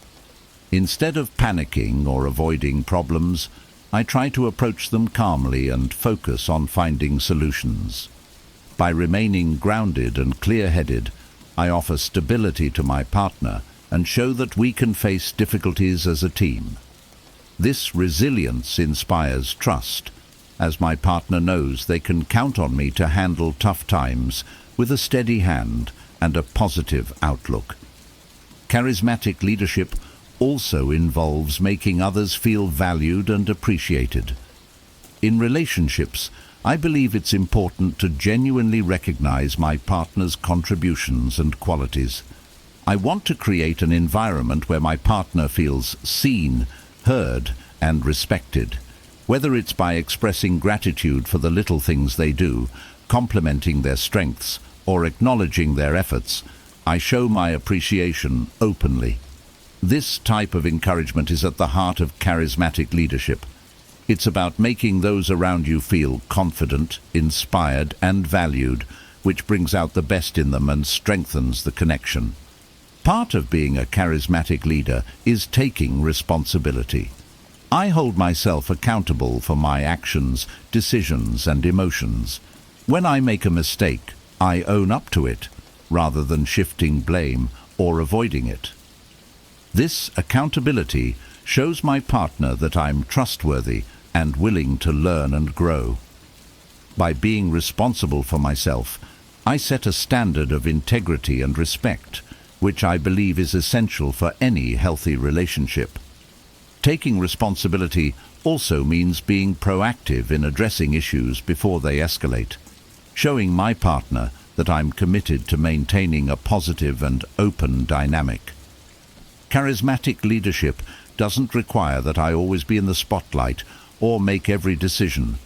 Rather, it's about fostering an environment of mutual respect, open communication, and shared growth. I want to inspire confidence and curiosity in my partner, so we both feel encouraged to take risks, try new things, and explore life together. Whether it's by planning a surprise, supporting them through a challenging time, or simply being a strong, positive presence in their life, I aim to bring a sense of joy, motivation, and energy to our relationship.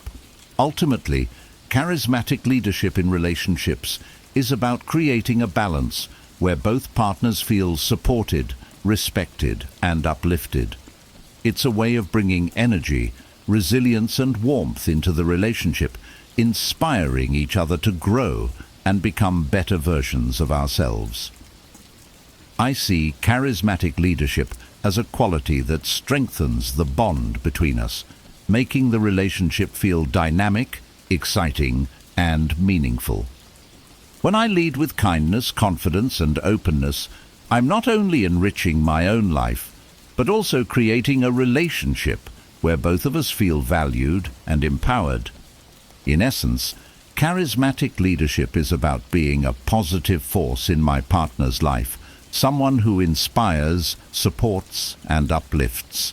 It's about taking initiative with respect and integrity, being present and encouraging, and approaching challenges with resilience and grace. By embracing this quality, I strive to build a relationship that's not only grounded in trust and respect, but also infused with a shared sense of purpose and joy. This approach to leadership creates a foundation where both of us can thrive, individually and together, as we navigate life hand in hand. 15. Passionate interests. Passionate interests bring a unique depth and vibrancy to my life, and they are something I consider essential not only for personal fulfillment, but also for creating a dynamic, inspiring relationship. When I'm genuinely passionate about something, whether it's a hobby, a skill, a career goal, or a personal project, it shows that I'm engaged with life, constantly learning and striving for more. This drive adds dimension to who I am, which can be incredibly attractive to a partner. Passion isn't just about having interests. It's about the energy, enthusiasm, and commitment that I bring to the things that matter to me. For me, pursuing my passions is a way to stay grounded and fulfilled. When I'm actively engaged in something I care about, it gives me a sense of purpose and excitement. I wake up feeling energized, knowing that I'm working towards something meaningful. This enthusiasm naturally spills over into other areas of my life, including my relationships. I found that having passions makes me a more interesting and engaged partner, as I'm not solely focused on the relationship for fulfillment. Instead, I bring my own joy, inspiration, and stories to share, which adds richness to our connection. Having passionate interests also helps me maintain a healthy balance between my relationship and personal life. I believe that a relationship thrives when both partners have space to pursue their individual goals and dreams. By dedicating time to my passions, I'm not only investing in my personal growth, but also giving my partner the freedom to explore their own interests. This balance prevents codependency and keeps the relationship fresh. as we both have our own lives to bring back to the relationship. When we come together, we have new experiences, insights and growth to share, which makes our connection stronger. My passions are a source of resilience and self-confidence.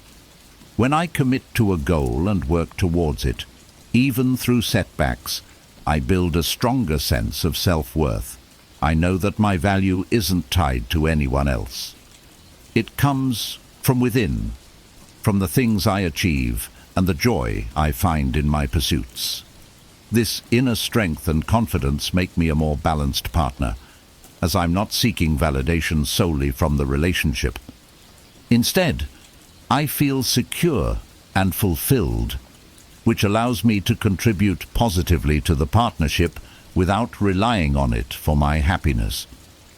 Sharing my passions with my partner also opens up opportunities for connection. I love introducing them to the things I care about, whether it's a new hobby, a favorite book, or an exciting project I'm working on. This sharing allows us to explore each other's worlds and learn more about what drives and inspires us. I'm equally interested in learning about my partner's passions and supporting them in their pursuits. By taking an active interest in each other's hobbies and goals, we build a relationship that's enriched with shared experiences and mutual support. Moreover, my passionate interests push me to constantly grow and evolve. They challenge me, stretch my abilities, and keep me curious about the world. I believe that when I'm dedicated to personal growth, I bring new perspectives and fresh energy into the relationship. I want to be with someone who sees my dedication to self-improvement as a strength and who is inspired to pursue their own growth as well. When both partners are committed to bettering themselves, it creates a dynamic where we're continuously learning, adapting and evolving together, which keeps the relationship alive and exciting. Another important aspect of having passionate interests is the sense of independence it fosters. I'm not defined by my relationship. I have my own identity, goals, and purpose outside of it. This independence is attractive because it shows that I'm a whole person on my own, and I'm not looking for someone to complete me. I want a relationship where both of us feel complete as individuals and come together to create something even greater. My passions help me maintain this sense of wholeness, allowing me to bring my best self to the relationship and inspiring my partner to do the same. Ultimately, passionate interests give me a sense of direction and fulfillment that goes beyond the relationship itself. They make me a more grounded, resilient, and engaging partner, and they allow me to contribute positively to the relationship without expecting it to fulfill all my needs. By having my own interests, I'm able to keep the relationship balanced and dynamic, creating a partnership where both of us feel free to explore and grow. In essence, passionate interests are more than just hobbies or goals. They are an essential part of who I am. They fuel my growth, bring joy to my life, and make me a more self-assured, fulfilled, and engaging partner. By living with passion and purpose, I create a relationship where both of us feel inspired and supported. This approach to life and love fosters a connection that's rich, balanced, and full of genuine excitement, as we both bring our unique energies and dreams into a shared journey.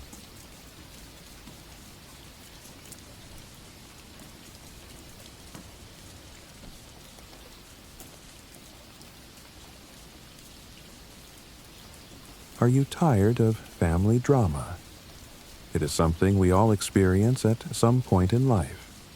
From minor misunderstandings to deep-rooted conflicts, navigating relationships with those closest to us can be one of life's greatest challenges. Why is it so hard? Often, it's because family ties come with expectations, shared histories, and emotional bonds that make every interaction more significant. But what if there were practical strategies to approach family drama with calm and clarity? In this video, we'll uncover the top 10 principles for dealing with family drama. Timeless strategies inspired by ancient wisdom and modern psychology. Whether you're dealing with a difficult sibling, managing in-law conflicts, or navigating generational gaps, these principles will help you foster healthier relationships and maintain your inner peace.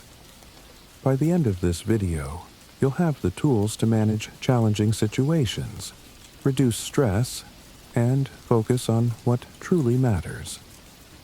No matter how complicated family dynamics may seem, there's always room for growth, understanding, and resolution. Let's embark on this journey together and explore how you can apply these principles to your life today. 1. Understand before reacting. Family drama often stems from knee-jerk reactions. A single poorly chosen word or tone can escalate tensions, turning minor misunderstandings into major conflicts. The first step toward diffusing these situations is learning to pause before reacting emotionally. Instead of immediately responding, take a moment to breathe and assess what's truly happening. For example, imagine a family member criticizes your decisions in front of others.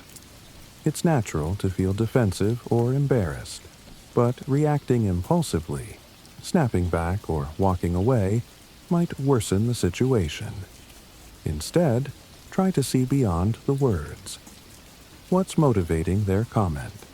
Are they feeling unheard, or could they be projecting their own insecurities? To build this habit, practice active listening.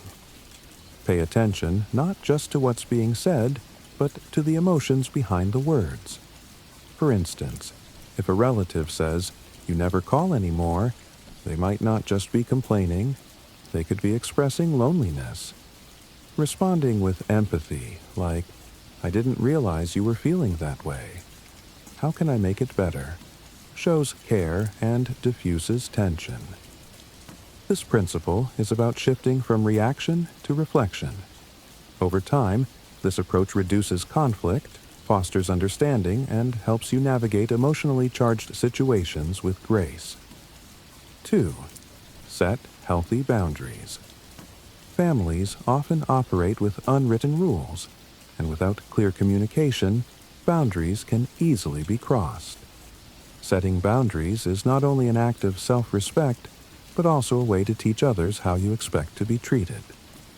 Imagine a scenario where a family member constantly calls to unload their problems, leaving you emotionally drained. While it's important to support loved ones, it's equally vital to protect your own mental health. A boundary in this case might sound like, "I value our conversations, but I can't always be available to talk. Let's set a time that works for both of us." Enforcing boundaries can feel uncomfortable at first, especially if you fear being perceived as selfish. However, boundaries are not about rejection. They're about creating a space where everyone's needs are respected. For example, if a parent frequently criticizes your life choices, you might say, "I appreciate your concern, but these decisions are mine to make. I'd like us to focus on enjoying our time together instead." Consistent boundary setting doesn't just protect your emotional well-being. It can also inspire others in your family to reflect on their own behavior. Over time, these efforts build stronger, more respectful relationships. 3. Practice empathy and compassion. Empathy is a powerful antidote to family drama. It's easy to get caught up in your own perspective, but taking the time to understand what others are experiencing can completely change how you handle conflicts. Consider a sibling who often seems irritable and dismissive. Instead of labeling them as rude or distant, try to understand what might be driving their behavior. Are they under pressure at work? Struggling with personal challenges they haven't shared? When you view their actions through a lens of empathy, it becomes easier to approach them with patience rather than frustration. Compassion is empathy in action. For example, if a family member lashes out during an argument, instead of retaliating, you could say, "I can see this is really upsetting for you. Let's talk about how we can work through this together." This response not only calms the situation, but also shows your willingness to prioritize the relationship over the conflict. Empathy doesn't mean tolerating harmful behavior, but it does mean acknowledging the humanity behind it. When you lead with compassion, you set the tone for healthier, more constructive interactions. 4. Communicate effectively. Clear and honest communication is the foundation of healthy family relationships. Yet, many of us fall into common communication traps, assuming others know what we mean, avoiding tough conversations, or using language that places blame. Effective communication starts with clarity. For example, instead of saying, "You're always so selfish," which can escalate tensions, try, "I feel overwhelmed when I don't get help with chores. Can we talk about how to divide them more evenly?" This approach focuses on your feelings rather than attacking the other person, making it more likely they'll respond positively. Listening is just as important as speaking. Active listening involves more than just hearing words. It's about understanding the message behind them. When a family member expresses frustration, resist the urge to interrupt or offer solutions immediately. Instead, paraphrase their words to ensure you understand their perspective, saying, "It sounds like you're feeling unappreciated. Is that right?" Non-verbal cues also play a crucial role in communication. Open body language, maintaining eye contact, and nodding affirmatively show you're engaged and receptive. Avoid crossing your arms or looking distracted, as these signals can create barriers to connection. Over time, mastering these communication skills can transform how your family interacts, paving the way for deeper understanding and trust. 5. Detach from the need to control. The need to control is a common yet unhelpful instinct in family dynamics. Whether it's trying to fix someone's behavior or expecting everyone to conform to your expectations, this desire often leads to disappointment and conflict. For example, you might wish a family member would adopt healthier habits or avoid certain behaviors. While it's natural to want the best for them, constantly criticizing or pushing for change can create resistance. Instead, focus on what you can control, your own actions and reactions. Detachment doesn't mean you stop caring. It means you recognize the limits of your influence. For instance, if a relative often makes provocative comments, you can choose not to engage. Saying, "I respect your opinion, but I'd like to steer the conversation in a different direction," allows you to maintain peace without compromising your values. Letting go of control is empowering. It frees you from the stress of trying to manage others and allows you to invest your energy in creating positive changes within yourself. 6. Accept family members as they are. Every family member comes with their own quirks, flaws, and strengths. Expecting them to fit a perfect mold can lead to frustration and disappointment. Acceptance is about letting go of these expectations and embracing your loved ones for who they truly are.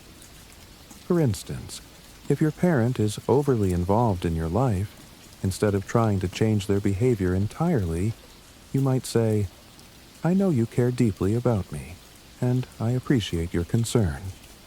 I also need some space to make my own decisions."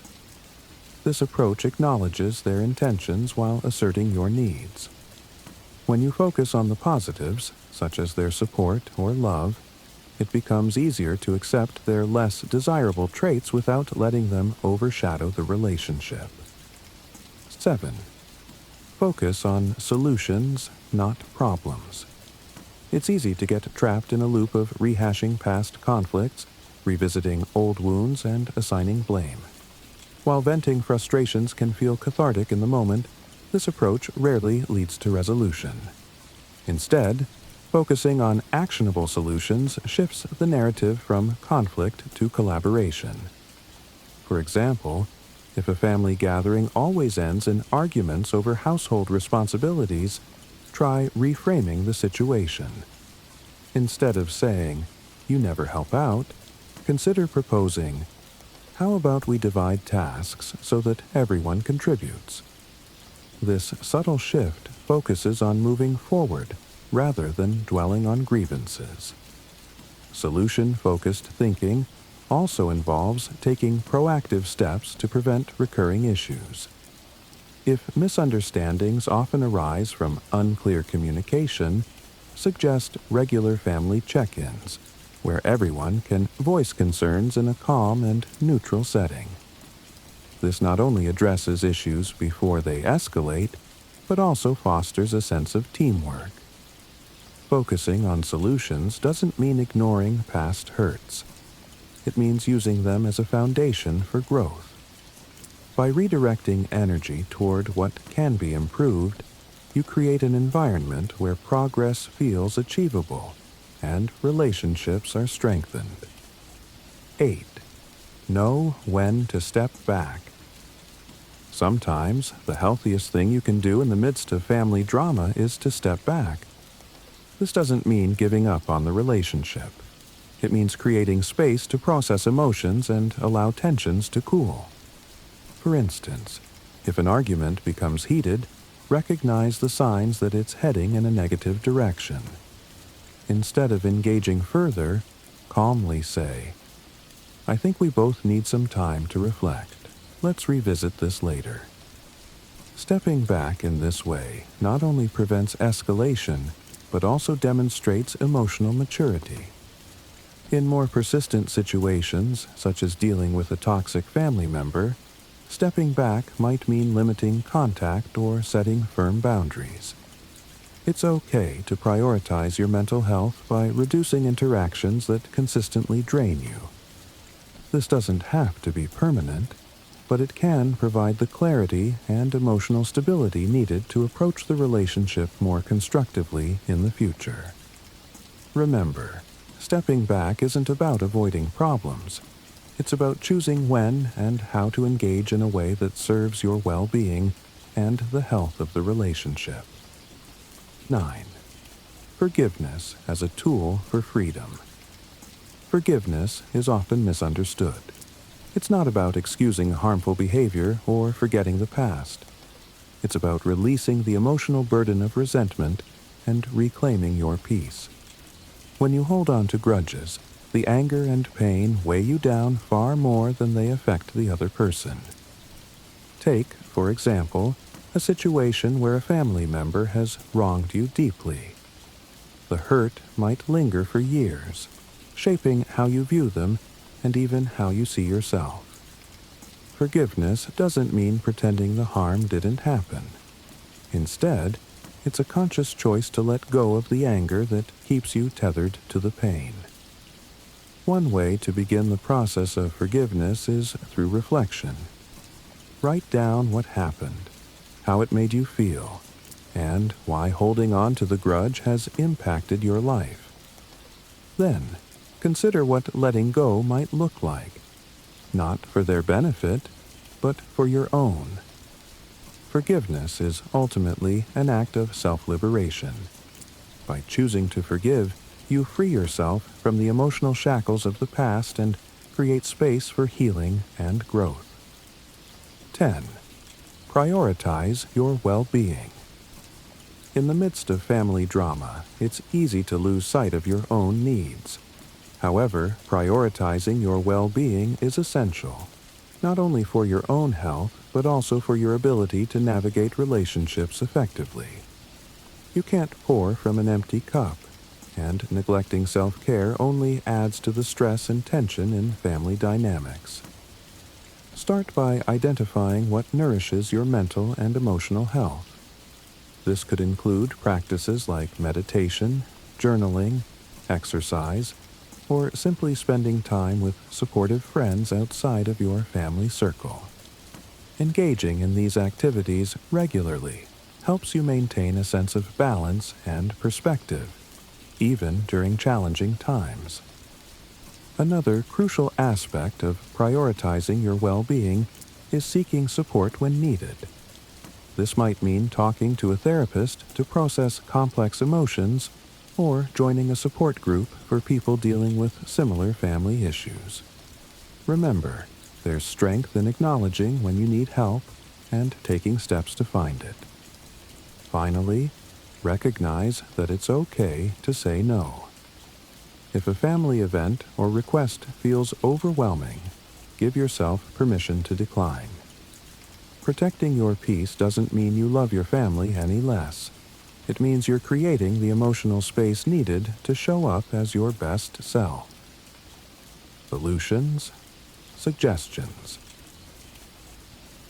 Managing family drama can feel overwhelming, but with the right strategies, you can create a more harmonious dynamic.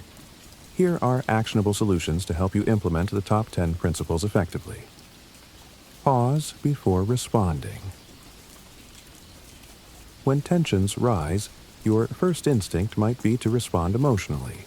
Instead, pause and give yourself time to process. Count to 10, take a deep breath, or excuse yourself from the situation. For example, you might say, "I need a moment to think about what you've said before I respond." This simple habit prevents impulsive reactions and keeps the focus on resolution rather than escalation. Practice role-playing conversations. If you struggle with expressing your feelings, especially in emotionally charged situations, consider practicing with a trusted friend, partner, or therapist. Role-playing difficult conversations allows you to refine your message and prepare for potential responses.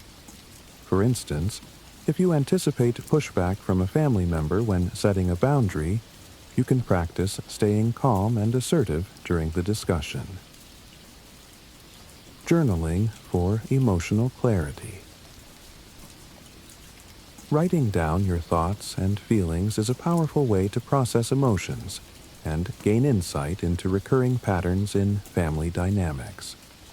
Journaling helps you clarify what's truly bothering you and what outcome you'd like to achieve. Before approaching a family member about a conflict, jot down your thoughts to ensure your message is clear and constructive. Set up regular family check-ins. Proactively addressing issues can prevent small disagreements from snowballing into larger conflicts. Consider scheduling regular family check-ins. Informal gatherings where everyone has the opportunity to voice their concerns in a calm and supportive environment. For example, during a family dinner or meeting, you could say, "Let's take a moment to check in with one another. Are there any concerns or suggestions we need to address?" Focus on timing and environment. Timing is everything when it comes to addressing sensitive topics. Avoid bringing up issues during high-stress moments or in public settings.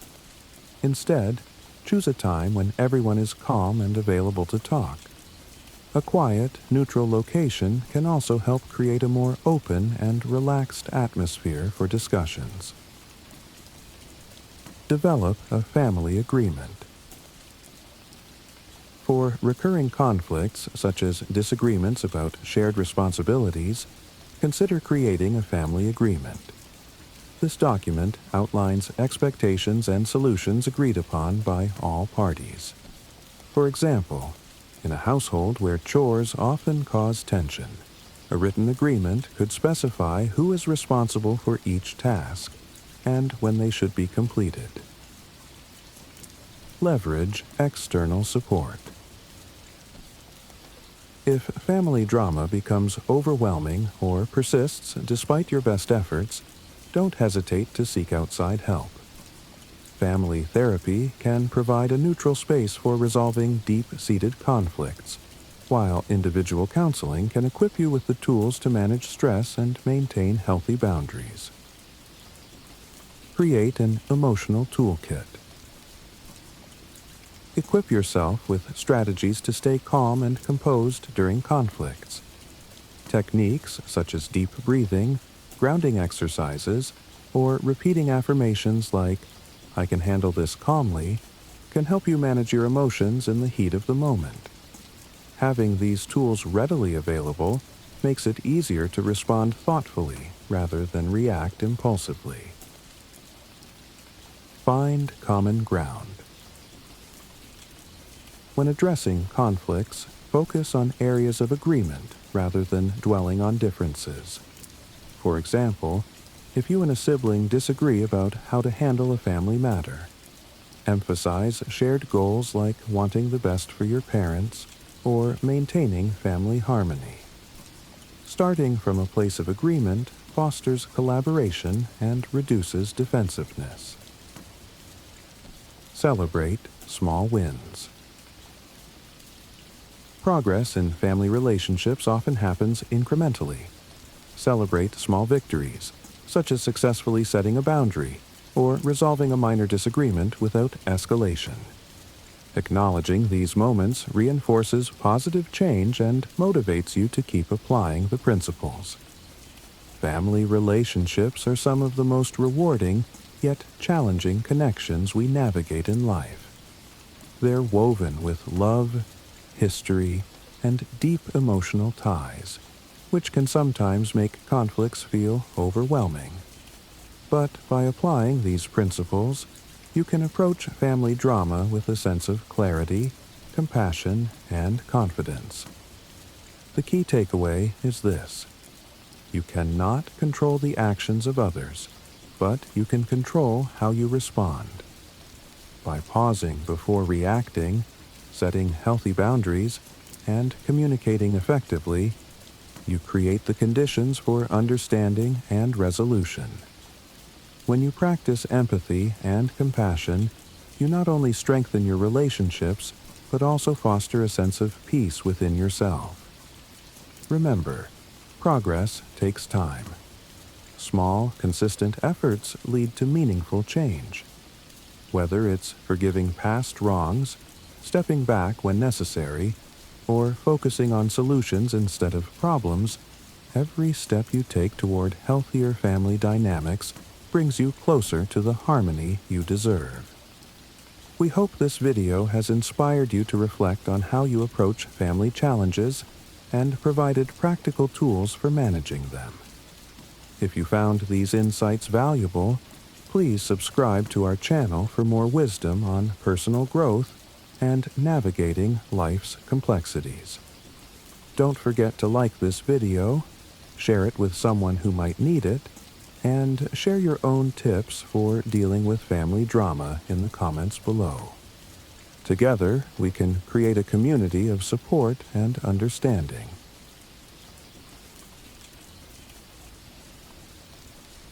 Miyamoto Musashi's technique to conquer overthinking. Miyamoto Musashi, a name that echoes through the annals of history, was a legendary Japanese swordsman, philosopher, and strategist. Born in 1584 during the tumultuous Sengoku period, Musashi lived a life marked by relentless pursuit of mastery and profound wisdom. His journey from a young samurai to an undefeated warrior who won over 60 duels is not only a testament to his skill with the sword, but also to his unyielding spirit and disciplined mind. Musashi's philosophy transcended mere combat. He was a student of life, constantly seeking to understand the deeper truths that govern human existence. His teachings, compiled in his seminal work, The Book of Five Rings, offer insights that extend beyond the battlefield, touching on aspects of strategy, focus, and mental clarity that are universally applicable. In an era where life and death hung in the balance.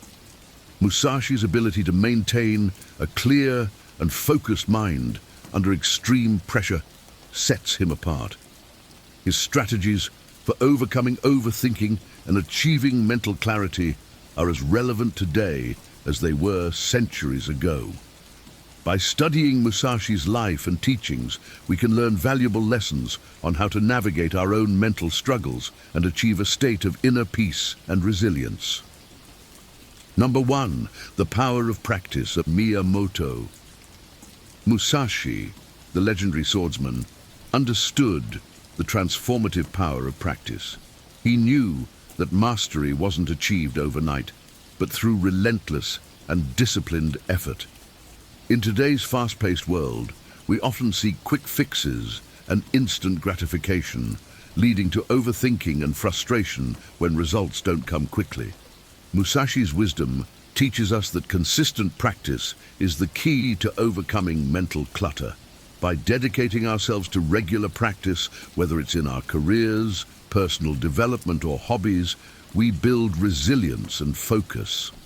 This disciplined approach helps clear our minds of unnecessary doubts and fears. Remember, every great achievement begins with a commitment to practice. The path to mastery is long, but with each step, we refine our skills, sharpen our minds, and move closer to our goals. Embrace the process, trust in the practice, and let go of the need for immediate results. In the words of Musashi, today is victory over yourself of yesterday. Tomorrow is your victory over lesser men. Let this be a guiding principle in your journey towards self-improvement and mental clarity. Number 2, focus on purposeful actions.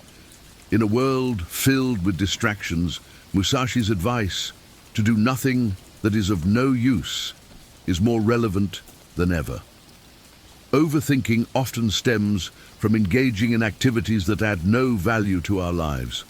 Whether it's getting caught up in social media drama, endless scrolling, or pointless debates, these distractions clutter our minds and lead us away from our true purpose. Musashi's wisdom teaches us to focus on what truly matters.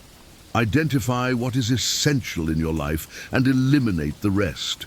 By dedicating our time and energy to purposeful actions, we not only achieve more, but also create a clear and focused mind.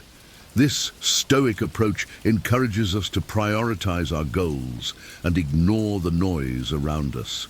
Ask yourself, is this activity bringing me closer to my goals? If the answer is no, it's time to let it go. By simplifying our lives and concentrating on what's important, we reduce overthinking and enhance our productivity and well-being. Number 3, embracing impermanence. Musashi's teachings remind us of the impermanent nature of life.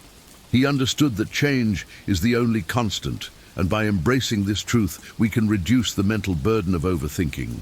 When we cling to the illusion of permanence, we create unnecessary stress and anxiety. Accepting impermanence allows us to flow with life's natural rhythms and adapt to changing circumstances with grace. This Stoic principle encourages us to focus on the present moment, knowing that everything we experience is transient. By letting go of the need to control every outcome, we free ourselves from the chains of overthinking. Embrace the changes that come your way and understand that each moment, whether good or bad, is fleeting.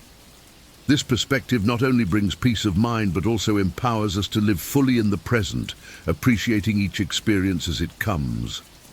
Number 4, identifying root causes.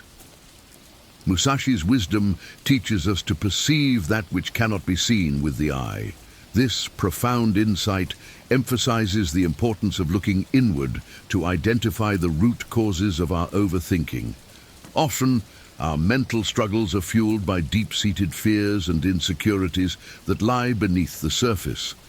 By acknowledging and addressing these underlying issues, we can find clarity and move forward. This Stoic approach encourages us to be honest with ourselves. to dive deep into our inner world and to confront our true feelings. It's not about avoiding or suppressing our thoughts, but rather understanding their origins. By doing so, we can tackle overthinking at its source. Take time to reflect and introspect, and don't shy away from uncovering uncomfortable truths about yourself. This self-awareness is the first step towards overcoming overthinking and achieving mental peace. Number 5, flexibility and open-mindedness. Musashi's wisdom teaches us the value of flexibility and open-mindedness. Overthinking often arises from a rigid mindset, where we fixate on finding the perfect solution. This rigidity can paralyze us, preventing us from taking action and moving forward. Musashi's advice is simple yet profound. Understand that there is more than one path to the top of the mountain. Embrace the idea that there are multiple ways to achieve your goals and solve problems. By being adaptable and open to different approaches, you reduce the anxiety that comes from perfectionism. This Stoic principle encourages us to let go of our need for control and accept the natural flow of life. Flexibility in thought and action allows us to navigate challenges with ease and reduces the mental strain of overthinking. Number 6, cultivating a growth mindset. Musashi's teachings align closely with the concept of a growth mindset, where challenges are seen as opportunities for growth rather than obstacles. Overthinking often stems from a fear of failure or an obsession with perfection. By adopting a growth mindset, we shift our focus from fixed outcomes to continuous learning and improvement. Musashi believed that true mastery comes from embracing challenges and persevering through difficulties. This Stoic approach encourages us to view each setback as a valuable lesson and each success as a step towards greater wisdom. By cultivating a growth mindset, we reduce the mental burden of overthinking and open ourselves up to endless possibilities for personal development. Embrace challenges, learn from your experiences, and constantly strive to improve. This mindset not only enhances your resilience, but also brings a sense of purpose and fulfillment to your life. Number 7, mind-body balance. Musashi's advice to not let the body be dragged along by the mind, nor the mind by the body, highlights the importance of balance. Overthinking often occurs when there is a disconnect between our mental and physical states. Musashi emphasized the need for harmony between the mind and body to achieve clarity and peace. In our modern lives, it's easy to become mentally overwhelmed while neglecting our physical well-being, or vice versa. By focusing on balancing both aspects, we create a more holistic approach to our overall health. Engage in activities that nurture both your mind and body, such as exercise, meditation, and proper rest. This equilibrium helps reduce overthinking by ensuring that both your mental and physical energies are aligned and supportive of each other. When the mind and body work in harmony, we experience a greater sense of well-being and clarity. Number 8, living in the present. Musashi's teachings emphasize the importance of living fully in the present moment. Overthinking often pulls us into the past with regrets or into the future with worries. This mental tug-of-war distracts us from the here and now, where life truly happens. Musashi believed that focusing on the present task with full attention and effort is the key to achieving excellence and peace of mind. This Stoic principle encourages us to embrace each day as it comes, giving our best to what is in front of us without being weighed down by what might or might not happen. By living in the present, we can break free from the cycle of overthinking and experience life more fully. Concentrate on today's actions and let tomorrow take care of itself. This approach not only enhances productivity, but also brings a deeper sense of fulfillment and contentment. Number 9, timing and patience. Musashi's grasp of timing and patience is a crucial lesson in managing overthinking. He taught that there is a right time for everything, and rushing often leads to mistakes and stress. Overthinking is frequently a result of impatience and the desire for immediate results. By understanding and respecting the natural timing of events, we can reduce the anxiety that comes from trying to force outcomes. This Stoic principle reminds us that good things take time and that patience is a virtue. Trust the process and be patient with your progress. Recognize that each step forward, no matter how small, is part of a larger journey. By aligning ourselves with the natural rhythm of life, we can maintain a clear and focused mind, free from the chaos of overthinking. Number 10. Mindful meditation. Incorporating mindful meditation into your daily routine can be a powerful antidote to overthinking. Musashi himself practiced forms of meditation to maintain a clear and focused mind. Mindfulness helps us become aware of our thought patterns and teaches us to observe them without judgment. This practice allows us to let go of unproductive or negative thoughts and stay anchored in the present moment. By dedicating time each day to mindfulness, we can cultivate a calm and peaceful mind. This Stoic practice encourages us to embrace stillness and silence, providing a refuge from the constant mental chatter that fuels overthinking. Through regular meditation, we develop the ability to detach from our thoughts and gain a greater sense of clarity and control over our minds. Miyamoto Musashi's timeless wisdom offers powerful strategies to conquer overthinking and achieve mental clarity. By integrating his teachings into your daily life, you can cultivate a focused mind, live with purpose, and navigate challenges with grace and resilience. From embracing impermanence to practicing mindfulness, each lesson is a stepping stone towards a more balanced and fulfilling existence.